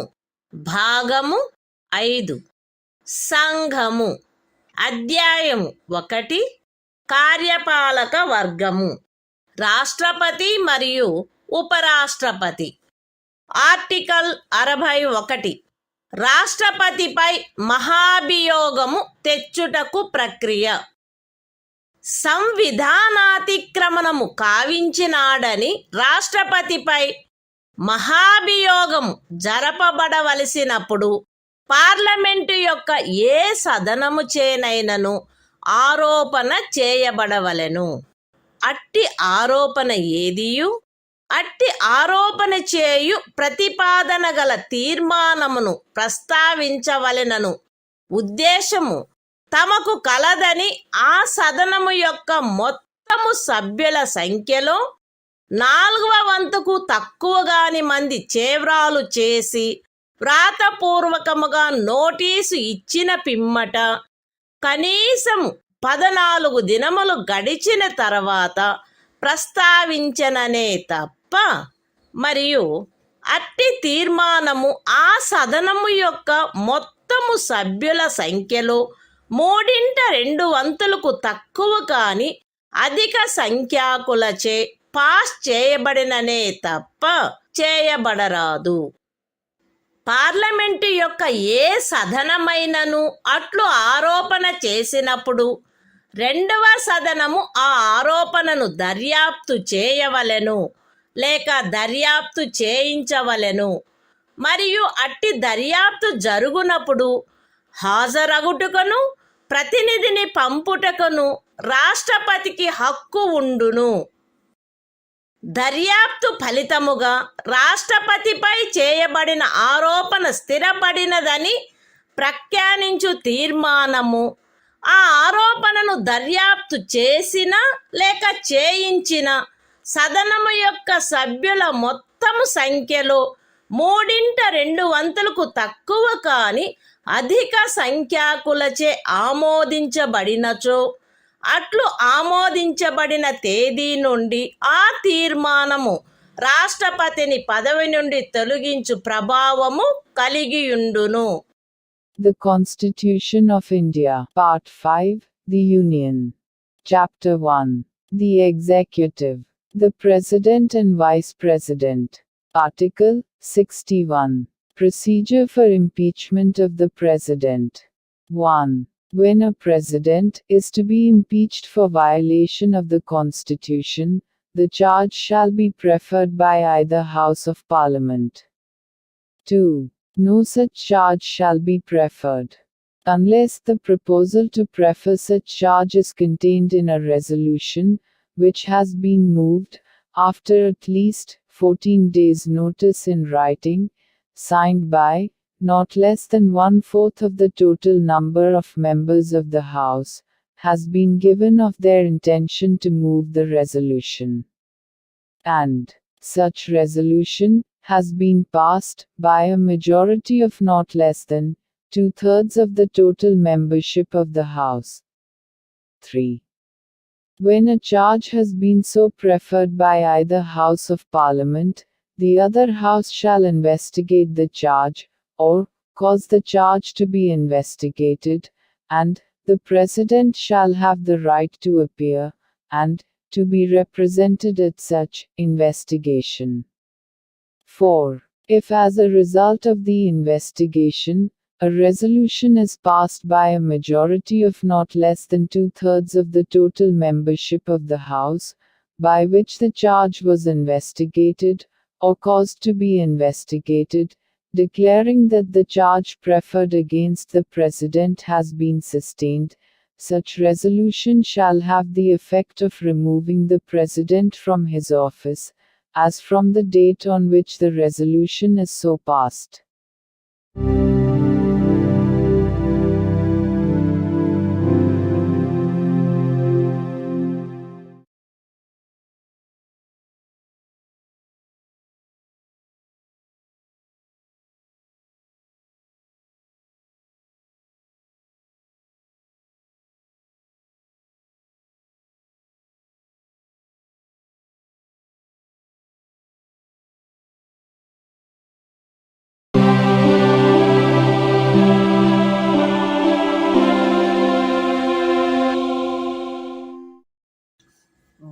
భారత సంవిధానము భాగము 5 సంఘము అధ్యాయము 1 కార్యపాలక వర్గము రాష్ట్రపతి మరియు ఉపరాష్ట్రపతి ఆర్టికల్ 62 రాష్ట్రపతి పదవి ఖాళీ అయినప్పుడు దానిని పూరించుటకు ఎన్నిక జరపవలసిన కాలము మరియు ఆకస్మికముగా ఏర్పడిన ఖాళీని పూరించుటకు ఎన్నుకొనబడు వ్యక్తి యొక్క పదావధి.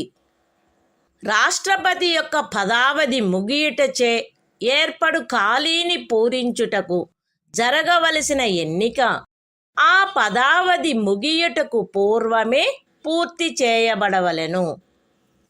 మరణము, రాజీనామా లేక తొలగింపు కారణముగా లేక అన్యదా రాష్ట్రపతి పదవియందు ఏర్పడిన ఖాళీని పూరించుటకు జరగవలసిన ఎన్నిక ఆ ఖాళీ ఏర్పడిన తర్వాత సాధ్యమైనంత త్వరితముగాను ఎట్టి సందర్భంలోనూ ఖాళీ ఏర్పడిన తేదీ నుండి 6 మాసములు దాటకుండగను జరపబడవలెను.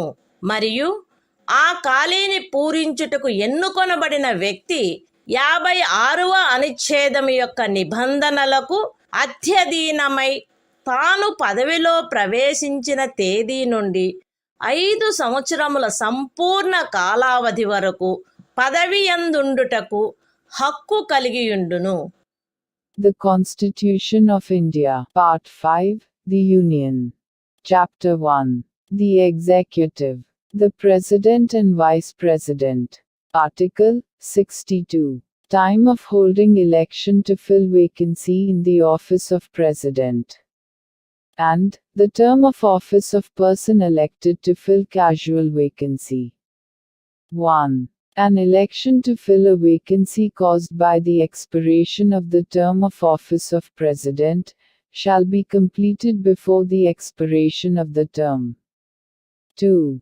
An election to fill a vacancy in the office of President, occurring by reason of his death, resignation or removal, or otherwise shall be held as soon as possible, after, and in no case later than 6 months from, the date of occurrence of the vacancy.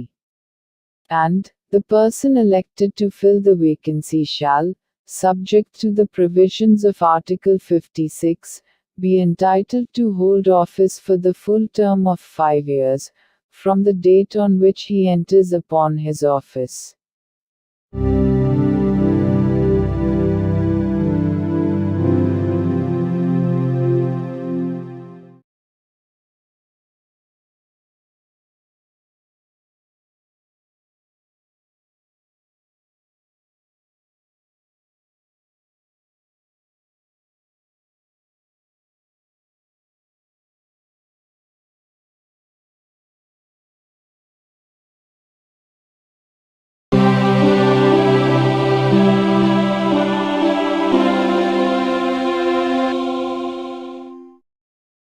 భారత సంవిధానము భాగము 5 సంఘము అధ్యాయము 1 కార్యపాలక వర్గము రాష్ట్రపతి మరియు ఉపరాష్ట్రపతి article 63 భారత ఉపరాష్ట్రపతి భారతదేశమునకు ఒక ఉపరాష్ట్రపతి ఉండవలెను.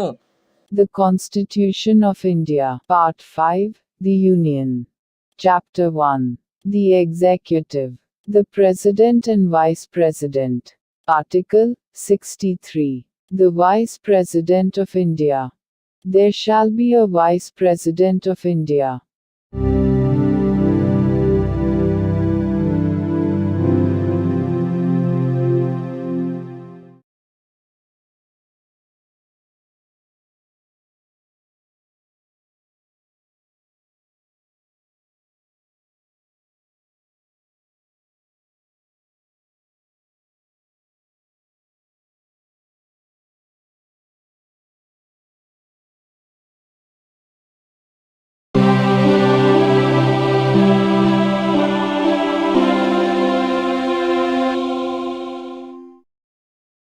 భారత సంవిధానము భాగము 5 సంఘము. అధ్యాయము 1 కార్యపాలక వర్గము. రాష్ట్రపతి మరియు ఉపరాష్ట్రపతి. ఆర్టికల్ 64. ఉపరాష్ట్రపతి పదవి రీత్యా రాజ్యసభకు సభాపతిగా నుండుట. ఉపరాష్ట్రపతి పదవి రీత్యా రాజ్యసభకు సభాపతి అయ్యుండును. ఆయన లాభాయుతమైన ఏ ఇతర పదవి యందును ఉండరాదు. అయితే ఉపరాష్ట్రపతి 65వ అనుచ్ఛేదము క్రింద రాష్ట్రపతిగా వ్యవహరించు లేక రాష్ట్రపతి యొక్క కృత్యములను నిర్వహించు ఏ కాలావధిలోనైనను ఆయన రాజ్యసభ యొక్క సభాపతి పదవికి చెందిన కర్తవ్యములను నిర్వర్తించరాదు. మరియు 97వ అనుచ్ఛేదము క్రింద రాజ్యసభ యొక్క సభాపతికి చెల్లించబడదగు ఎట్టి జీతమునకు లేక భత్యమునకు ఆయన హక్కు కలిగియుండడు. The Constitution of India, Part 5, The Union. Chapter 1. The Executive. The President and Vice President. Article 64. The Vice President, to be, ex officio Chairman of the Council of States.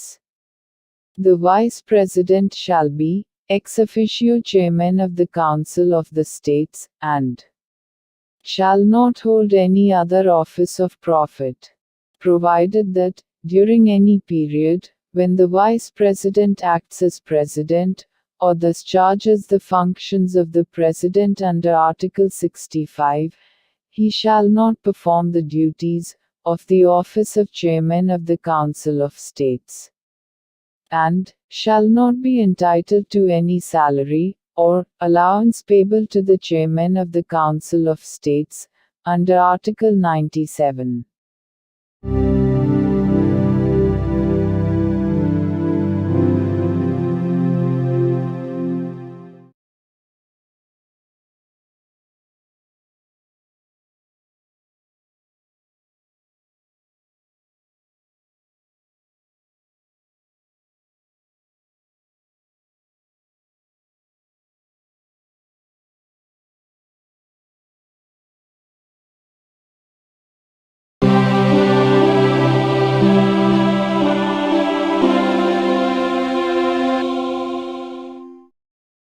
భారత సంవిధానము.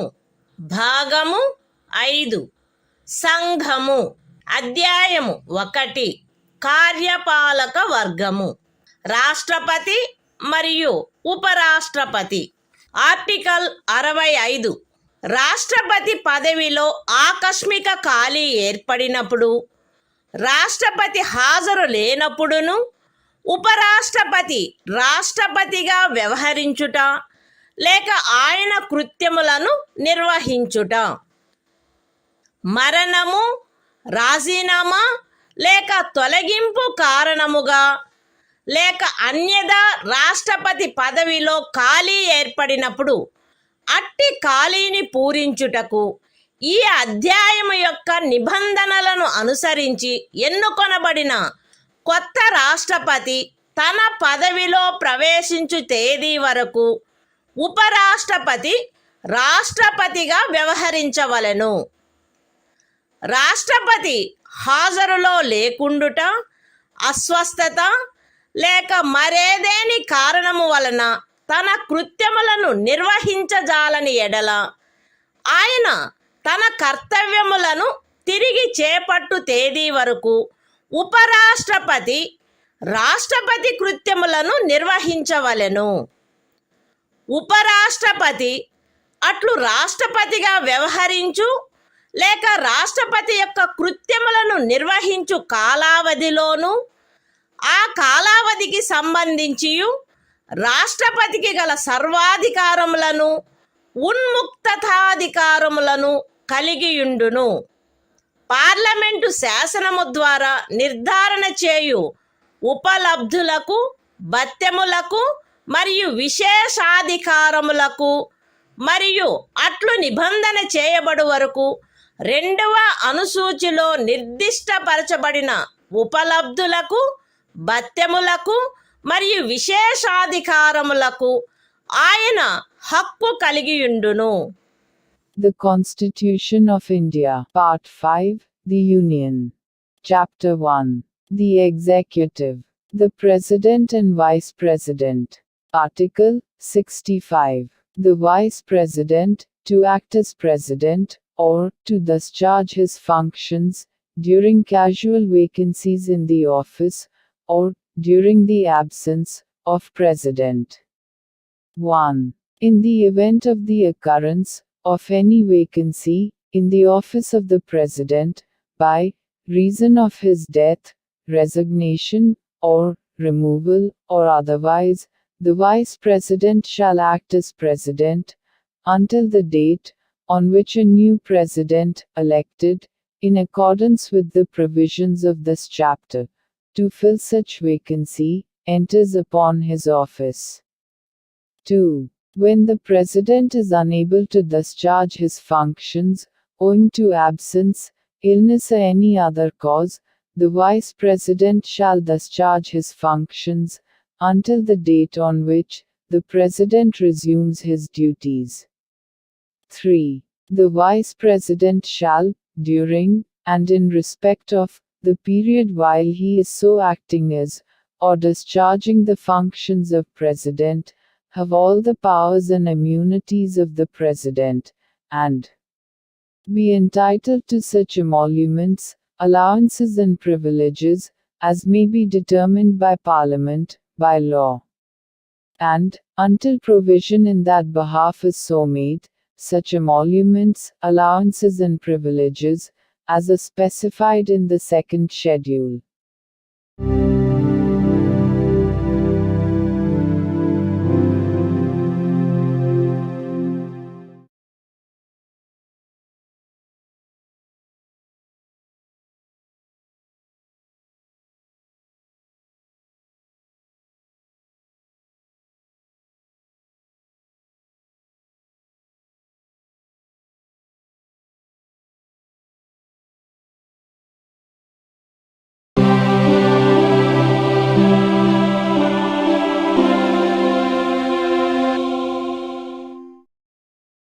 భారత సంవిధానము భాగము 5 సంఘము అధ్యాయము 1 కార్యపాలక వర్గము రాష్ట్రపతి మరియు ఉపరాష్ట్రపతి.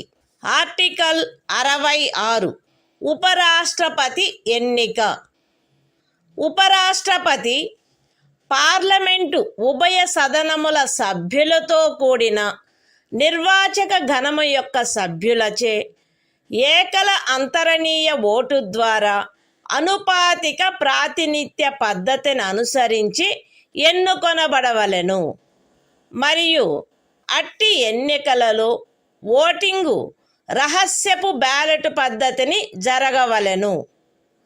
ఉపరాష్ట్రపతి పార్లమెంటు యొక్క లేక ఏదేని రాజ్య శాసన మండలి యొక్క ఏ సదనములో గాని సభ్యుడుగా ఉండరాదు మరియు పార్లమెంటు యొక్క లేక ఏదేని రాజ్య శాసన మండలి యొక్క ఏ సదనములోని సభ్యుడైనను ఉపరాష్ట్రపతిగా ఎన్నుకోబడినచో ఆయన ఉపరాష్ట్రపతి పదవిలో ప్రవేశించిన తేదీ నుండి ఆ సదనములోని తన స్థానమును ఖాళీ చేసినట్లు భావించబడవలెను. ఏ వ్యక్తి గాని ఆయన భారతదేశ పౌరుడై ఉన్ననే తప్ప ఆయనకు 35 సంవత్సరముల వయస్సు పూర్తి అయిననే తప్ప మరియు ఆయన రాజ్యసభ సభ్యుడుగా ఎన్నుకొనబడుటకు అర్హుడై ఉన్ననే తప్ప ఉపరాష్ట్రపతిగా ఎన్నుకొనబడుటకు పాత్రుడు కాడు. ఏ వ్యక్తి అయినను భారత ప్రభుత్వము క్రింద గాని ఏదేని రాజ్య ప్రభుత్వము కింద గాని సదరు ప్రభుత్వములలో దేని యొక్క నియంత్రణకైనను అధ్యధీనమయ్యున్న ఏదేని స్థానిక లేక ఇతర ప్రాధికారి క్రింద గాని లాభాయుతమైన ఏదేని పదవి ఎందున్నచో ఆ వ్యక్తి ఉపరాష్ట్రపతిగా ఎన్నుకొనబడుటకు పాత్రుడు కాడు.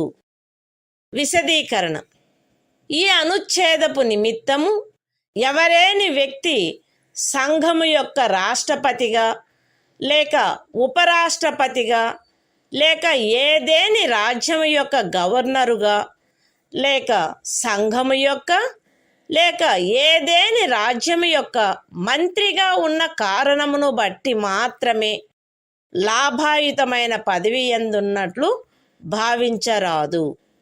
The Constitution of India, Part 5, The Union. Chapter 1. The Executive. The President and Vice President. Article 66. Election of Vice President. 1. The Vice President shall be elected by the members of an electoral college, consisting of the members of both Houses of Parliament, in accordance with the system of proportional representation, by means of the single transferable vote, and the voting at such election shall be by secret ballot. 2. The Vice President shall not be a member of either House of Parliament or of a House of the Legislature of any state. And, if a member of either House of Parliament or of a House of the Legislature of any state be elected Vice President, he shall be deemed to have vacated his seat in that House, on the date on which he enters upon his office, as Vice President.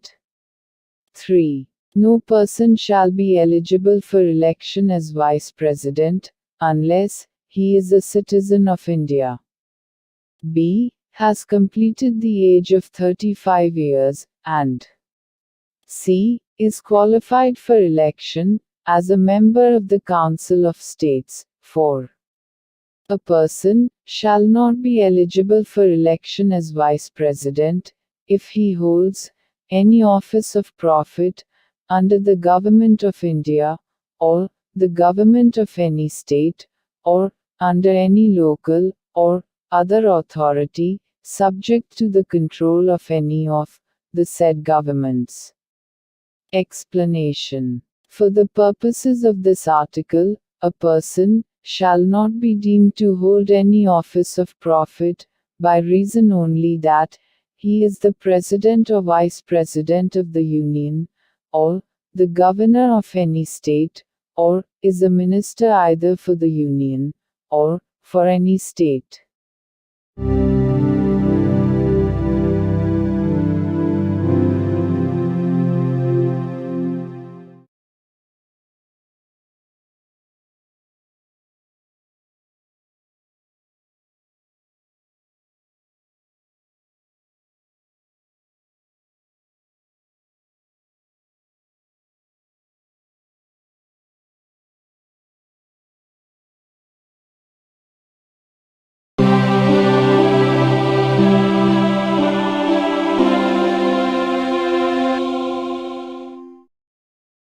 భారత సంవిధానము భాగము 5 సంఘము అధ్యాయము 1 కార్యపాలక వర్గము రాష్ట్రపతి మరియు ఉపరాష్ట్రపతి. Article 67 ఉపరాష్ట్రపతి పదావధి. ఉపరాష్ట్రపతి తన పదవిలో ప్రవేశించిన తేదీ నుండి 5 సంవత్సరముల కాలావధి వరకు పదవి యందుండును. అయితే ఉపరాష్ట్రపతి తన చేవ్రాలుతో రాష్ట్రపతికి లేఖ వ్రాయుట ద్వారా తన పదవికి రాజీనామా ఇవ్వవచ్చును. ఉపరాష్ట్రపతి రాజ్యసభలో అప్పుడు సభ్యులుగానున్న వారందరిలో అధిక సంఖ్యాకులచే ఆమోదించబడి లోక్సభచే అంగీకరించబడిన తీర్మానము ద్వారా పదవి నుండి తొలగించబడవచ్చును. కానీ ఈ ఖండము నిమిత్తము తీర్మానమేదియు దానిని ప్రస్తావించవలెనను ఉద్దేశము కలదను నోటీసు ఇచ్చి కనీసము 14 దినములు గడిచిననే తప్ప ప్రస్తావించబడరాదు. ఉపరాష్ట్రపతి తన పదావధి ముగిసినప్పటికీ తన ఉత్తరాధికారి ఆ పదవిలో ప్రవేశించు వరకు పదవిలో కొనసాగవలెను. The Constitution of India, Part 5, The Union. Chapter 1. The Executive. The President and Vice President. Article 67. Term of office of Vice President. The Vice President shall hold office for a term of 5 years from the date on which he enters upon his office, provided that a Vice President may, by writing under his hand addressed to the President, resign his office. b. A Vice President may be removed from his office by a resolution of the Council of States, passed by a majority of all the then members of the Council and agreed to by the House of the People. But no resolution for the purpose of this clause shall be moved, unless at least 14 days' notice has been given of the intention to move the resolution. c. A Vice President shall, notwithstanding the expiration of his term, continue to hold office until his successor enters upon his office.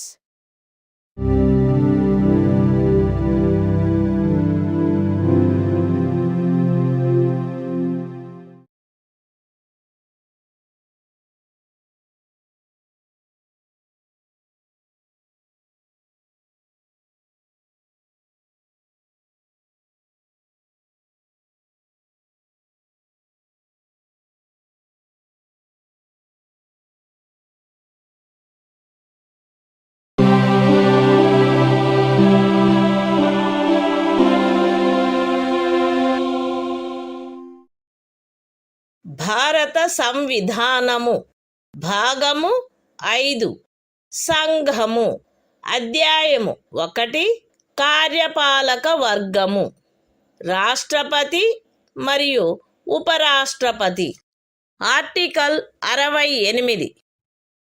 ఉపరాష్ట్రపతి పదవి ఖాళీ అయినప్పుడు దానిని పూరించుటకు ఎన్నిక జరపవలసిన కాలము మరియు ఆకస్మికముగా ఏర్పడిన ఖాళీని పూరించుటకు ఎన్నుకొనబడు వ్యక్తి యొక్క పదావధి.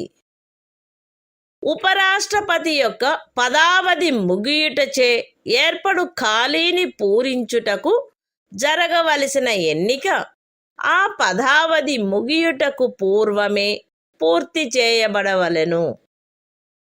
మరణము, రాజీనామా లేక తొలగింపు కారణముగా లేక అన్యథా ఉపరాష్ట్రపతి పదవియందు ఏర్పడిన ఖాళీని పూరించుటకు జరపవలసిన ఎన్నిక ఆ ఖాళీ ఏర్పడిన తరువాత సాధ్యమైనంత త్వరితముగా జరపబడవలెను మరియు ఆ ఖాళీని పూరించుటకు ఎన్నుకొనబడిన వ్యక్తి 67వ అనుచ్ఛేదము యొక్క నిబంధనలకు అత్యధీనమై తాను పదవిలో ప్రవేశించిన తేదీ నుండి 5 సంవత్సరముల సంపూర్ణ కాలావధి వరకు పదవి యందుండుటకు హక్కు కలిగియుండును. The Constitution of India, Part 5, The Union. Chapter 1. The Executive. The President and Vice President. Article 68. Time of holding election to fill vacancy in the office of Vice President. And the term of office of person elected to fill casual vacancy. 1. An election to fill a vacancy caused by the expiration of the term of office of Vice President shall be completed before the expiration of the term. 2. An election to fill a vacancy in the office of Vice President occurring by reason of his death, resignation or removal, or otherwise shall be held as soon as possible after the occurrence of the vacancy. and the person elected to fill the vacancy shall, subject to the provisions of Article 67, be entitled to hold office for the full term of 5 years from the date on which he enters upon his office.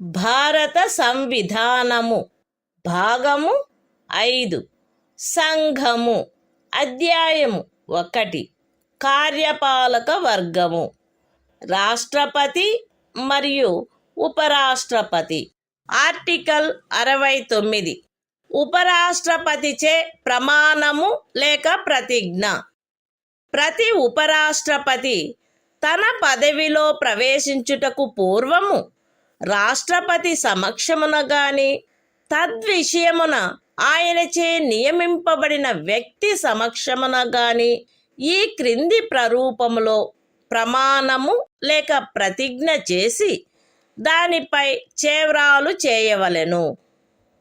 AB అను నేను శాసనము ద్వారా స్థాపితమైన భారత సంవిధానము పట్ల యథార్థమైన శ్రద్ధానిష్టలను కలిగియుందుననియు మరియు నేను వహింపనున్న కర్తవ్యములను శ్రద్ధాపూర్వకముగా నిర్వహింతుననియు దైవ సాక్షిగా ప్రమాణం చేయుచున్నాను. సత్యనిష్టతో ప్రతిజ్ఞ చేయుచున్నాను. The Constitution of India, Part 5, The Union. Chapter 1. The Executive. The President and Vice President. Article 69. Oath, or affirmation, by the Vice President. Every Vice President shall, before entering upon his office, make and subscribe before the President, or some person appointed in that behalf, by him, an oath or affirmation, in the following form, that is to say, I, A.B., do swear in the name of God, that I will bear true faith and solemnly affirm allegiance to the Constitution of India, as by law established, and that I will faithfully discharge the duty upon which I am about to enter.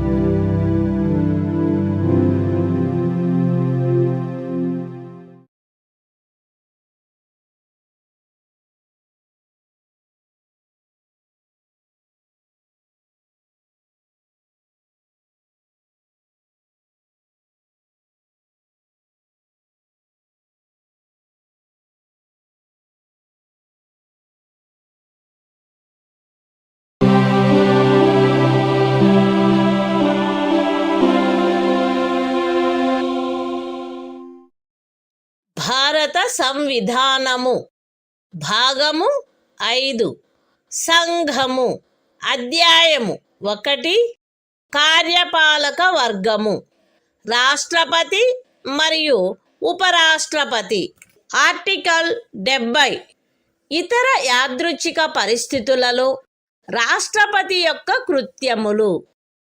ఈ అధ్యాయములో నిబంధించబడని ఎట్టి యాదృచ్ఛిక పరిస్థితిలోనైనను రాష్ట్రపతి యొక్క కృత్యములను నిర్వహించుటకు parliament తాను సబబని తలచు నిబంధన చేయవచ్చును.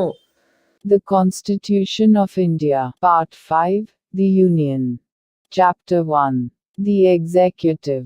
The President and Vice President. Article 70. Discharge of President's functions in other contingencies. Parliament may make such provision, as it thinks fit, for the discharge of the functions of the President, in any contingency, not provided for in this chapter.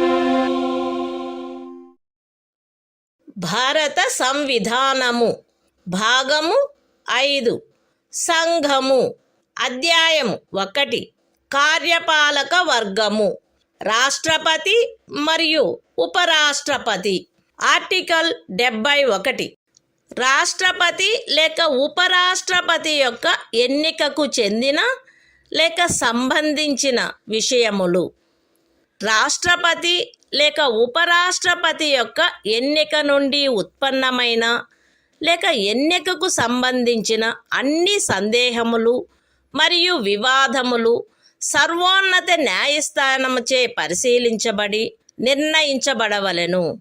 అట్టి నిర్ణయము అంతిమమైనదై ఉండును. రాష్ట్రపతిగా లేక ఉపరాష్ట్రపతిగా ఒక వ్యక్తి యొక్క ఎన్నిక చెల్లదని సర్వోన్నత న్యాయస్థానము ప్రఖ్యానించినచో సర్వోన్నత న్యాయస్థానము ఆ నిర్ణయము చేసిన తేదీన గాని అంతకు పూర్వము గాని సందర్భానుసారముగా రాష్ట్రపతి పదవికి లేక ఉపరాష్ట్రపతి పదవికి చెందిన అధికారములను వినియోగించుటలోను కర్తవ్యములు నిర్వహించుటలోను ఆయనచే చేయబడిన కార్యములు ఆ ప్రఖ్యానము కారణముగా అమాన్యమునర్చబడరాదు. ఈ సంవిధానము యొక్క నిబంధనలకు అత్యధీనమై రాష్ట్రపతి లేక ఉపరాష్ట్రపతి యొక్క ఎన్నికకు చెందిన లేక సంబంధించిన విషయమును పార్లమెంటు శాసనము ద్వారా క్రమబద్ధము చేయవచ్చును. రాష్ట్రపతిగా లేక ఉపరాష్ట్రపతిగా ఒక వ్యక్తి యొక్క ఎన్నిక అతనిని ఎన్నుకొనడి నిర్వాచక గణము యొక్క సభ్యులలో ఏ కారణము వలనైనను ఏదేని ఖాళీ ఉన్నదను కారణమును బట్టి ప్రష్టవ్యము కారాదు. The Constitution of India, Part 5, The Union. Chapter 1. The Executive. The President and Vice President. Article 71. Matters relating to, or connected with, the election of a President or Vice President. 1. All doubts and disputes arising out of, or in connection with the election of a President, or Vice President shall be inquired into, and decided, by the Supreme Court, whose decision shall be final. 2. If the election of a person, as President, or Vice President, is declared void by the Supreme Court, acts done by him, in the exercise and performance of the powers and duties, of the office of President, or Vice President, as the case may be, on or before the date of the decision of the Supreme Court, shall not be invalidated by reason of that declaration. 3. Subject to the provisions of this Constitution, Parliament may by law, regulate any matter, relating to or connected with the election, of, a President, or, Vice President. 4. The election of a person, as President or Vice President, shall not be called in question, on the ground, of the existence of any vacancy, for whatever reason among the members of the Electoral College electing him.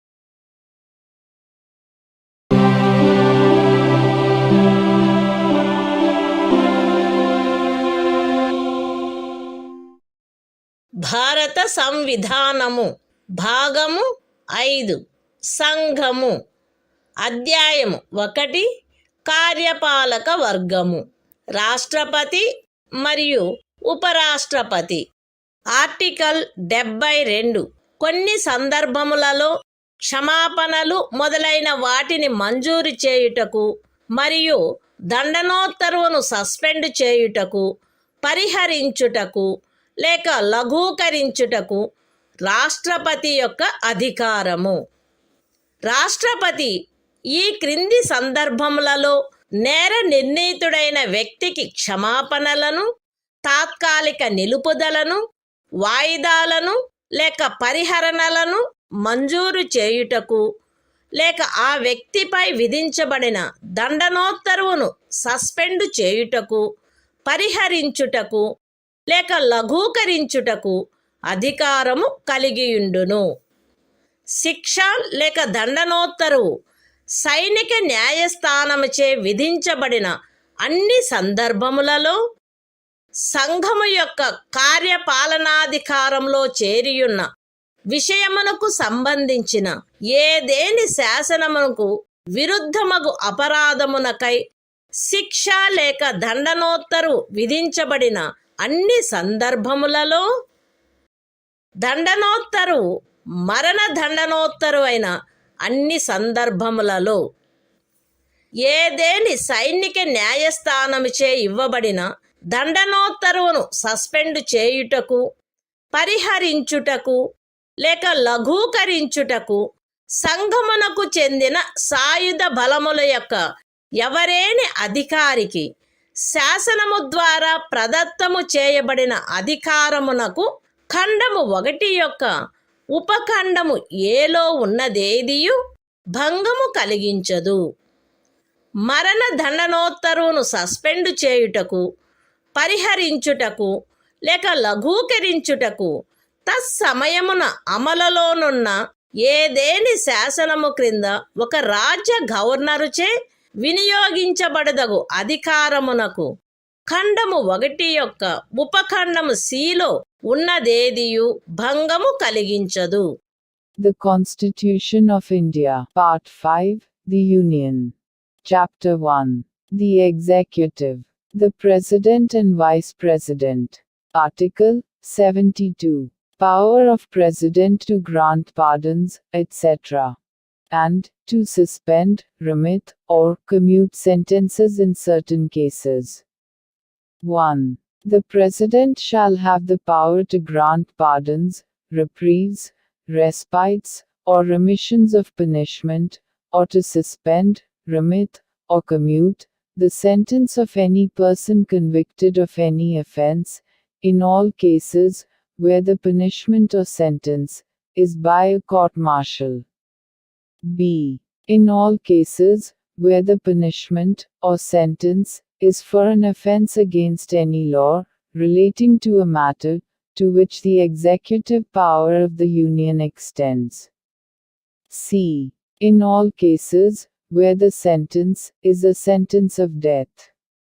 2. Nothing in sub-clause A of clause 1 shall affect the power conferred by law on any officer of the armed forces of the Union to suspend, remit, or commute a sentence passed by a court-martial. 3. Nothing in sub-clause C of clause 1 shall affect the power to suspend, remit, or commute a sentence of death exercisable by the governor of a state under any law for the time being in force.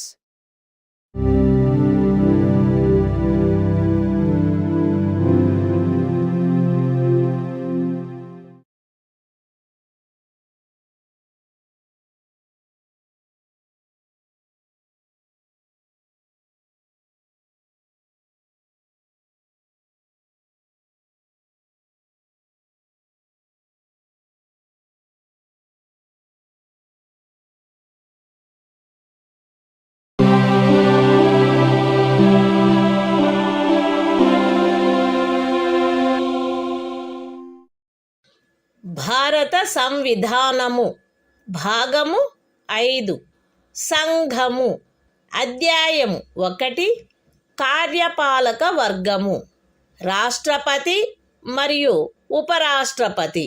Article 73 సంఘము యొక్క కార్యపాలకాధికార విస్తరణ. ఈ సంవిధాన నిబంధనలకు అధ్యయనమై సంఘము యొక్క కార్యపాలకాధికారములో ఈ క్రిందివి చేరియుండును. ఏ విషయములను గురించి శాసనములను చేయుటకు పార్లమెంటు అధికారము గలదో ఆ విషయములు మరియు ఏదేని సంధి లేక ఖరారును బట్టి భారత ప్రభుత్వముచే వినియోగించబడదగు హక్కుల యొక్క, ప్రాధికారము యొక్క మరియు అధికారిత యొక్క వినియోగము. అయితే ఈ సంవిధానములో గాని పార్లమెంటుచే చేయబడిన ఏదేని శాసనములో గాని అభివ్యక్తము కాని నిబంధించబడినట్లు తప్ప ఏదేని రాజ్యములో ఏ విషయములను గురించి శాసనములను చేయుటకు ఆ రాజ్య శాసన మండలికి కూడా అధికారము కలదో ఆ విషయములు ఉపఖండము ఏలో నిర్దేశించబడిన కార్యపాలకాధికారములో చేరియుండవు.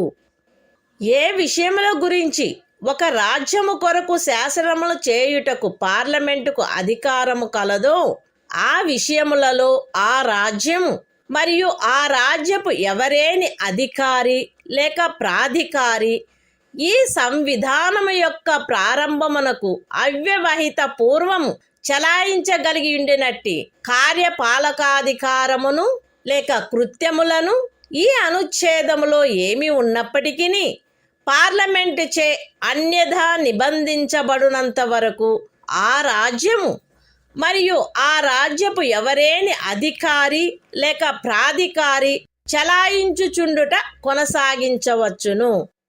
The Constitution of India, Part 5, The Union. Chapter 1. The Executive. The President and Vice President. Article 73. Extent of executive power of the Union. 1. Subject to the provisions of this Constitution, the executive power of the Union shall extend to the matters with respect to which Parliament has power to make laws, and b. to the exercise of such rights, authority, and jurisdiction as are exercisable by the Government of India, by virtue of any treaty or agreement, provided that the executive power referred to in subclause A shall not, save as expressly provided in this Constitution, or in any law made by Parliament, extend, in any state to matters with respect to which the legislature of the state has also power to make laws. 2. Until otherwise provided by Parliament, a state in any officer or authority of a state may, notwithstanding anything in this article, continue to exercise in matters with respect to which Parliament has power to make laws for that state such executive power or functions as the state or officer or authority thereof could exercise immediately before the commencement of this Constitution.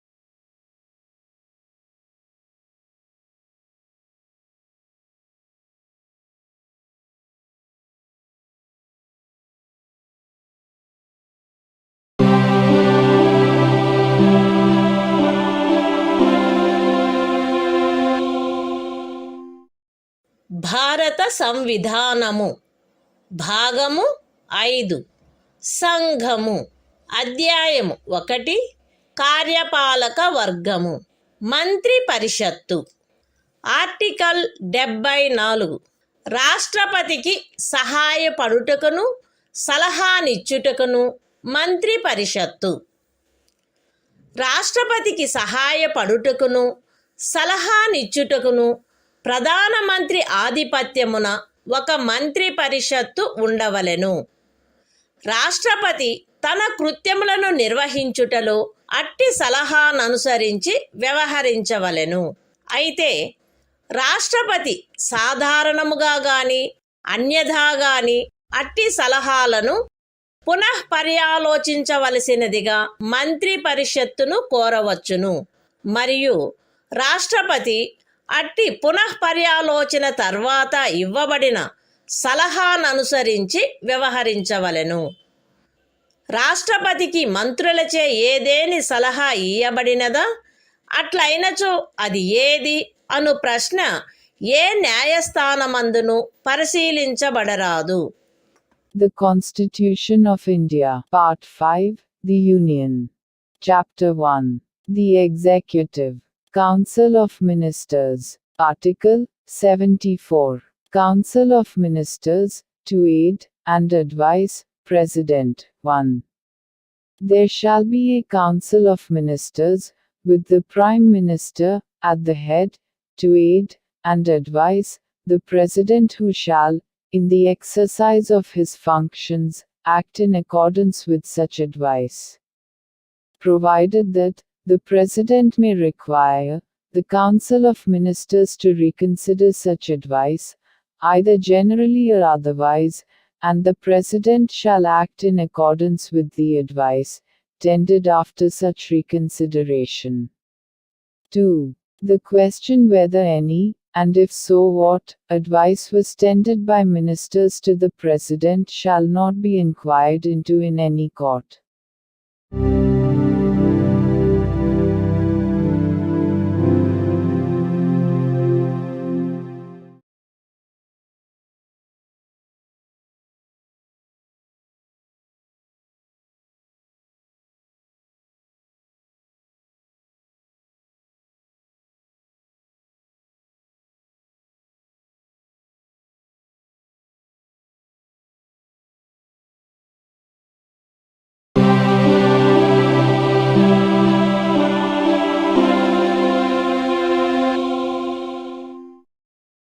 భారత సంవిధానము భాగము 5 సంఘము. అధ్యాయము 1 కార్యపాలక వర్గము. మంత్రి పరిషత్తు. Article 75. మంత్రులను గూర్చిన ఇతర నిబంధనలు. ప్రధానమంత్రి రాష్ట్రపతిచే నియమించబడవలెను. ఇతర మంత్రులు ప్రధానమంత్రి సలహాపై రాష్ట్రపతిచే నియమించబడవలెను. మంత్రి పరిషత్తులో ప్రధానమంత్రితో సహా మొత్తము మంత్రుల సంఖ్య లోక్సభలోని మొత్తము సభ్యుల సంఖ్యలో 15% మించరాదు.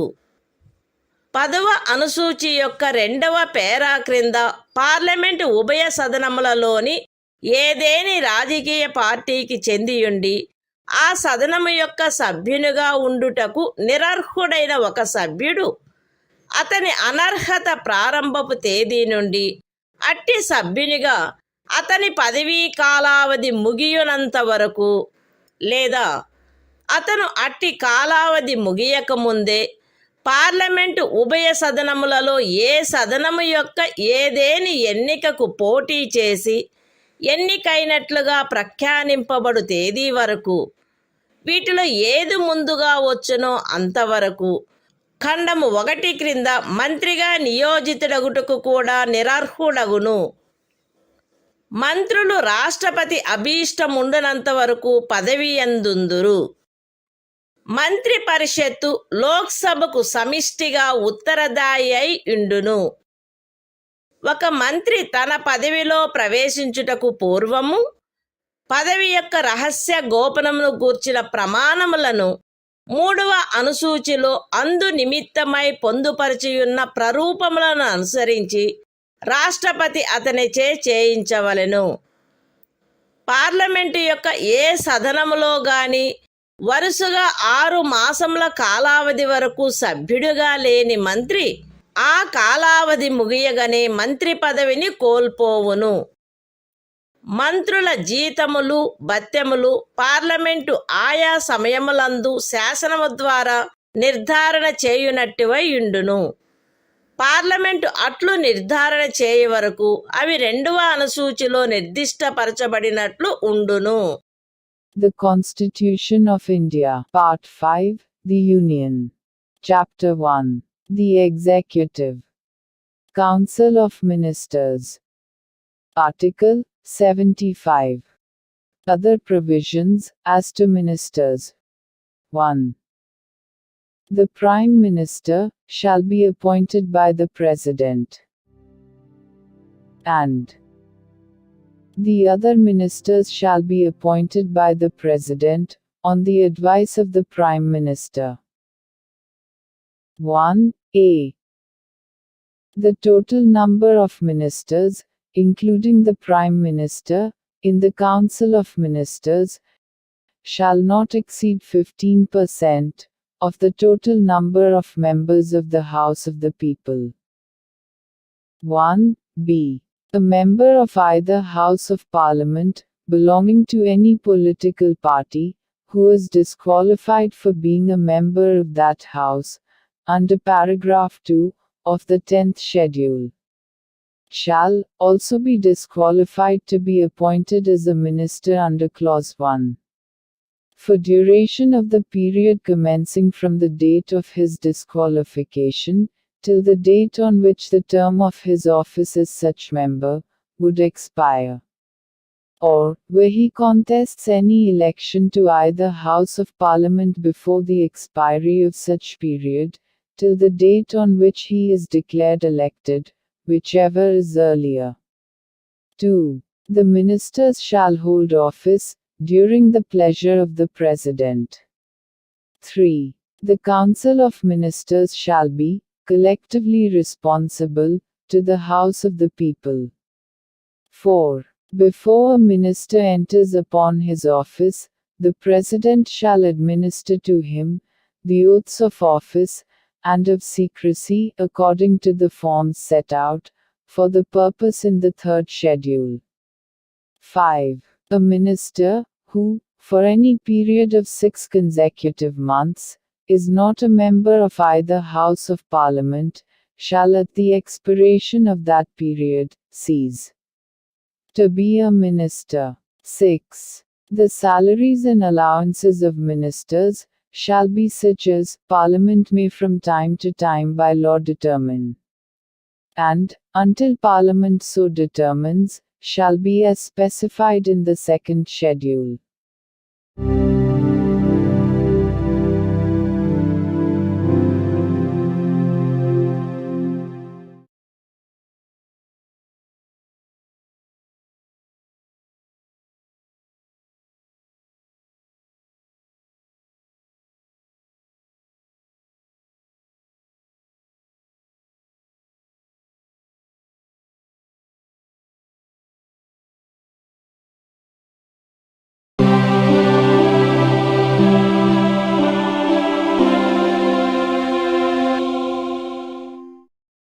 భారత సంవిధానము భాగము 5 సంఘము అధ్యాయము 1 కార్యపాలక వర్గము భారతదేశ అటార్నీ జనరలు ఆర్టికల్ 76 సర్వోన్నత న్యాయస్థానము యొక్క న్యాయాధీశుడిగా నియమించబడుటకు అర్హుడైన వ్యక్తిని రాష్ట్రపతి భారతదేశపు అటార్నీ జనరలుగా నియమించవలెను. ఆయా సమయములందు శాసనిక విషయములలో రాష్ట్రపతిచే తనకు నిర్దేశించబడు వాటిపై భారత ప్రభుత్వమునకు సలహానిచ్చుటయు, రాష్ట్రపతిచే తనకు అప్పగించబడు శాసనిక స్వభావము గల ఇతర కర్తవ్యములను నిర్వర్తించుటయు ఈ సంవిధానము ద్వారా గాని దాని క్రింద గాని తత్సమయమున అమలులోనున్న ఏదేని ఇతర శాసనము ద్వారా గాని దాని క్రింద గాని తనకు ప్రదత్తము చేయబడిన కృత్యములను నిర్వహించుటయు అటార్నీ జనరల్ యొక్క కర్తవ్యమై ఉండును. అటార్నీ జనరలు తన కర్తవ్యములను నిర్వహించుటలో భారతదేశ రాజ్య క్షేత్రములోని న్యాయస్థానములన్నింటిలో వాదనాధికారమును కలిగియుండును. అటార్నీ జనరలు రాష్ట్రపతి అనుగ్రహముండునంత వరకు పదవియందుండును మరియు రాష్ట్రపతి నిర్ధారణ చేయు ప్రతి మూల్యమును పొందవలెను. The Constitution of India, Part 5, The Union. Chapter 1. The Executive. Article 76. Attorney General for India. 1. The President shall appoint a person who is qualified to be appointed a judge of the Supreme Court to be Attorney General for India. 2. It shall be the duty of the Attorney General to give advice to the Government of India upon such legal matters, and to perform such other duties of a legal character as may from time to time be referred or assigned to him by the President, and to discharge the functions conferred on him by or under this Constitution or any other law for the time being in force.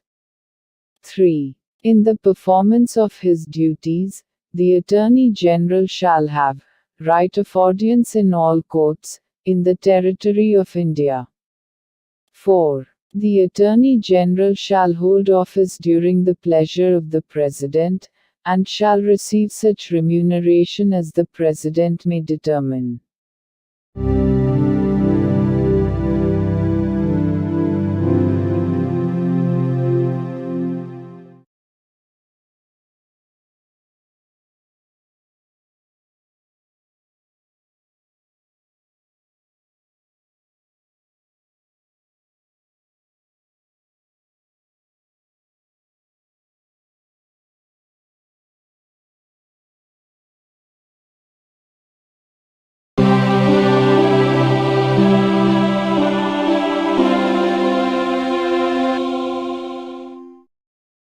భారత సంవిధానము భాగము 5 సంఘము అధ్యాయం 1 కార్యపాలక వర్గము ప్రభుత్వము యొక్క కార్యకలాప నిర్వహణ article 77 భారత ప్రభుత్వమునకు చెందిన కార్యపాలక చర్యాంతయు రాష్ట్రపతి పేర తీసుకొనబడినట్లు అభివ్యక్తపరచబడవలెను.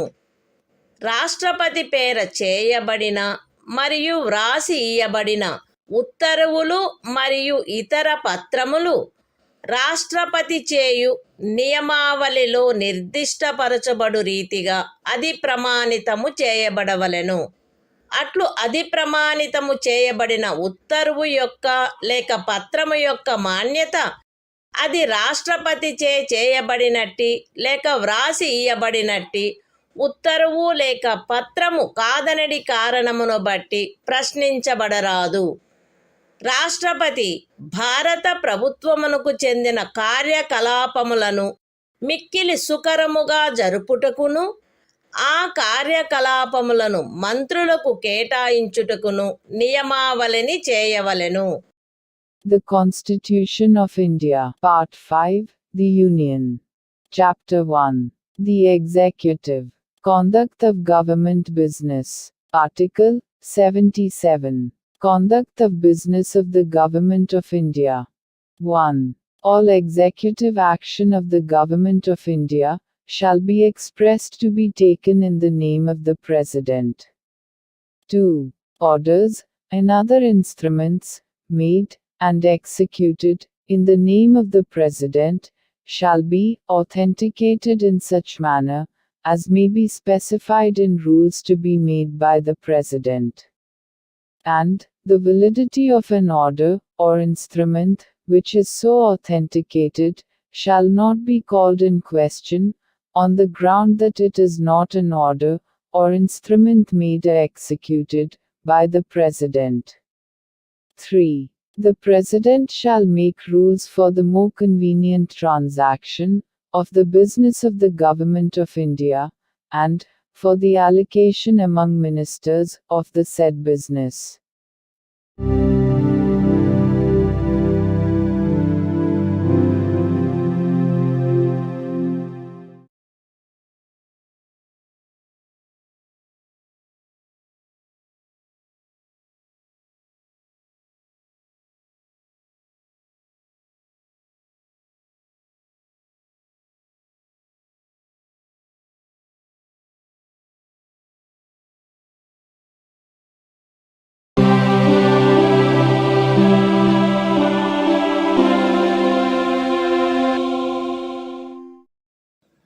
భారత సంవిధానము భాగము 5 సంఘము అధ్యాయం 1 కార్యపాలక వర్గము ప్రభుత్వము యొక్క కార్యకలాప నిర్వహణ ఆర్టికల్ 78 రాష్ట్రపతికి సమాచారమును అందచేయుట మున్నగు విషయములను గురించి ప్రధానమంత్రి కర్తవ్యములు ఈ క్రింద తెలుపబడినవి ప్రధానమంత్రి కర్తవ్యములై ఉండును. సంఘము యొక్క వ్యవహారములలో పరిపాలనకు సంబంధించి మంత్రి పరిషత్తు యొక్క సమస్త నిర్ణయములను మరియు శాసన నిర్మాణమునకై చేయబడిన ప్రతిపాదనలను రాష్ట్రపతికి తెలియచేయుట. సంఘము యొక్క వ్యవహారముల పరిపాలనకును శాసన నిర్మాణమునకై చేయబడిన ప్రతిపాదనలకును సంబంధించిన విషయములలో రాష్ట్రపతి కోరు సమాచారమును అందజేయుట మరియు ఏ విషయమైనను ఒక మంత్రిచే నిర్ణయించబడి మంత్రి పరిషత్తుచే పర్యాలోచించబడి ఉండని ఎడల ఆ విషయమును మంత్రి పరిషత్తు యొక్క పర్యాలోచనకు సమర్పించవలసినదిగా రాష్ట్రపతి అపేక్షించినచో దానిని అట్లు సమర్పించుట. The Constitution of India, Part 5, The Union. Chapter 1. The Executive. Conduct of Government Business. Article 78. Duties of Prime Minister, as respects the furnishing of information to the President, etc. It shall be the duty of the Prime Minister to communicate to the President all decisions of the Council of Ministers relating to the administration of the affairs of the Union, and proposals for legislation. B. To furnish such information relating to the administration of the affairs of the Union, and proposals for legislation, as the President may call for. And C. If the President so requires, to submit for the consideration of the Council of Ministers any matter on which a decision has been taken by a minister, but which has not been considered by the Council.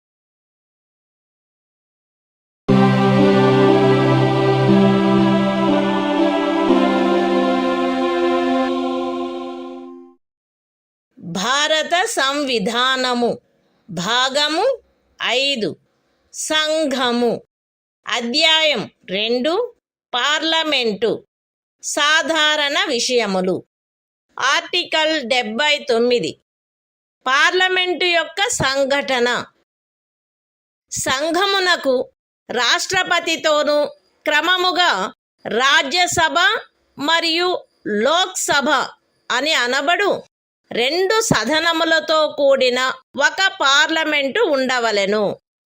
The Constitution of India, Part 5, The Union. Chapter 2. Parliament. General. Article 79. Constitution of Parliament. There shall be a Parliament for the Union, which shall consist of the President, and 2 houses, to be known respectively as the Council of States, and the House of the People.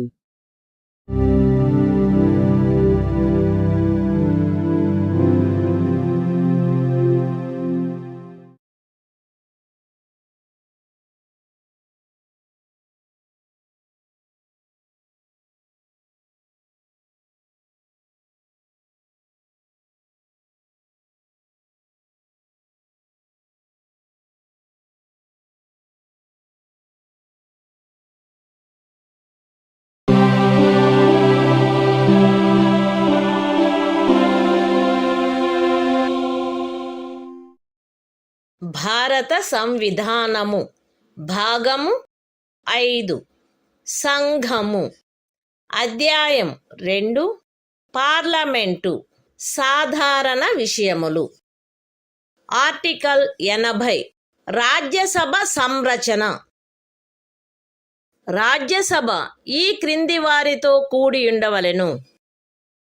ఖండము 3 యొక్క నిబంధనలను అనుసరించి రాష్ట్రపతిచే నామనిర్దేశము చేయబడు 12 మంది సభ్యులు మరియు రాజ్యముల యొక్కయు సంఘ రాజ్య క్షేత్రముల యొక్కయు 238 మందికి మించని ప్రతినిధులు. రాజ్యసభలో రాజ్యముల యొక్కయు సంఘ రాజ్య క్షేత్రముల యొక్కయు ప్రతినిధులచే పూరించబడవలసిన స్థానముల కేటాయింపు 4వ అనుసూచియందు గల తద్విషయక నిబంధనలను అనుసరించి ఉండవలెను. ఖండము 1 యొక్క ఉపఖండము ఏ క్రింద రాష్ట్రపతిచే నామనిర్దేశము చేయబడు సభ్యులు ఈ క్రింది వాటిని పోలిన విషయములందు విశేష జ్ఞానమును కాని ఆచరణానుభవమును కాని కలిగిన వ్యక్తులై ఉండవలెను. అనగా సాహిత్యము, విజ్ఞాన శాస్త్రము, కళ మరియు సాంఘిక సేవ. రాజ్యసభకు ప్రతి రాజ్యం యొక్క శాసనసభలోని ఎన్నుకొనబడిన సభ్యులచే ఏకల అంతరణీయ ఓటు ద్వారా అనుపాతిక ప్రాతినిధ్య పద్ధతిని అనుసరించి ఆ రాజ్యం యొక్క ప్రతినిధులు ఎన్నుకొనబడవలెను. రాజ్యసభకు సంఘ రాజ్య క్షేత్రముల యొక్క ప్రతినిధులు పార్లమెంటు శాసనము ద్వారా విహితపరచు రీతిలో ఎంపిక చేయబడవలెను. The Constitution of India, Part 5, The Union. Chapter 2, Parliament, General. Article 80. Composition of the Council of States. 1. The Council of States shall consist of 12 members to be nominated by the President, in accordance with the provisions of Clause 3. And b. Not more than 238 representatives of the states, and of the Union territories. 2. The allocation of seats, in the Council of States, to be filled by representatives of the states and of the Union territories, shall be in accordance with the provisions in that behalf contained in the 4th schedule. 3. The members to be nominated by the President under Sub-Clause A of Clause 1 shall consist of persons having special knowledge or practical experience in respect of such matters as the following, namely, literature, science, art and social service. 4. The representatives of each state, in the Council of States, shall be elected, by the elected members of the Legislative Assembly of the state, in accordance with the system of proportional representation, by means of the single transferable vote. 5. The representatives of the Union territories in the Council of States shall be chosen in such manner, as Parliament may by law prescribe.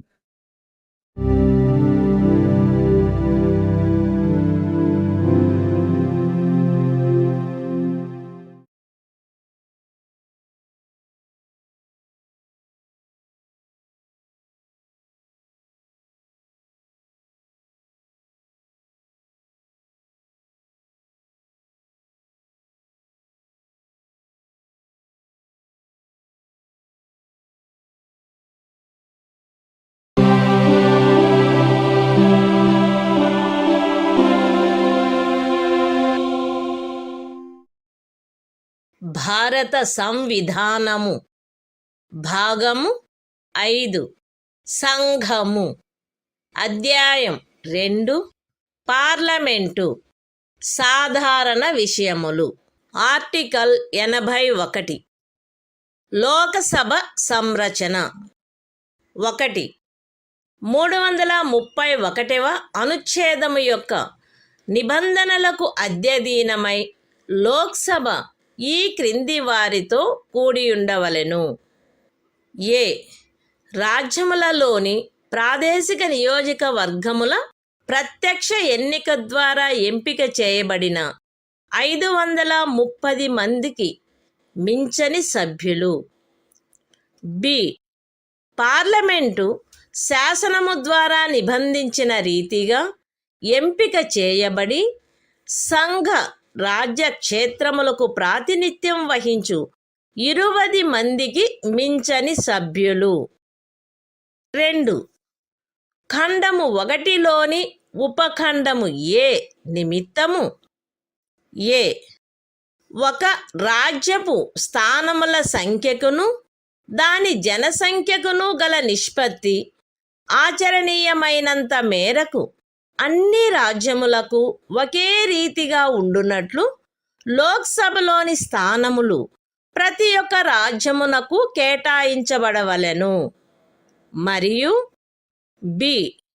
ప్రతి ప్రాదేశిక నియోజకవర్గపు జనసంఖ్యకును ఆ నియోజకవర్గమునకు కేటాయించబడిన స్థానముల సంఖ్యకును గల నిష్పత్తి ఆచరణీయమైనంత మేరకు రాజ్యము అంతటును ఒకే రీతిగా ఉండునట్లు ప్రతి రాజ్యము ప్రాదేశిక నియోజకవర్గములుగా విభజించబడవలెను. అయితే ఏదేని రాజ్యమునందలి జనసంఖ్య 60 లక్షలకు మించనంత వరకు ఆ రాజ్యమునకు లోక్సభ స్థానములను కేటాయించు నిమిత్తము ఈ ఖండము యొక్క ఉపఖండము ఏలోని నిబంధనలు వర్తించవు. 3. ఈ అనుచ్ఛేదములో జనసంఖ్య అను పదమునకు కడపటిదియు అందుకు సంబంధించిన అంకెలు ప్రచురణ చేయబడినట్టిదియు అగు జనగణనలో అభినిశ్చితమైన జనసంఖ్య అని అర్థము.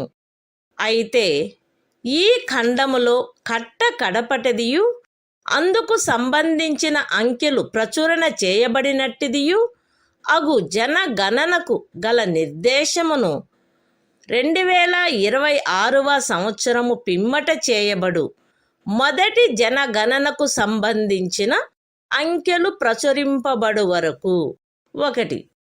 ఖండము 2 యొక్క ఉపఖండము ఏ మరియు ఆ ఖండమునకు గల వినాయింపు నిమిత్తము 1971వ సంవత్సరపు జనగణనకు నిర్దేశమైనట్లు మరియు 2. ఖండము 2 యొక్క ఉపఖండము బి నిమిత్తము 2001వ సంవత్సరపు జనగణనకు నిర్దేశమైనట్లు అన్వయించుకొనవలెను. The Constitution of India, Part 5, The Union. Chapter 2, Parliament, General. Article 81. Composition of the House of the People. 1. Subject to the provisions of Article 331, the House of the People shall consist of a. Not more than 530 members chosen by direct election from territorial constituencies in the states, and b. Not more than 20 members to represent the Union territories, chosen in such manner as Parliament may by law provide. 2. For the purposes of sub-clause A of Clause 1, there shall be allotted to each state a number of seats in the House of the People, in such manner that the ratio between that number and the population of the state is, so far as practicable, the same for all states. And b. Each state shall be divided into territorial constituencies, in such manner that the ratio between the population of each constituency and the number of seats allotted to it is, so far as practicable, the same throughout the state. Provided that the provisions of sub-clause A of this clause shall not be applicable for the purpose of allotment of seats in the House of the People to any state, so long as the population of that state does not exceed 6 millions. 3. In this article, The expression population means the population is ascertained at the last preceding census, of which the relevant figures have been published. Provided that the reference, in this clause, to the last preceding census of which the relevant figures have been published, shall, until the relevant figures for the first census taken after the year 2026 have been published, be construed, 1. For the purposes of sub-clause A of clause 2, and the proviso to that clause, as a reference to the 1971 census. And 2. For the purposes of sub-clause B of clause 2, as a reference to the 2001 census.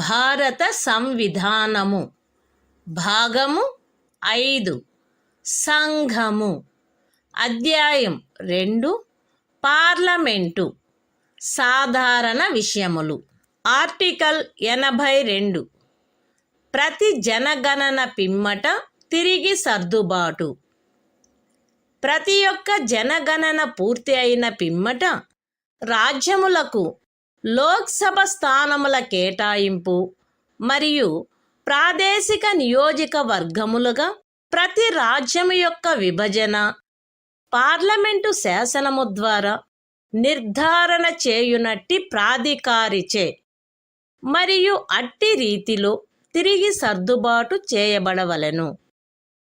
అయితే అట్లు తిరిగి చేయబడిన సర్దుబాటు అప్పుడు అస్తిత్వములోనున్న లోక్సభ విఘటితమగు వరకు ఆ సభలోని ప్రాతినిధ్యమునకు భంగము కలిగించరాదు. అంతేగాక అట్లు తిరిగి చేయబడిన సర్దుబాటు రాష్ట్రపతి ఉత్తర్వు ద్వారా నిర్దిష్టపరచు తేదీన అమలులోనికి వచ్చును మరియు అట్టి సర్దుబాటు అమలులోనికి వచ్చు వరకు ఆ సదనమునకు చెందిన ఏదేని ఎన్నికను అట్టి సర్దుబాటునకు పూర్వము ఉన్న ప్రాదేశిక నియోజకవర్గముల ప్రాతిపదికపై జరపవచ్చును. అంతేగాక ఇంకను 2026వ సంవత్సరము పిమ్మట చేయబడిన మొదటి జనగణనకు సంబంధించిన అంకెలు ప్రచురించబడు వరకు ఈ అనుచ్ఛేదము క్రింద 1.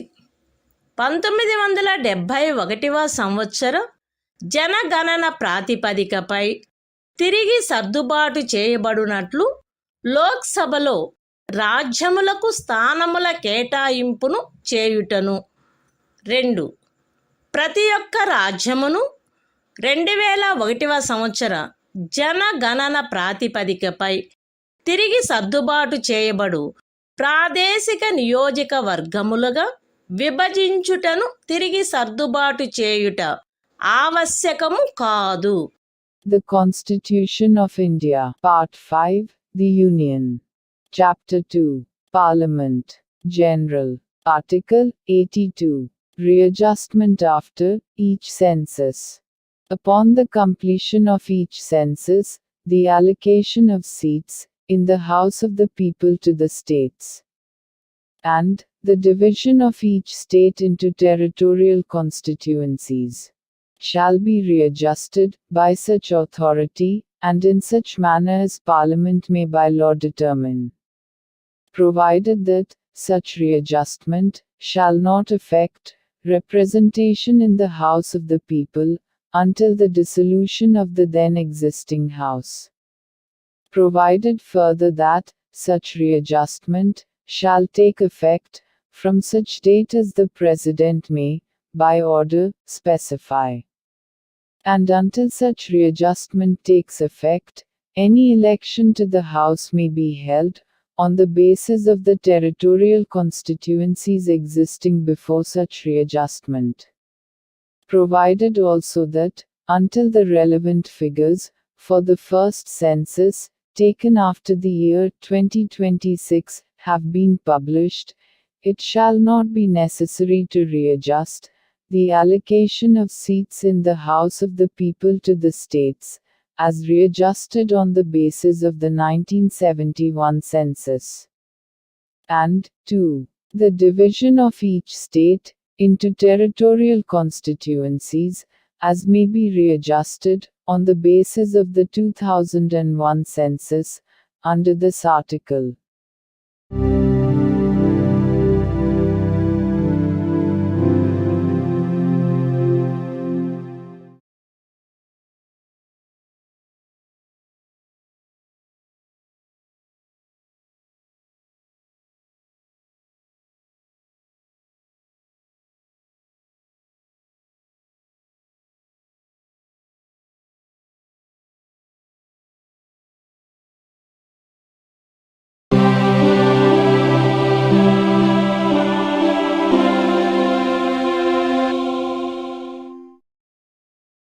భారత సంవిధానము భాగము 5 సంఘము అధ్యాయం 2 పార్లమెంటు సాధారణ విషయములు ఆర్టికల్ 83 పార్లమెంటు యొక్క సదనముల కాలావధి 1 రాజ్యసభ విఘటనకు లోను కాదు, కానీ పార్లమెంటు శాసనము ద్వారా తద్విషయమున చేయు నిబంధనలను అనుసరించి రాజ్యసభ సభ్యులలో వీలైనంత దగ్గర సంఖ్యలో గల 3వ వంతు మంది ప్రతి 2వ సంవత్సరము ముగిసిన మీదట వీలైనంత త్వరితముగా పదవి నుండి విరమించవలెను. 2. లోక్సభ దాని మొదటి సమావేశమునకై నియతమైన తేదీ నుండి 5 సంవత్సరముల పాటు ఆ లోపున విఘటన చేయబడిననే తప్ప కొనసాగవలెను, అంతకు మించి కొనసాగరాదు. సదరు 5 సంవత్సరముల కాలావధి యొక్క ముగింపు ఆ సదనము యొక్క విఘటనగా ప్రవర్తితము కావలెను.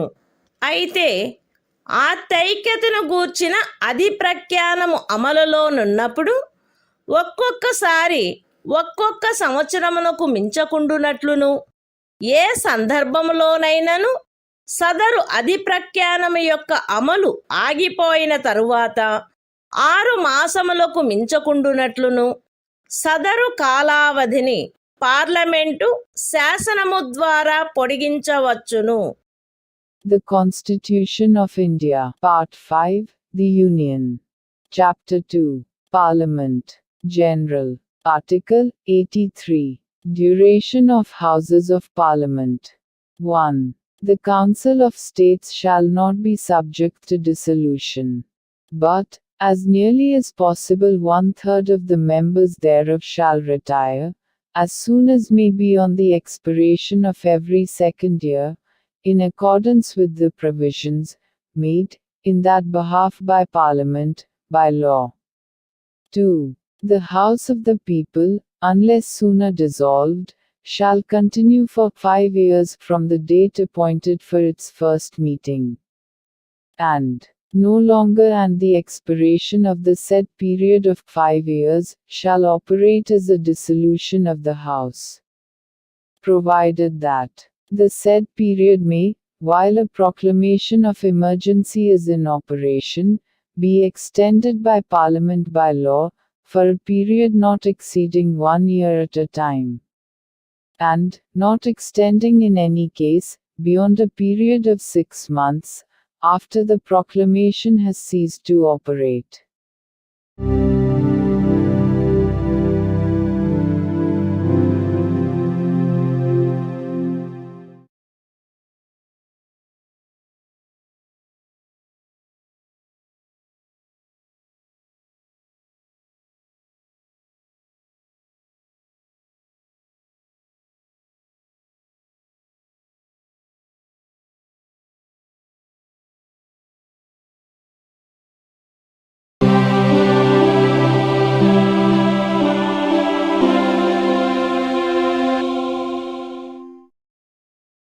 భారత సంవిధానము భాగము 5 సంఘము అధ్యాయం 2 పార్లమెంటు సాధారణ విషయములు ఆర్టికల్ 84 పార్లమెంటు సభ్యత్వమునకు అర్హత ఏ వ్యక్తి అయినను తాను భారతదేశ పౌరుడై ఉండి ఎన్నికల కమిషనుచే తద్విషయమై ప్రాధీకృతుడైన వ్యక్తి సమక్షమున 3వ అనుసూచిలో అందు నిమిత్తము పొందుపరచబడిన ప్రరూపమును అనుసరించి ప్రమాణము లేక ప్రతిజ్ఞ చేసి దానిపై చేవ్రాలు చేసిననే తప్ప రాజ్యసభలోని స్థానము విషయంలో 30 సంవత్సరముల వయస్సుకు తక్కువ కాకుండాను లోక్సభలోని స్థానము విషయంలో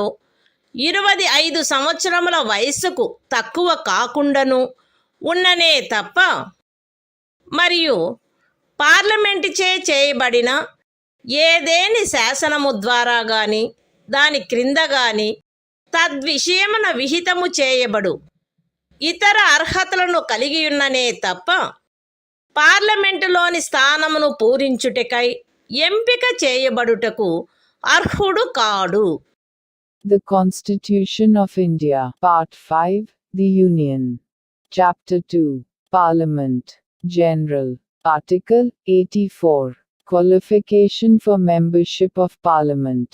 A person shall not be qualified to be chosen to fill a seat in Parliament, unless he is a citizen of India, and makes and subscribes, before some person, authorized in that behalf by the Election Commission, an oath or affirmation according to the form set out for the purpose, in the 3rd schedule. B. Is, in the case of a seat in the Council of States, not less than 30 years of age, and, in the case of a seat in the House of the People, not less than 25 years of age. And, C. Possesses such other qualifications, as may be prescribed, in that behalf, by or under, any law made by Parliament.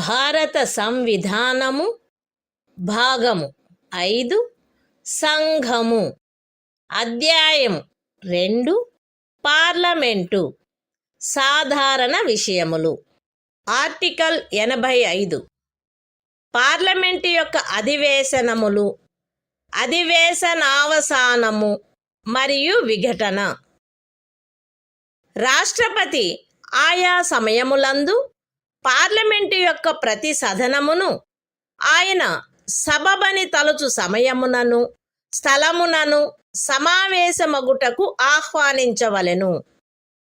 కానీ దాని ఒక అధివేశనములోని కడపటి ఉపవేశనమునకును దాని మరుసటి అధివేశనములోని మొదటి ఉపవేశనమునకును నియతమైన తేదీకి మధ్య 6 మాసముల అంతరము ఉండరాదు. రాష్ట్రపతి ఆయా సమయములందు ఆ సదనముల యొక్క లేక ఆ సదనములలో దేని యొక్క అయినను అధివేశనావసానము చేయవచ్చును. లోక్సభను విఘటన చేయవచ్చును. The Constitution of India, Part 5, The Union. Chapter 2, Parliament, General. Article 85. Sessions of Parliament, Prorogation, and Dissolution. 1. The President shall from time to time summon each House of Parliament to meet at such time and place as he thinks fit. But 6 months shall not intervene between its last sitting in one session and the date appointed for its first sitting in the next session. 2. The President may from time to time prorogue the Houses or either House. B. Dissolve the House of the People.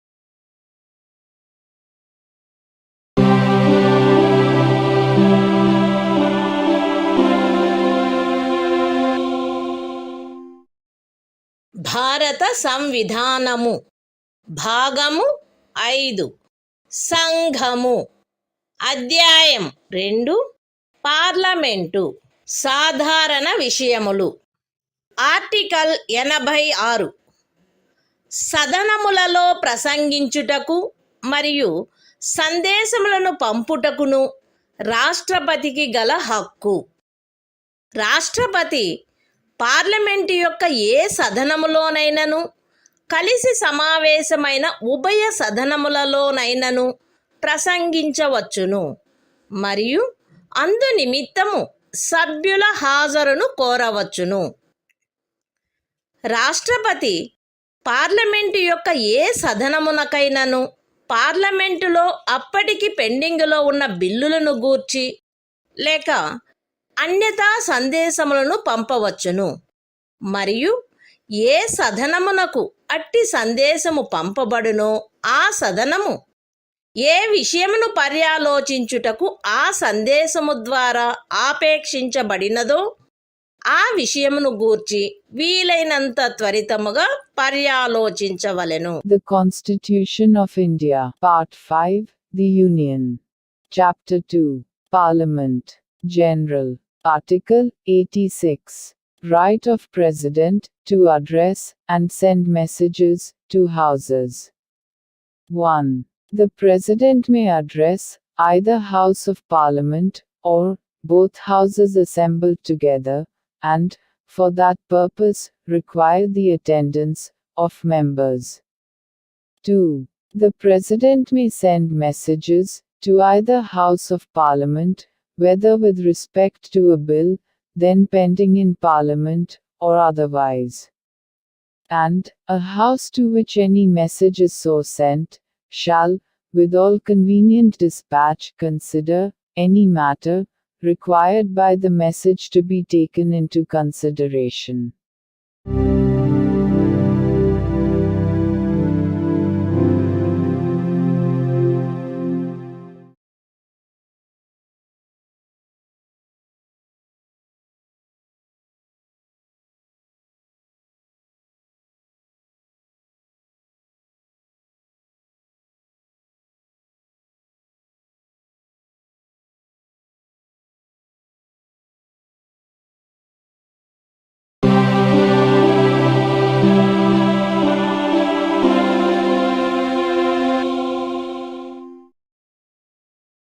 భారత సంవిధానము భాగము 5 సంఘము అధ్యాయము 2 parliament సాధారణ విషయములు article 87 రాష్ట్రపతి విశేష ప్రసంగము. రాష్ట్రపతి లోక్సభ యొక్క ప్రతి సాధారణ ఎన్నికల తరువాత మొదటి అధివేశనము యొక్క ప్రారంభమునను ప్రతి సంవత్సరము మొదటి అధివేశనము యొక్క ప్రారంభమునను కలిపి సమావేశమైన పార్లమెంటు యొక్క ఉభయ సదనములను సంబోధించి పార్లమెంటును ఆహ్వానించిన కారణములను తెలియజేయవలెను. ఉభయ సదనముల ప్రక్రియలను క్రమబద్ధము చేయు నియమావళి ద్వారా రాష్ట్రపతి ప్రసంగములో నిర్దేశించబడిన విషయములను చర్చించుటకై కాలమును కేటాయించుట చేయబడవలెను.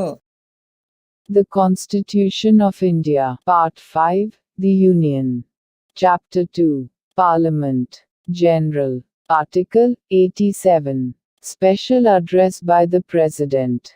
1. At the commencement of the first session after each general election, to the House of the People, and, at the commencement of the first session of each year, the President shall address both Houses of Parliament assembled together, and inform Parliament of the causes of its summons. 2. Provision shall be made by the rules regulating the procedure of either House for the allotment of time for discussion of the matters referred to in such address.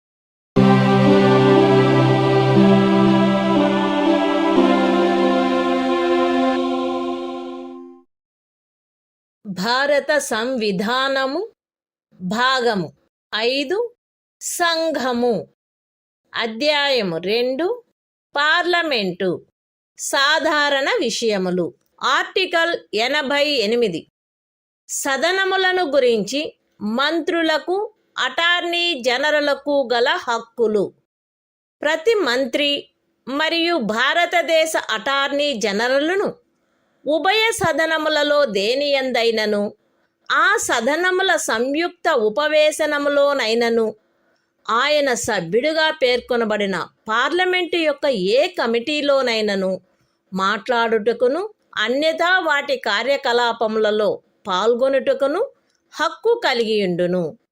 కానీ ఈ అనుచ్ఛేదమును పురస్కరించుకొని ఆయన అందు vote చేయుటకు హక్కు కలిగియుండడు. The Constitution of India. Part 5. The Union. Chapter 2. Parliament. General. Article 88. Rights of Ministers and Attorney General. As respects Houses, every Minister and the Attorney General of India shall have the right to speak in, and otherwise to take part in the proceedings of either House, any joint sitting of the Houses, and any committee of Parliament, of which he may be named a member, but shall not by virtue of this article be entitled to vote.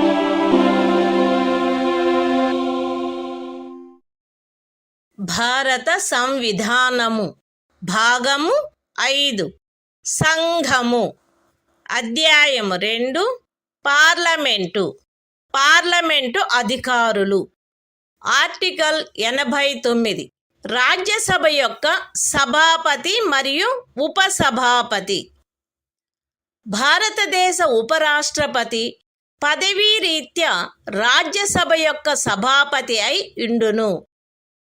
Rajya Sabha వీలైనంత త్వరగా ఆ సభ యొక్క సభ్యులలో ఒకరిని ఉపసభాపతిగా ఎంపిక చేసుకొనవలెను మరియు ఉపసభాపతి పదవి ఖాళీ అయినప్పుడెల్లను సభ మరొక సభ్యుని ఉపసభాపతిగా ఎంపిక చేసుకొనవలెను. The Constitution of India. Part 5. The Union. Chapter 2. Parliament. Officers of Parliament. Article 89. The Chairman and Deputy Chairman of the Council of States. 1. The Vice President of India shall be ex officio Chairman of the Council of States. 2. The Council of States shall, as soon as may be, choose a member of the Council to be Deputy Chairman thereof, and, so often as the office of Deputy Chairman becomes vacant, the Council shall choose another member to be Deputy Chairman thereof.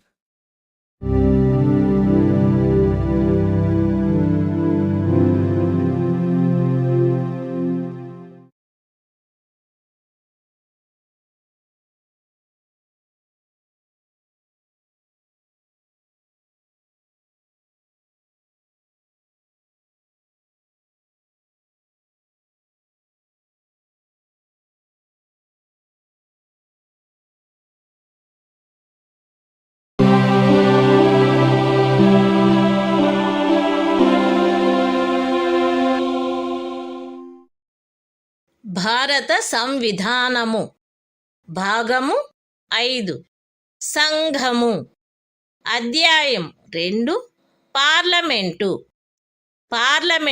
అధికారులు article 90 ఉపసభాపతి పదవిని ఖాళీ చేయుట, ఆ పదవికి రాజీనామా ఇచ్చుట మరియు ఆ పదవి నుండి తొలగించబడుట. రాజ్యసభ యొక్క ఉపసభాపతి పదవియందున్న సభ్యుడు ఏ సభలో సభ్యత్వమును కోల్పోయినచో తన పదవిని ఖాళీ చేయవలెను.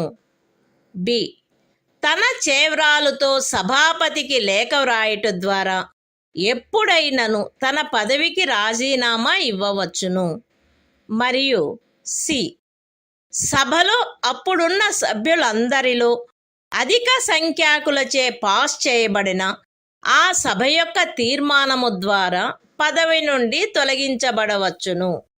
అయితే ఖండము సి నిమిత్తమగు తీర్మానమేదియు దానిని ప్రస్తావించవలెనను ఉద్దేశము కలదని నోటీసు ఇచ్చి కనీసం 14 దినములు గడిచిననే తప్ప ప్రస్తావించబడరాదు.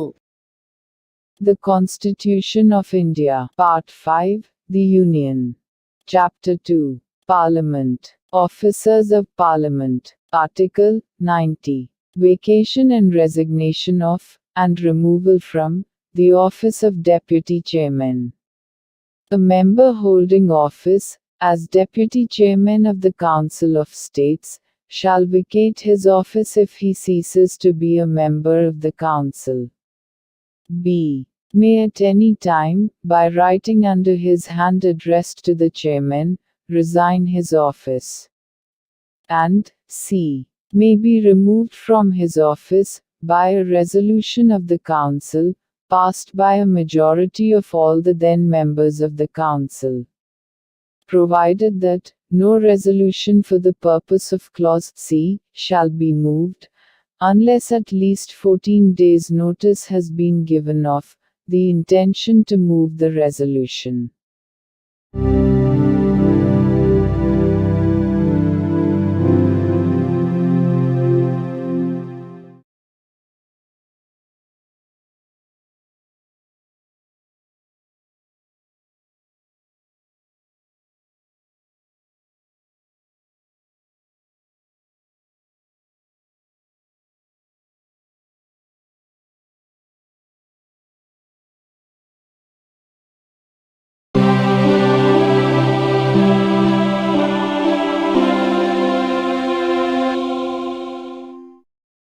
భారత సంవిధానము భాగము 5 సంఘము అధ్యాయము 2 పార్లమెంటు అధికారులు ఆర్టికల్ 91 సభాపతి పదవికి చెందిన కర్తవ్యములను నిర్వహించుటకు గాని సభాపతిగా వ్యవహరించుటకు గాని ఉపసభాపతి లేక ఇతర వ్యక్తికి గల అధికారము.